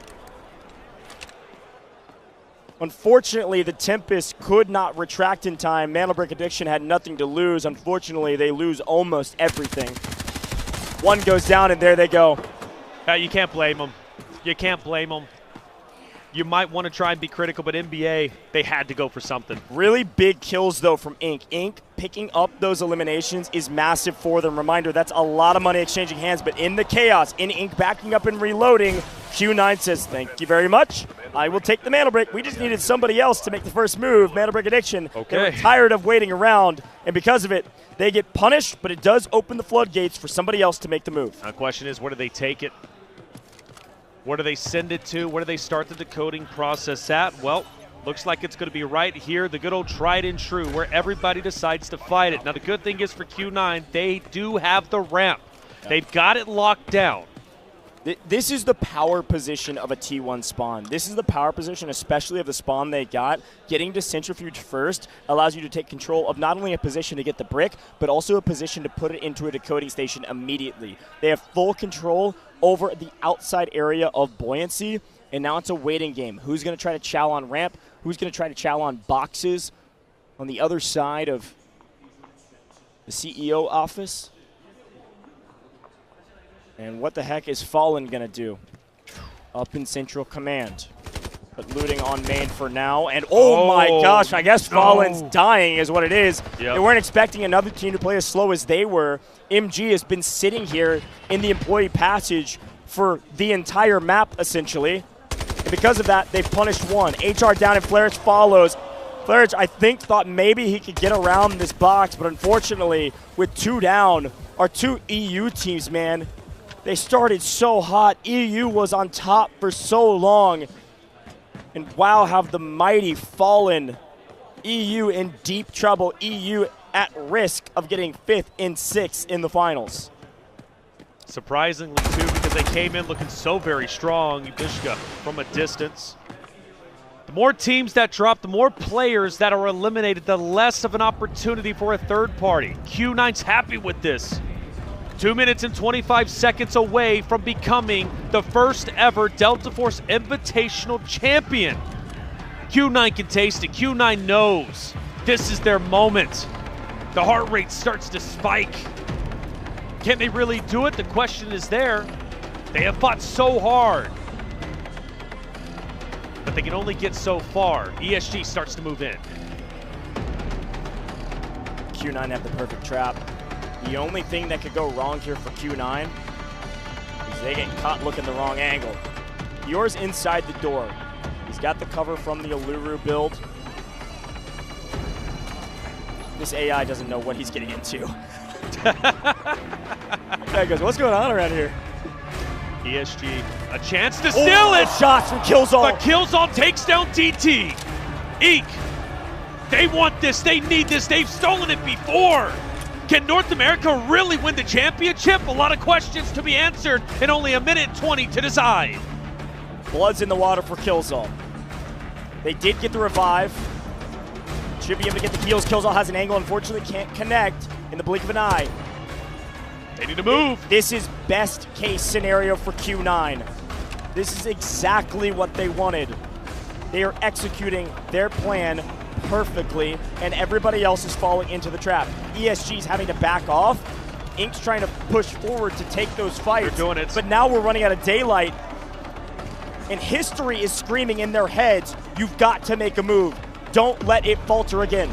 Ink is pushing. Killzone wants to make an attempt. He's going on the flank. He's going to try and challenge the ramp. Meanwhile, Yuzbishka is going to take down Envy, but that is inconsequential to the championship. 35 seconds remaining. Killzone knows he needs to commit, but they're backtracking. They're going to take too much time. Q9, they're in prime position to win. No one is challenging this brick. No one's making the move. ESG, I think you're too late.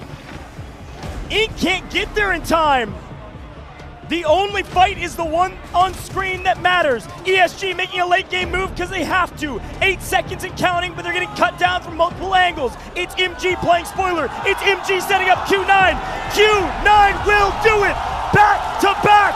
Q9 are your Delta Force Invitational World Champions. They've done it. The map is not over, but Q9 can rest easy because they've done everything they needed to do to be the champions.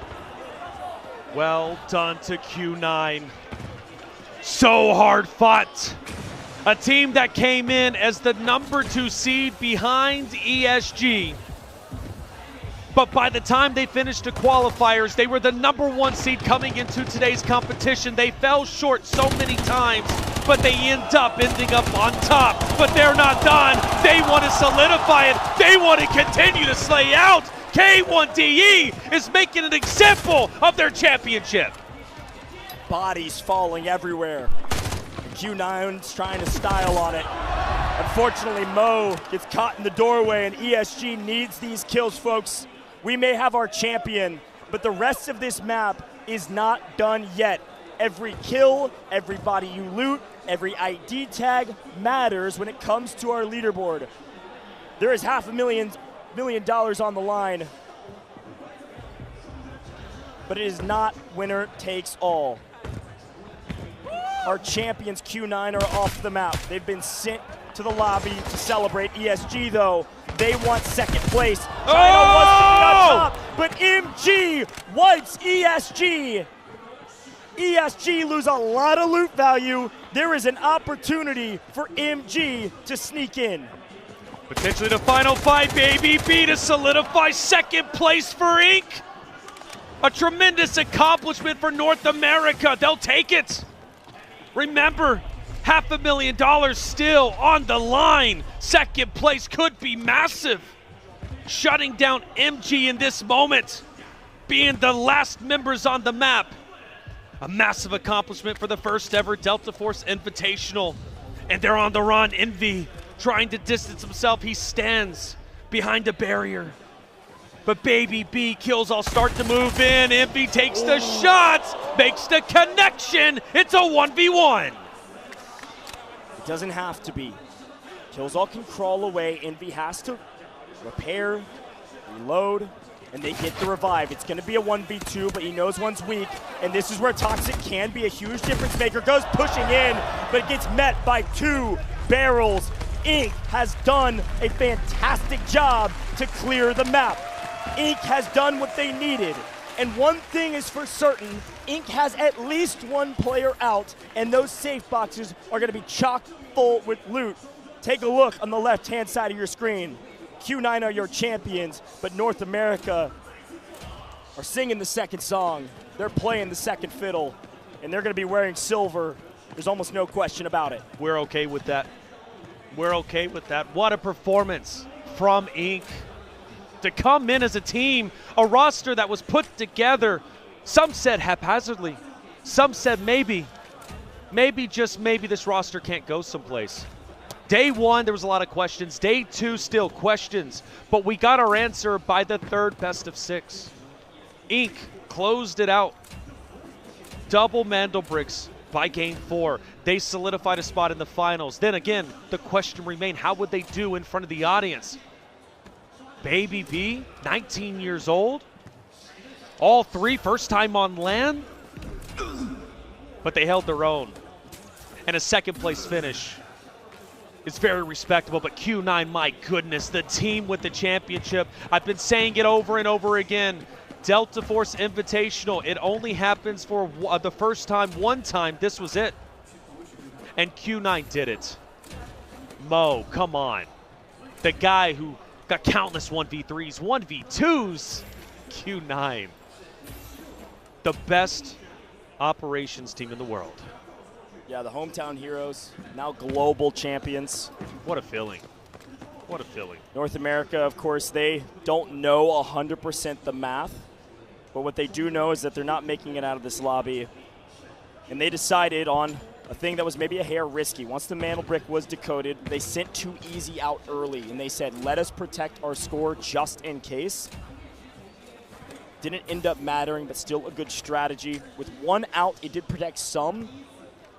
And with those safe boxes full of ID tags, hundreds of thousands still being earned by these 2 players that will not make it out of the map. The score on the left-hand side is frankly not close at all. Inc. will get second place. Inc. will have a fantastic tournament, but they unfortunately had to be perfect. They started off amazing. They get the first brick. They have the power position. Q9, though, were unstoppable in the late game. Unstoppable. Well done to every single team that made to this stage, the best in the world that Delta Force has to offer. This isn't the end for those who fell short. This is only the beginning.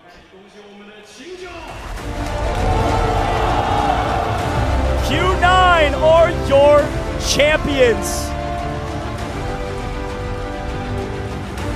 Look at their faces, their coach, their team, supporters, everyone staring at Q9. And a round of applause for our champions of the Delta Force Invitational. They weren't perfect, but they were the best, and that is all that matters.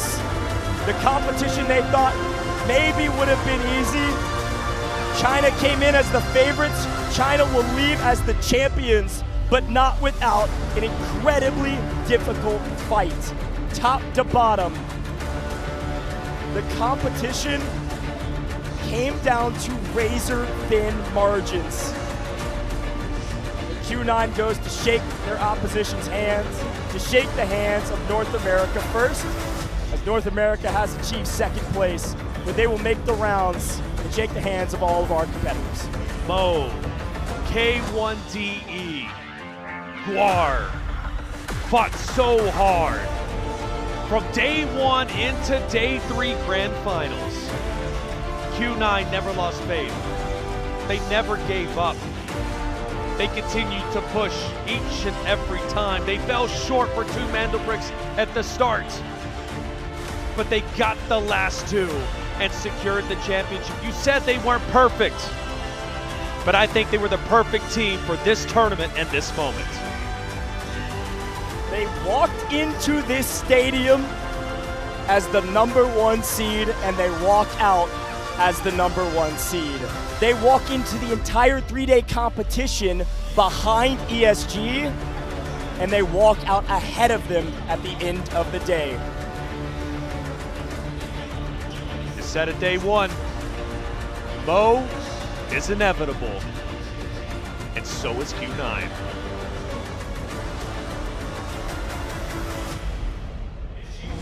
Well, they shook their competition's hands, but now it's time for our champions to head down to the stage and raise their trophy high.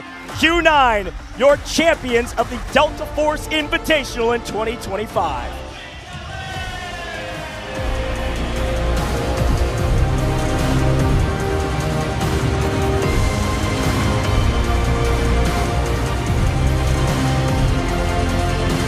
所有热爱三角洲行动的干员们，让我们用最热烈的掌声、最响亮的欢呼声，再次恭喜秦九战队获得2025烽火世界杯总决赛冠军！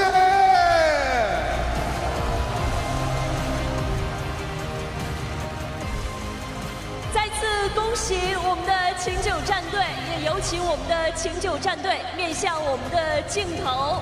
把你们的战队名字签署在镜头前方，有请让我们的镜头一起来记录下这样的宝贵的一刻、荣耀的一刻。再次恭喜秦九！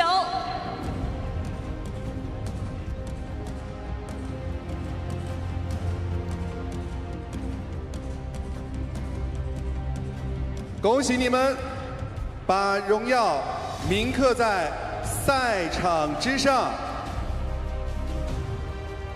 现场所有的干员们，让我们一起为冠军再次欢呼吧！来，现在到了和各位世界冠军对话的时刻了。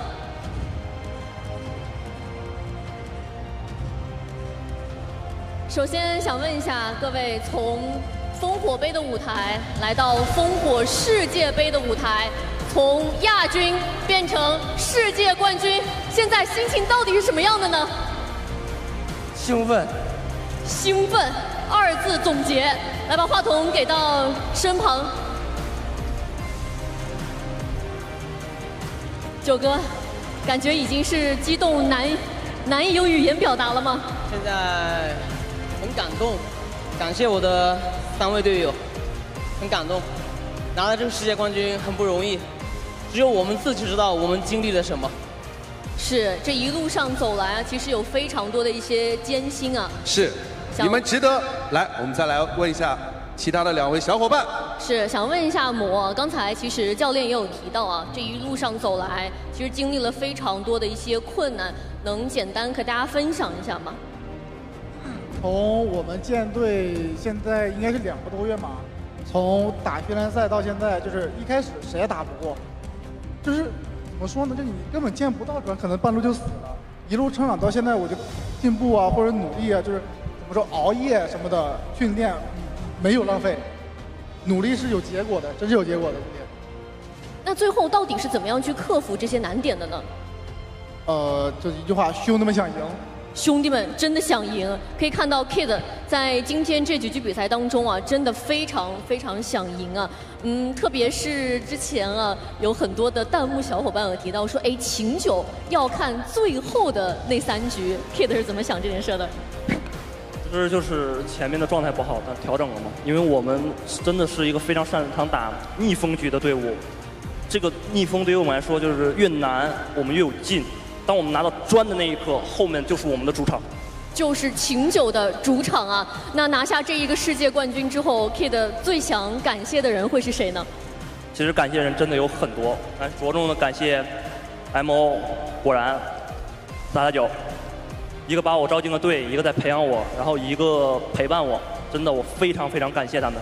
是的，相信自己的队友啊。那同样，果然，之前我们在采访当中的时候有提到啊，三角洲行动是勇敢者的游戏。在赛前，教练给你布置了什么样的任务呢？包括你觉得你今天完成了吗？享受游戏，不要把这当做一个比赛，享受这场游戏。享受这一个决赛的舞台啊。那想知道在享受比赛的过程当中，会不会个人有一些比较紧张、比较有压力大的时候？没有，我真的今天一直在享受。一直在享受，非常放松的一个比赛状态啊。最后我们把话筒给到9哥，怎么评价自己这一帮好兄弟、好队员的表现？我觉得他们特别强。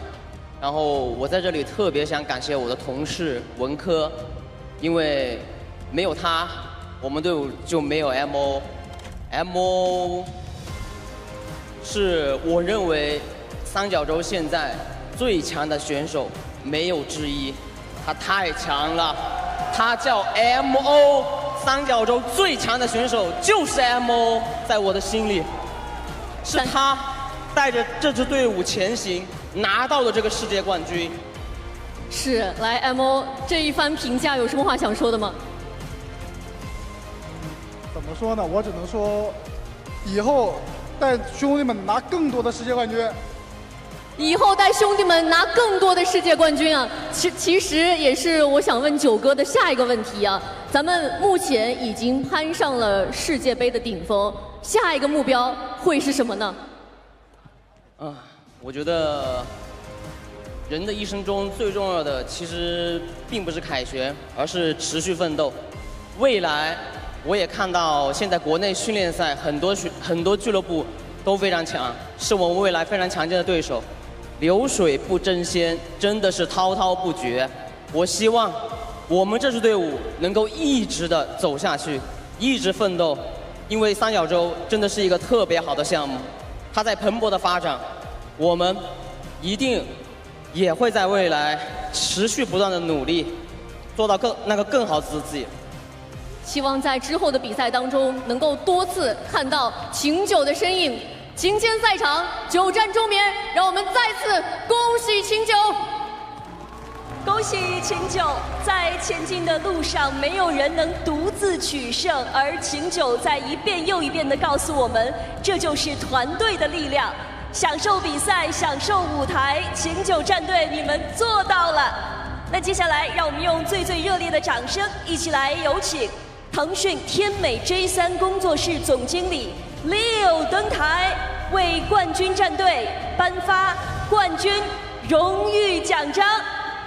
有请 Leo。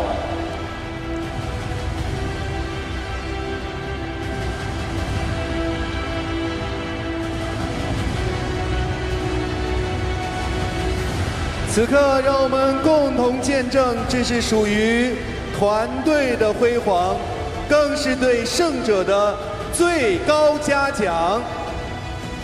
冠军加冕，信念高扬，你们就是最强！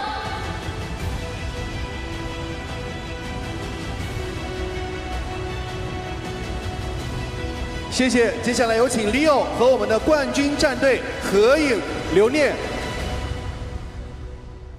来看着正前方，3、2、1，展示一下奖牌嘛，刚刚拿到的，来，3、2、1，好的，谢谢，再次恭喜，谢谢 Leo。那么接下来我们要揭晓的是今晚最后一个悬念了，他以精准的枪法扭转了战局，以超凡的意识引领了节奏。2025烽火世界杯的 FMVP， 他会是谁呢？他就是 MO 魔，请向前一步。让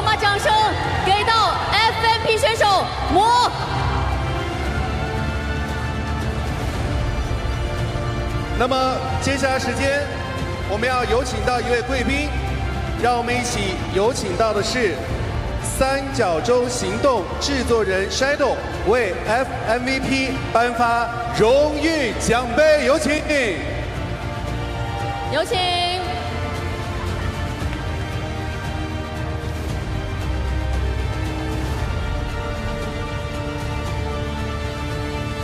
这份 FMVP 的荣誉是对个人实力卓越表现的认可，荣光加冕，实至名归。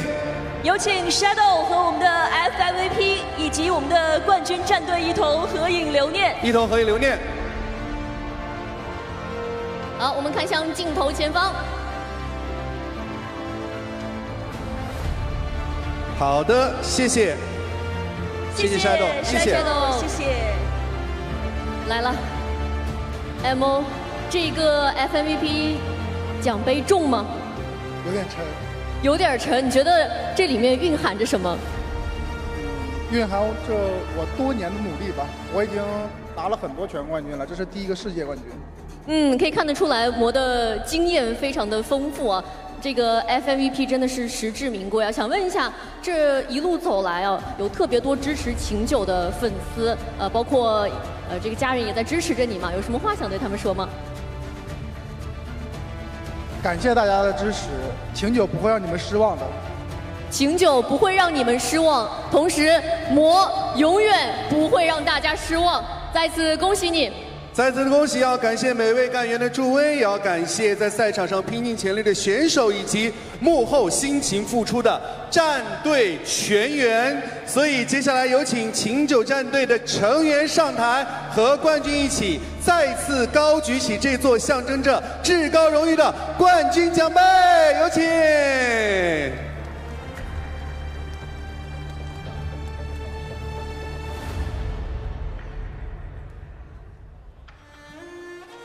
来吧，各位，再次把掌声给到世界冠军秦九。首届烽火世界杯的全球总冠军属于秦九战队，三角洲行动电竞的故事也仍在书写。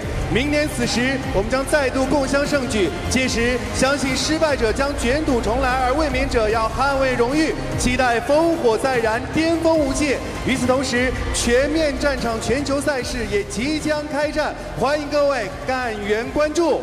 至此，三角洲行动1周年庆典暨2025烽火世界杯总决赛圆满里程。衷心感谢每一个全力拼搏的选手，也致敬每一位现场以及屏幕前与我们并肩同行的干员。是你们让我们的每一次战术交锋荡起回响，让每一个战斗瞬间饱含温度。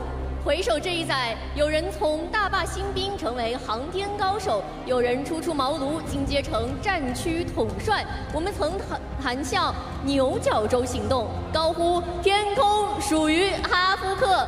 从夺舍翻盘到得吃小曲，这都是烙印在我们成长路上的烽火印记。最后，9月26日，全新战场限定战备周年专属福利，我们等待你的到来。同时，感谢三角洲行动烽火世界杯官方合作伙伴卓威、雷蛇、奥风电竞椅和 AMD 的大力支持。各位干员们，9月26号我们不见不散，拜拜。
What an electric finish to an incredible tournament, Taylor. It's all done. We finally made it. A grueling 7 best of 6s, but an incredible tournament with an amazing champion team. Got a chance to hear from him, of course. And Mo MVP, come on. Couldn't it be anybody else? A lot of fun, but Taylor, it is time to wrap up the show. Any final words for the broadcast? I mean, what an event. What an event. We walked into the stadium and we were blown away.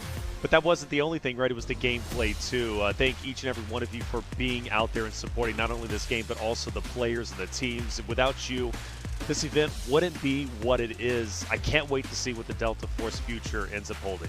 There's a lot more going on in the Delta Force ecosystem, folks, and don't go anywhere because we may be done here in the stadium, but the developer team has an update about the brand new War Ablaze season. Don't go anywhere. Stay tuned to this video, but as a reminder for you at home, I'm Coach, this is Taylor, and we couldn't do it without you, the viewer. I am so excited that we get a chance to hear from our developers. Now, last quick update, War Ablaze. It is right around the corner. Brand new content. You're about to hear everything that there is to know about War Ablaze. We've got changes to maps. We've got brand new operators, and we got a ton of things happening. And if you're a Warfare fan, you might have been watching Operations and hoping that there was a lot more for you, and there is. We got jets coming to the Warfare scene, Taylor. That's awesome. I'm pumped about this. Yeah, man, I'm not a good pilot, so we'll see how it works out, man. I don't know about you either, but we're going to have to give it our best shot. This is only the start for not only Delta Force Esports, but also just Delta Force in general. The leaps and bounds they've made as a developer, as a game, as a scene, just so quickly. And I see a lot of the comments saying that they're blown away at how quickly we continue to develop. But like I said, this is only the start. I cannot wait to see how far we go. I mean, the sky's the limit. Well, all right, it's time. Let's get the developers into the stream. Let's hear what they have to say about the War Ablaze season. Thank you for being here. Stay tuned, and we'll see you on the other side.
Hi everyone, and welcome to a very special developer stream. We hope you have enjoyed the grand finale just moments ago. And of course, a big round of cheers and applause for our first world champion of Delta Force. And of course, our team put in a lot of work into today's event, and that is why today's stream is pre-recorded. Not only does this allow us to focus more on the tournament preparations, we can also make sure this whole stream is a little bit more polished for you. And speaking of polished, so is our console version. Just last month, welcome console players to the Delta Force community. Your passion and energy have been truly incredible, and it's made us even more determined to improve the console experience. We'll be talking about some exciting upcoming improvements for our console players later in the stream.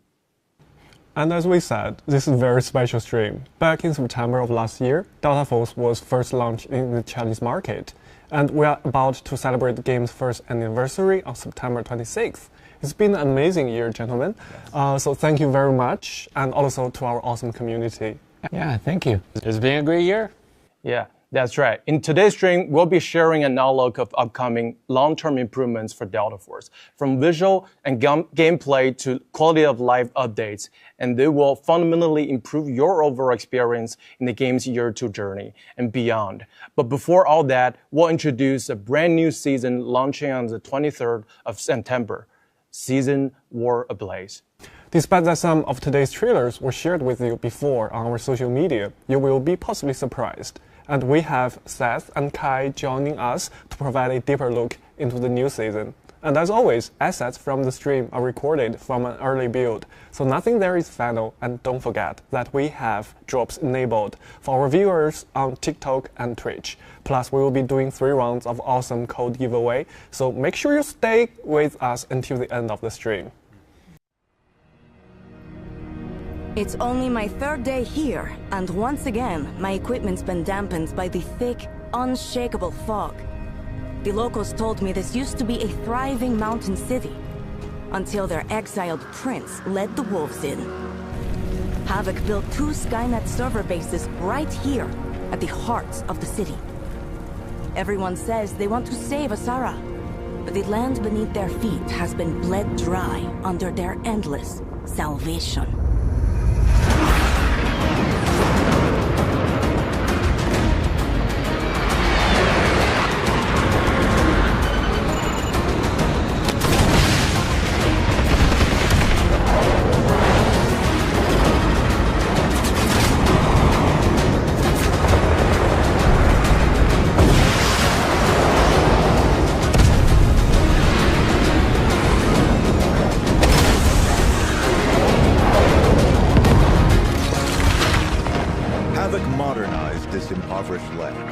But in doing so, forced a number of locals out.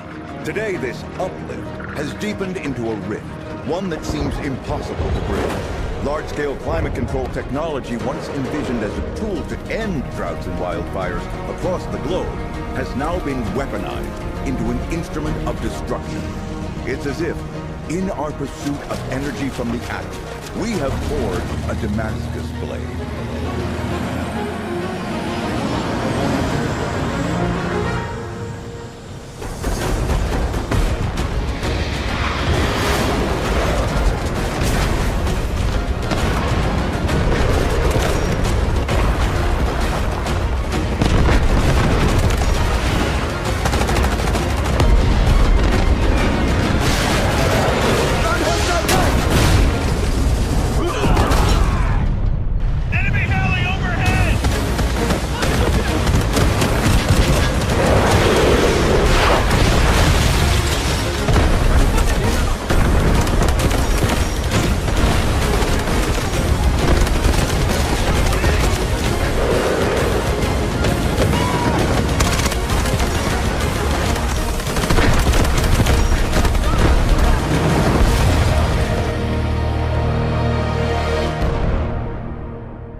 Alright, let's dive into Warfare. We saw a glimpse of it in the trailer, but that new map looks absolutely badass.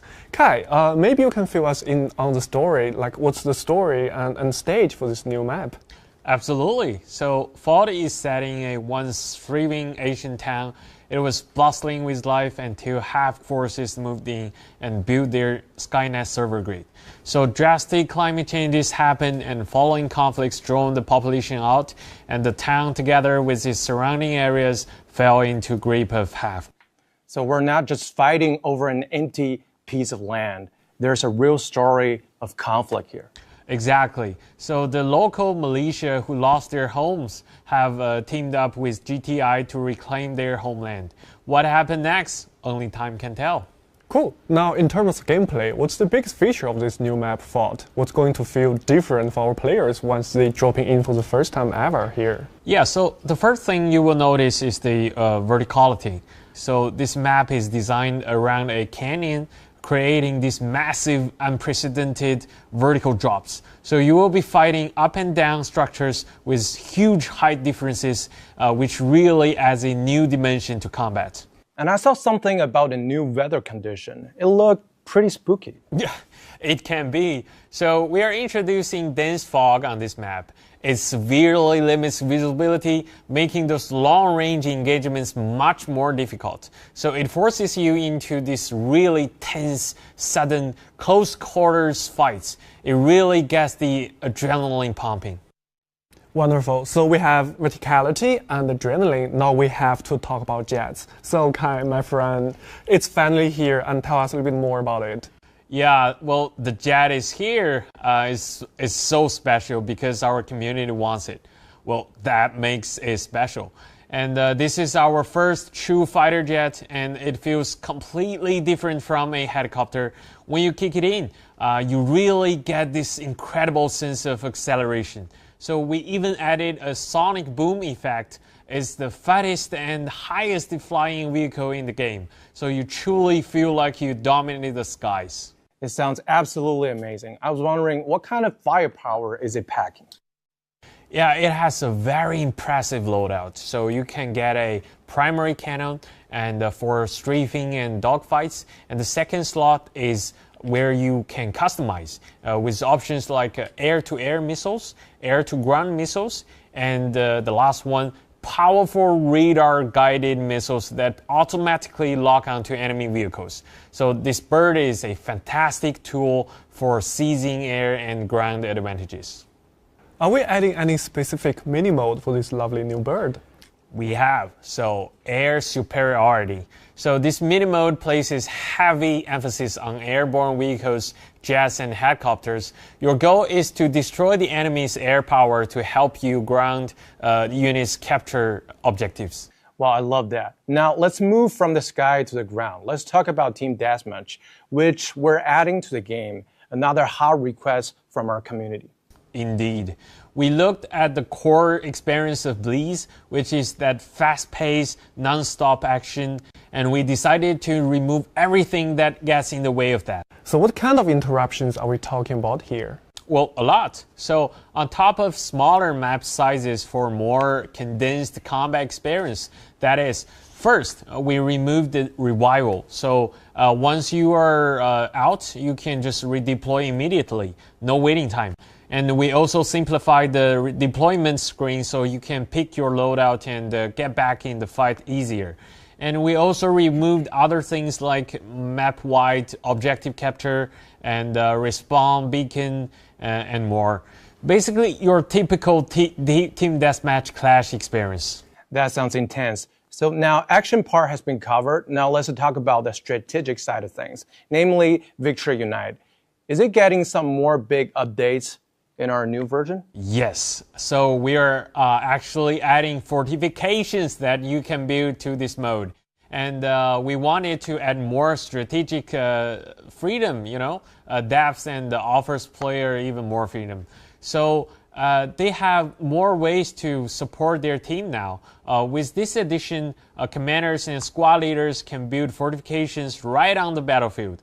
And we are starting with 3 types. So a bunker and an anti-aircraft gun and a coastal artillery. That sounds really powerful. I'm guessing you can't build an entire fortress out of them. Right. Well, there's a shared team cooldown after you build one. And your faction can only have one active at any time. So you have to be strategic. And when to build, where to build, and what to build. It becomes a critical team decision that can turn the tide of the battle. So, for example, if enemy helicopters are giving you trouble, you can just quickly build an AA gun to counter them back.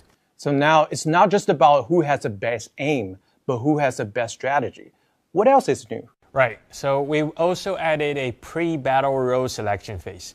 After a commander is being chosen, players can select a prepared role like a vehicle, infantry, or rescue.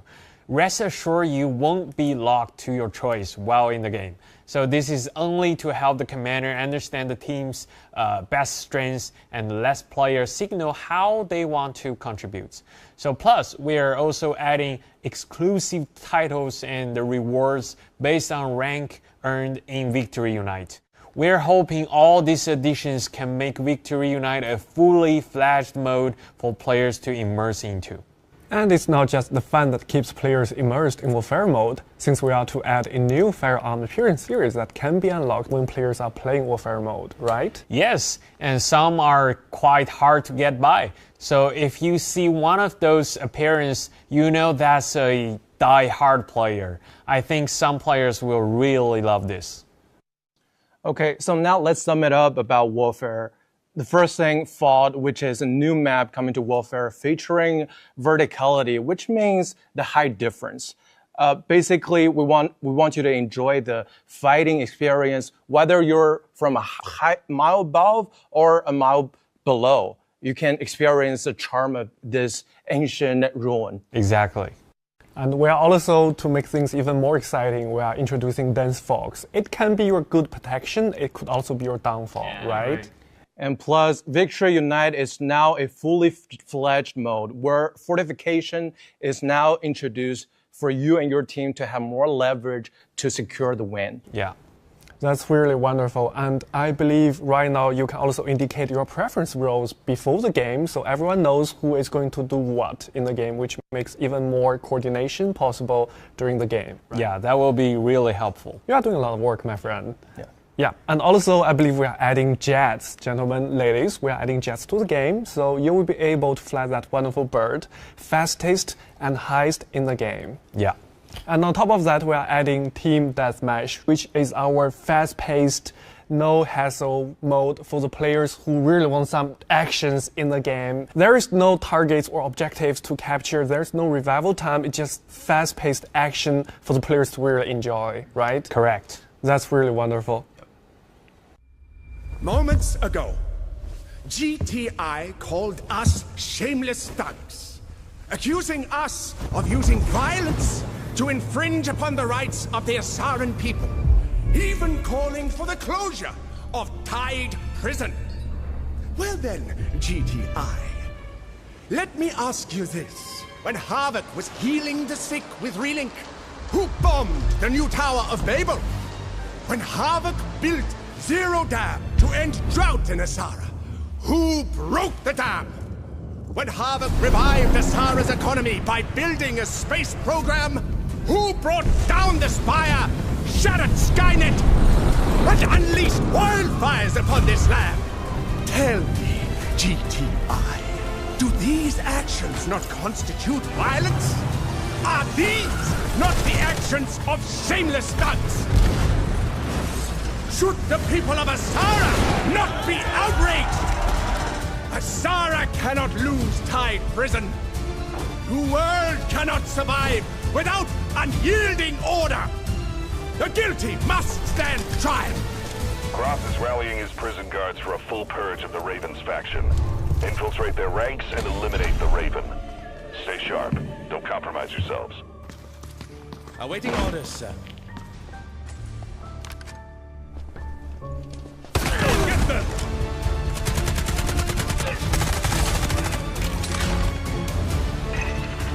Let the fun begin! Here's your comeuppance!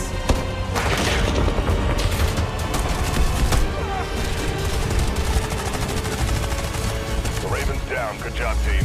The Warden's weakened. Move in and take him out. There is salvation in death.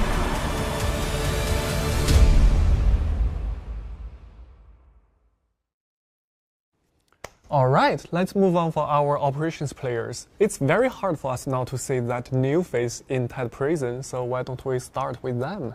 Yeah, of course. So we saw in the video is the warden of Tide Prisons. His name is Growth. And he sees himself as an incarnation of pure order. He's joined Havoc to forge a new world order, and he's ready to take down anyone standing in his way.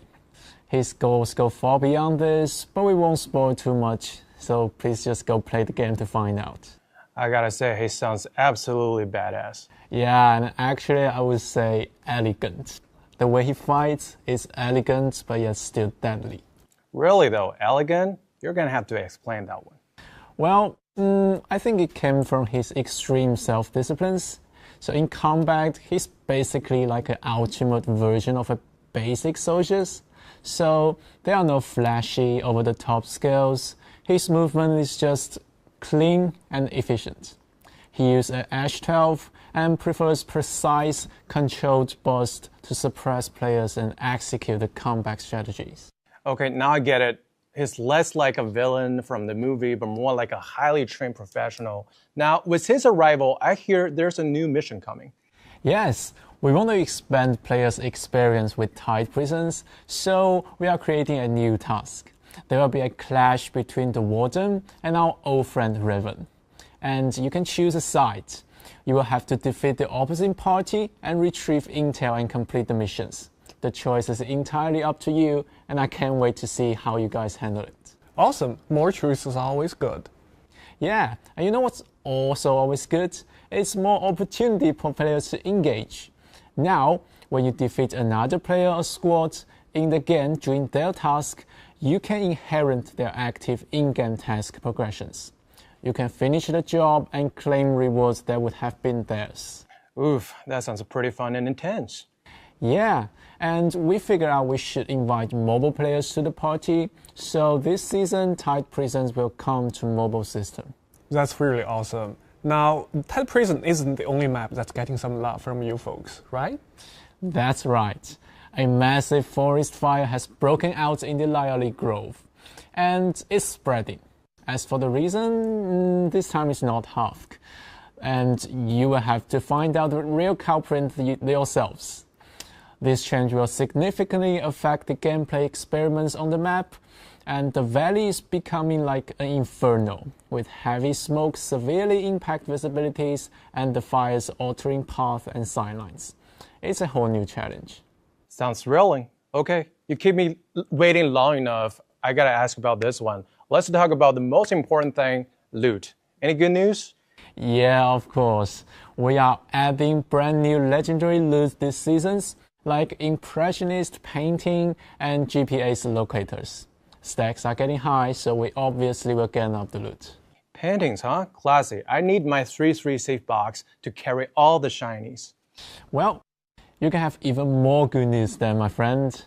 We know getting it was a bit hard before, so we are making changes. Next season's players can unlock 3x3 safe box via various paths. So you can always progress towards this goal even if you say you don't like you daily. That sounds like a fantastic improvement.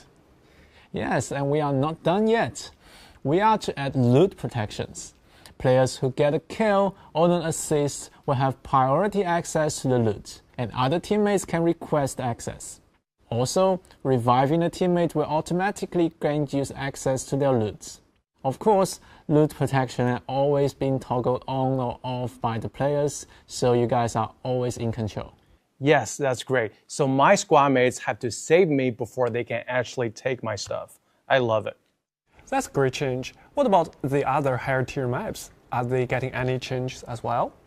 Yes, we've heard the feedbacks on the economic and experience in Hard Barcash and Space City. So our goal is high risk, high reward. So we are increasing the total value of loot on these maps and tweak their entry requirements a little bit accordingly to make those maps more accessible. So more loot and more fun? Sign me up for it. Well, join my squad. I will. Now, we are updating the gear tickets as well. As we tweaked some maps' entry requirements, existing gear tickets value will be updated accordingly so they can still serve what they used to serve. We are adding a 4th tier also, so this will make the gear tickets viable for some maps on hard. Now, that's fantastic. To sum it up, we'll have a new boss in Tight Prison who is called Warden, like Seth said, who is actually this elegant thug kind of villain figure. He also comes with a new mission, and plus there will be a wildfire in Liali Grove, which is going to be really dramatic visually. And that is not all. We're adding tons of player-friendly additions to make sure your experience in operations is fully secured, including loot protection and easier ways to get your 3-3 safe box. And of course, more loot. And obviously, we are also bringing Tide Prison to mobile players, Yes. right? There's a lot of new things coming to operations, a lot of cash. Yes. And with that being said, if you're away from operations for long enough, now it's a good time to jump back in. Yeah.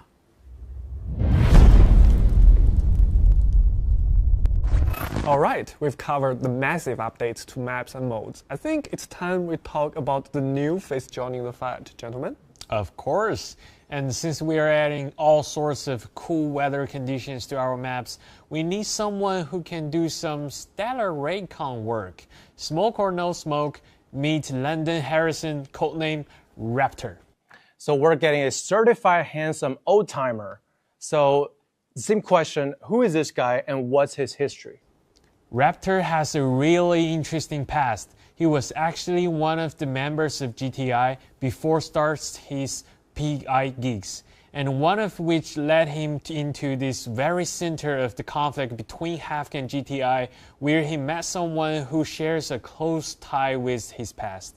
And of course, you're going to tease us even more from here. Thank you very much. Oh, we have to leave the plot for players to uncover in the game. Well, I actually knew you were going to say that. All right, fine. Let's switch the gameplay then. Says what it's like to actually play as Raptor and what his role is in the squad. Well, Harrison is a pure recon operator with a focus on tracking and counter surveillance. He's our most comprehensive intel-gathering operator to data. Passively, he can see enemy footprints and detect recently opened loot, giving him an info on enemy positions. Okay, that's already useful, but I heard he has something that counters campers? Yes, he does, and it's actually a game changer. When the enemy aims at Harrison, he gets a visual cue on the edge of the screen. This makes it incredibly difficult to anyone to ambush him from a hidden position. That sounds incredibly powerful. Now, what can he actively do with that piece of information? Well, he got a little toy. When he finds an enemy tracks, he can deploy his wing cam. It's a small device that flies to the target area and pings the enemy locations for a short time. Harrison can even switch the camera feeds to get a direct view. So basically, whenever a camper tries to line up a shot and suddenly their position is revealed to everyone, now talk about karma. And that's not all. The drone also carries an EMP grenade. You can guide and command your little birdie to an unsuspecting enemy and detonate, delivering an elegant yet effective blow not only to human targets but also all electronics. It's perfect for creating a window to push an enemy team. A dive bombing robot drone. That is just awesome. So how do we get our hands on this handsome gentleman? Just like our previous new operators, Raptor will be available to unlock for free on the new Season Pass. That's fantastic news. Now, a new operator is always joined by a new hardware, or hardwares in this case. So what new weapons are we talking about for this new season? First up is the MK47. This is a new top-tier AR chambered in 7.62.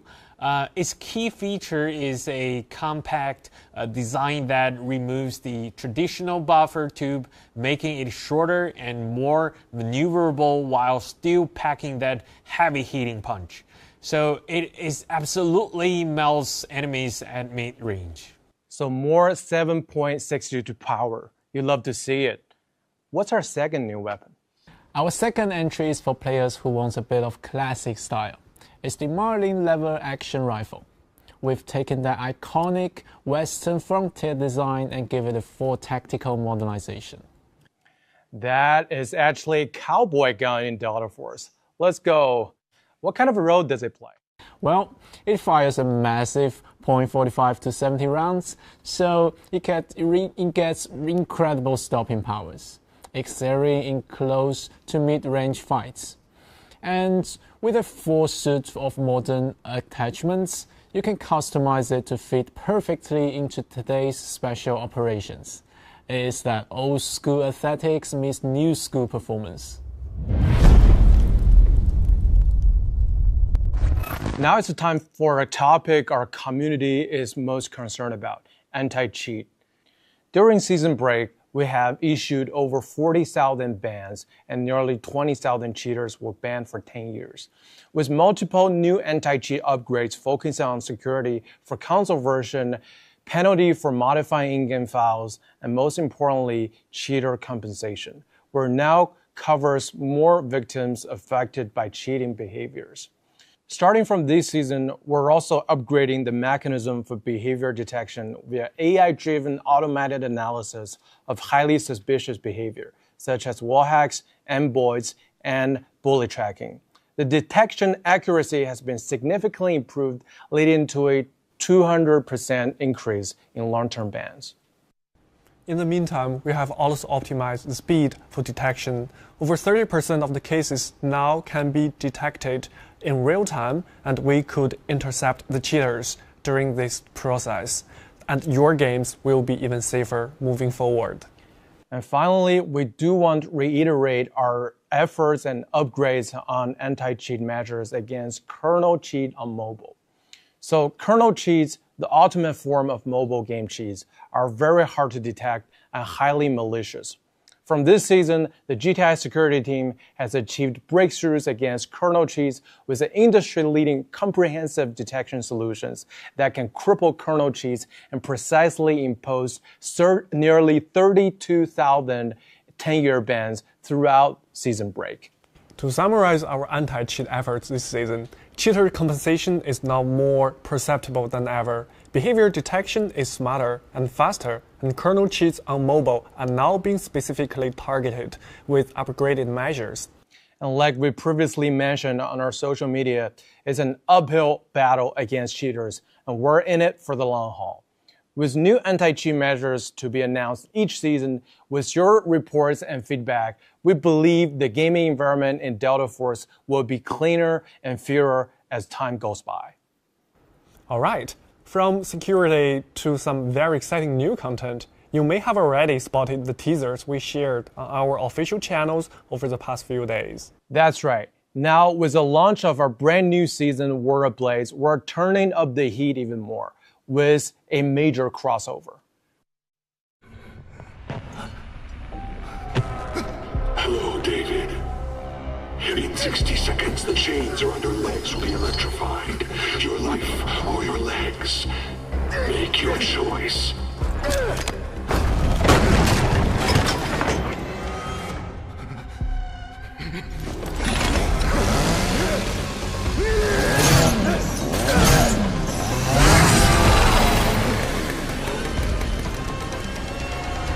Just a movie. Why are you taking it so seriously? He said it's an immersive experience.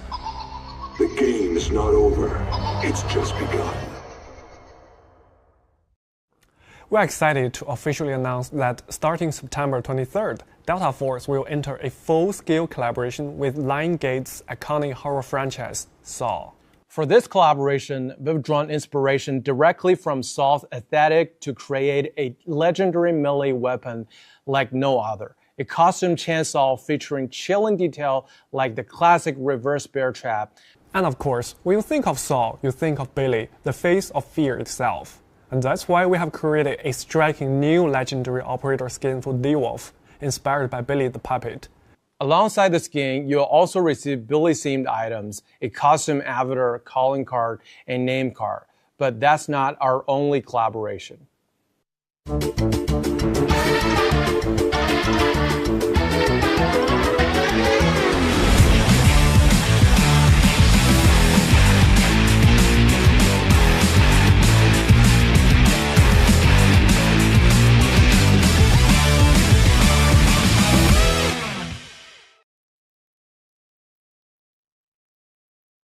We have another cool collaboration quacking into Delta Force, and that is Goose Goose Duck.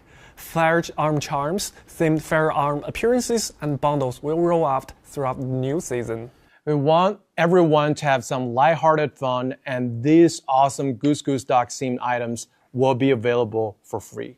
Speaking of awesome cosmetics, we want to showcase the new Mandal Break loot, Spectrum Blitz. For this time, our team wanted to have some fun with transparent materials. The new Spectrum Blitz M7 will have a fully transparent body, allowing players to clearly see the internal mechanical structure. We also added holographics displays, showing your remaining ammo, flashlight battery, and of course, a big, clear Havk logo, since this one is made by yours truly, Havk Industry. To be honest, I really like the retro looks. Yeah, this one looks really dope.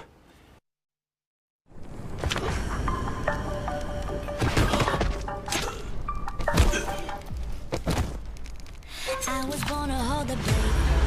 Hear the whispers in my blood, I know I love the chase. Tired of giving all my fate. My candy eyes are ruin, I have no trace.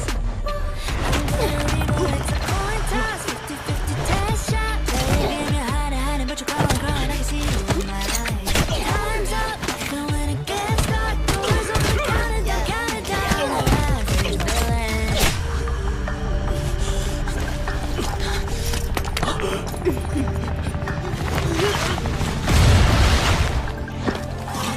Be alert!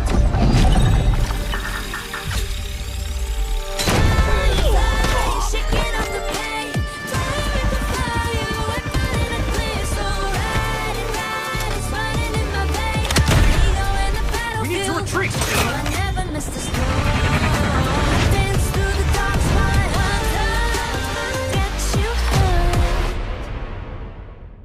And speaking of dope, Wiz Adele is a character with unique charm in Arknights. And Hacklaw's quirkiness is an essential part of GTI team. So we're very curious to see what kind of spark they will create. For this collaboration appearance, Hacklaw will put on Wiz Adele's classic outfit. Her in-game visual effects and animations will be changed as well. We look forward to our players experiencing the explosive dawn brought by Wiz Adele. And speaking of explosive, so this is the brand new Season Pass. With the War Ablaze Season Pass, players can unlock the new operator, Raptor, a legendary Shneva appearance, and various other unique items. So the more you play, the more you earn. Now let me put on my community manager hat, and here is a handy grab 'em all guide which we'll post on our social media, so be sure to follow us. Yes, follow us. That's my KPI here. And we're not kidding with the earnings part though. Players can get up to 3,900 limited time Delta ticket through various events, which you can spend to get even more cool things.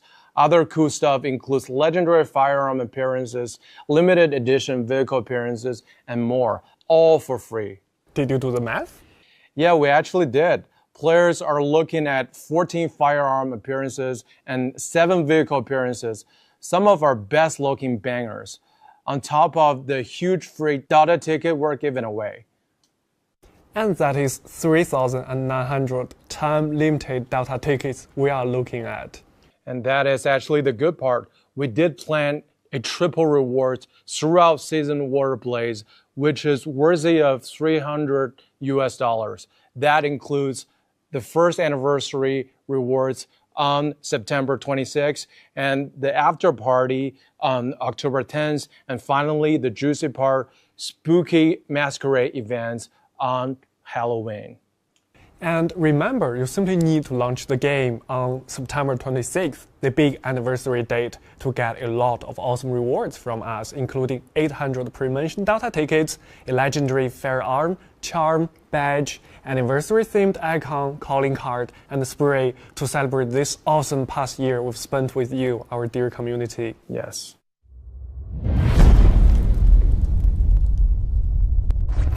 Now we've talked a lot about new content, but let's maybe also dive into something I know a huge part of our community has been asking for. Last month, we brought Delta Force to consoles and welcomed console players to our awesome community, and we couldn't be more thrilled. And here we have some good news for our console community. Says, why don't you share the big news? Happy to. This time, we are officially bringing 120 frames per second support to our consoles. We know how much of a difference the extra smoothness makes it difference in the firefight. And we are thrilled that the console players will now get to experience it. 120, that's just buttery smooth. Yes, indeed.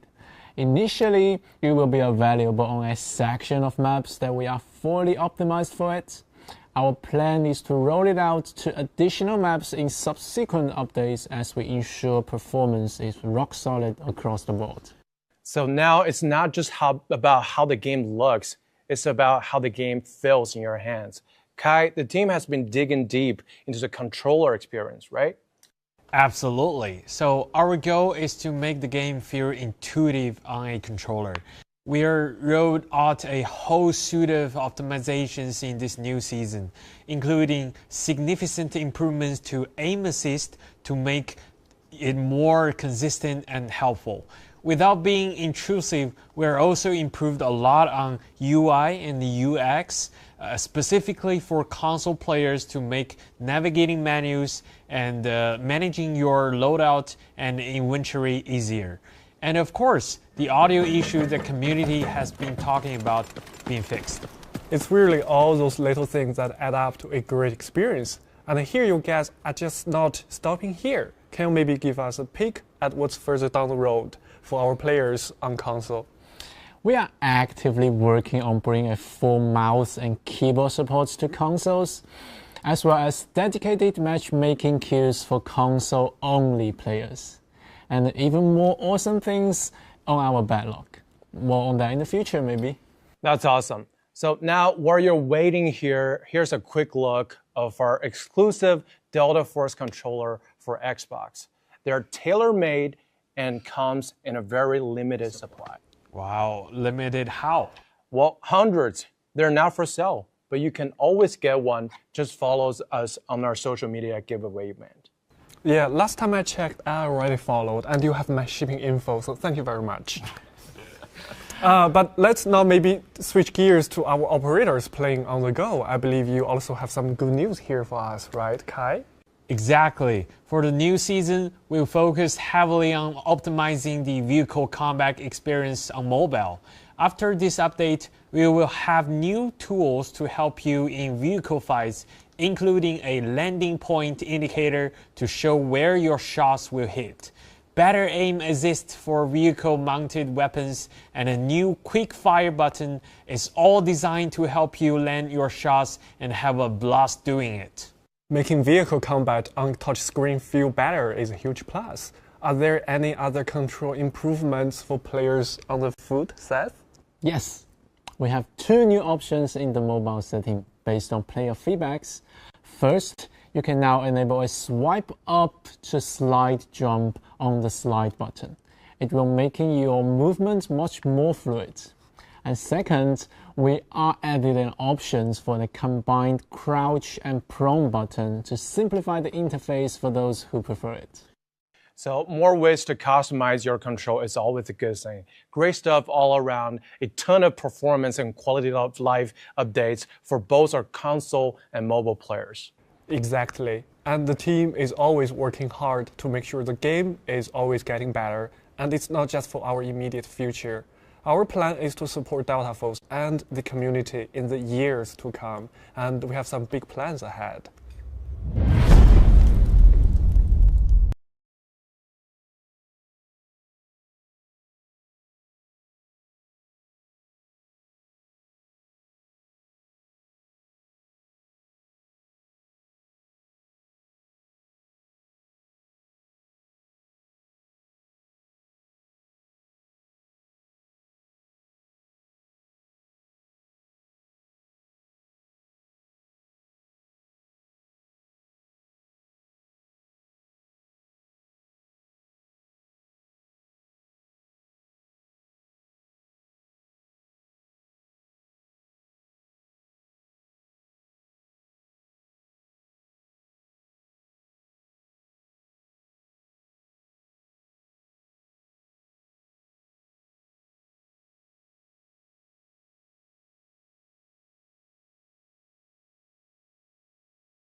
fresh land. But in doing so, forced a number of locals out. Today, this uplift has deepened into a rift, one that seems impossible to bridge. Large-scale climate control technology, once envisioned as a tool to end droughts and wildfires across the globe, has now been weaponized into an instrument of destruction. It's as if, in our pursuit of energy from the atom, we have forged a Damascus blade.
Alright, let's dive into Warfare. We saw a glimpse of it in the trailer, but that new map looks absolutely badass. Kai, maybe you can fill us in on the story, like what's the story and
嗨，大家好，我是 Shadow， 很荣幸三角洲行动已经陪伴大家1年了。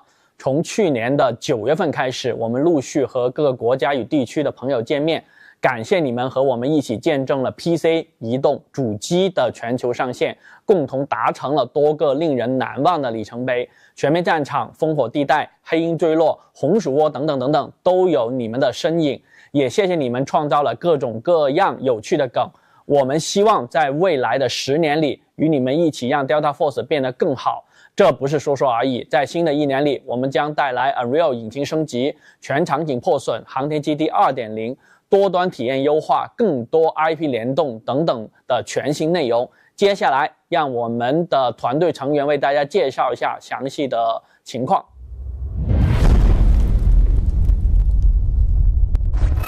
And we are back. Without further ado, let's get to the meaty part. We want to pull back the curtain and give you all a roadmap for the major developments coming in year 2 of Delta Force. And who better to walk us through it than our lead developers, Sais and Kai. Welcome back, guys. Hey everyone, we are so excited to finally talk about this stuff.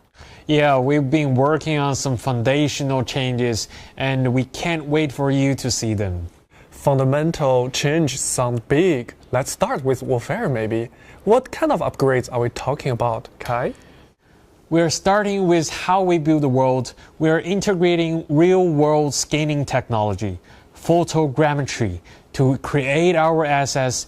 This lets us achieve an insane level of details. To put it in perspective, a single object in the world can go from having tens of thousands of polygons to over 1 million. 1 million? That's more than some theme parks. Exactly. Wow, so for us players, that just means the world will feel so much more immersive and lifelike than ever before. Exactly. You will see the very first map built with this new tech this November. But a beautiful world is one thing. We also want to be able to completely tear it apart. Now you are speaking my language. We are to add asynchronous high-precision physics simulation support to Delta Force, paired with a GPU-driven particle system. That sounds very cool, but honestly, it feels like rocket science. Could you talk in plain human English, sir, for the sake of the rest of us? Yeah, of course. This just means we are finally achieving a full map, all things destructions. Like every single buildings can be leveled to the ground. So basically you are talking in front of Kai, who is a level designer, that everything he builds in the game that can be leveled. Yes, and we are targeting this in early 2026 for the stage 1 implementations, Brother Kai. Oh, so I get to talk about the coolest part, Brother Kyle? Okay, everything so far sounds super cool, but sure, shoot. And to tie it all together, we are to move to Unreal Engine 5. So the most immediate thing you will notice is the lighting. So we're taking real-time calculation of light and shadow. It's like moving real dynamic light onto the battlefield. This will be implemented with a new map in H2 2026. Incredible. So the game is going to look and feel next level. Let's shift to operations, gentlemen. Yes, gentlemen, get ready for our new space cities. It's getting a map expansions coming in early 2026. We are talking about new zones to explore, new boss to take down, and also some underwater exploration. That is absolutely awesome. And that's not the only thing coming to operations. We're introducing a system we are incredibly excited about, also arriving in early 2026. You will be able to play as a boss in operations, and those unlucky operators you manage to down, you can recruit them to fight on your side. Wait, so you get to be the boss, and you can build your own squad from players you defeat and boss them around? Oh, yeah. I love it. Love is such an uplifting word. And you know what else is uplifting? Energies. And now, not just any kinds of energies, it's the clear energy from your good neighborhood, Havk. Yes, everyone's favorite neighbor is building a super high-tech yet curiously well-guarded nuclear power plant. So we gotta have our nose on it. So we have this new map for 2026. I can't wait to see what kind of challenges await players there. And I know players will love what's next. You bet. We're very proud to reveal a landmark Metal Gear Solid Delta Snake Eater collaboration. To commemorate this epic clash, a suite of in-game content and exclusive cosmetic items will be released in the game, highlighted by a special Nox appearance inspired by Naked Snake, an iconic figure from the legendary tactical espionage action franchise. And we're not done yet, chat. You just witnessed the world champion of operations. And we think you'd like to see one made in warfare mode. 各位玩家，我们很荣幸地宣布 ，DFI 全面战场国际邀请赛即将打响。今年12月，来自全球各大赛区的精英队伍将齐聚越南，夺取首个 Delta Force 全面战场世界冠军的头衔。预选赛将在10月开启，敬请关注我们的官方社群。同时，我们也承诺将在2026年大力投入全球电竞。 逐步完善全模式线上线下赛事体系。新的赛季，新的征程，我们不见不散。再见。And DFI Warfare is coming soon. Stay tuned as we're rolling out more details on the community qualifiers. That's right. And it's time we give today's stream a wrap. Kai? Sure. So for Warfare, we're introducing a new map, Fault, a new weather condition, Dense Fog. We're also adding Jet and Team Deathmatch to the game, the way you like it. Victory United is also getting some love, so you can build fortifications on the map now, and among many other stuff. And as for operations, we are adding a new boss to Tide Prisms, a new in-game task, and also Layali Grove will see some big changes as the map is consumed in fires. We are also adding loot protection to operations together with more ways to unlock your favorite 3x3 safe box. And do not forget that we're making some hard maps more lucrative and a new gear ticket tier to help you get into the fray. A new recon operator, Raptor, joined the rank together with 2 new weapons as we are ramping up our anti-cheat measures to safeguard you, our community. We are also introducing a suite of improvements to the game's console and mobile versions, including 120 frame rates per second for console. And a new season pass. The more you play, the more you get. Yes, and to celebrate our anniversaries, players can now get up to 3,900 Delta tickets and tons of cool things in the game. A lot of them will be unlocked when you simply launch the game on the big anniversary day, which is September 26th. That is truly one wonderful year with our community, and we'll have more down the road. We are to migrate Delta Force to Unreal Engine 5 next year and bring improved environmental destruction to the game. That means all buildings can be leveled. And operations will also get new cool things. Space City map expansions, a nuclear power plant map, and you will be able to play as a boss and recruit operators to fight for you. We're just getting started and we can't wait. Before that, Season War Ablaze will be launching soon, so strap in and have some fun. And that is gonna do it for us. Thanks for watching, and we'll see you soon in the new season. Bye. Bye.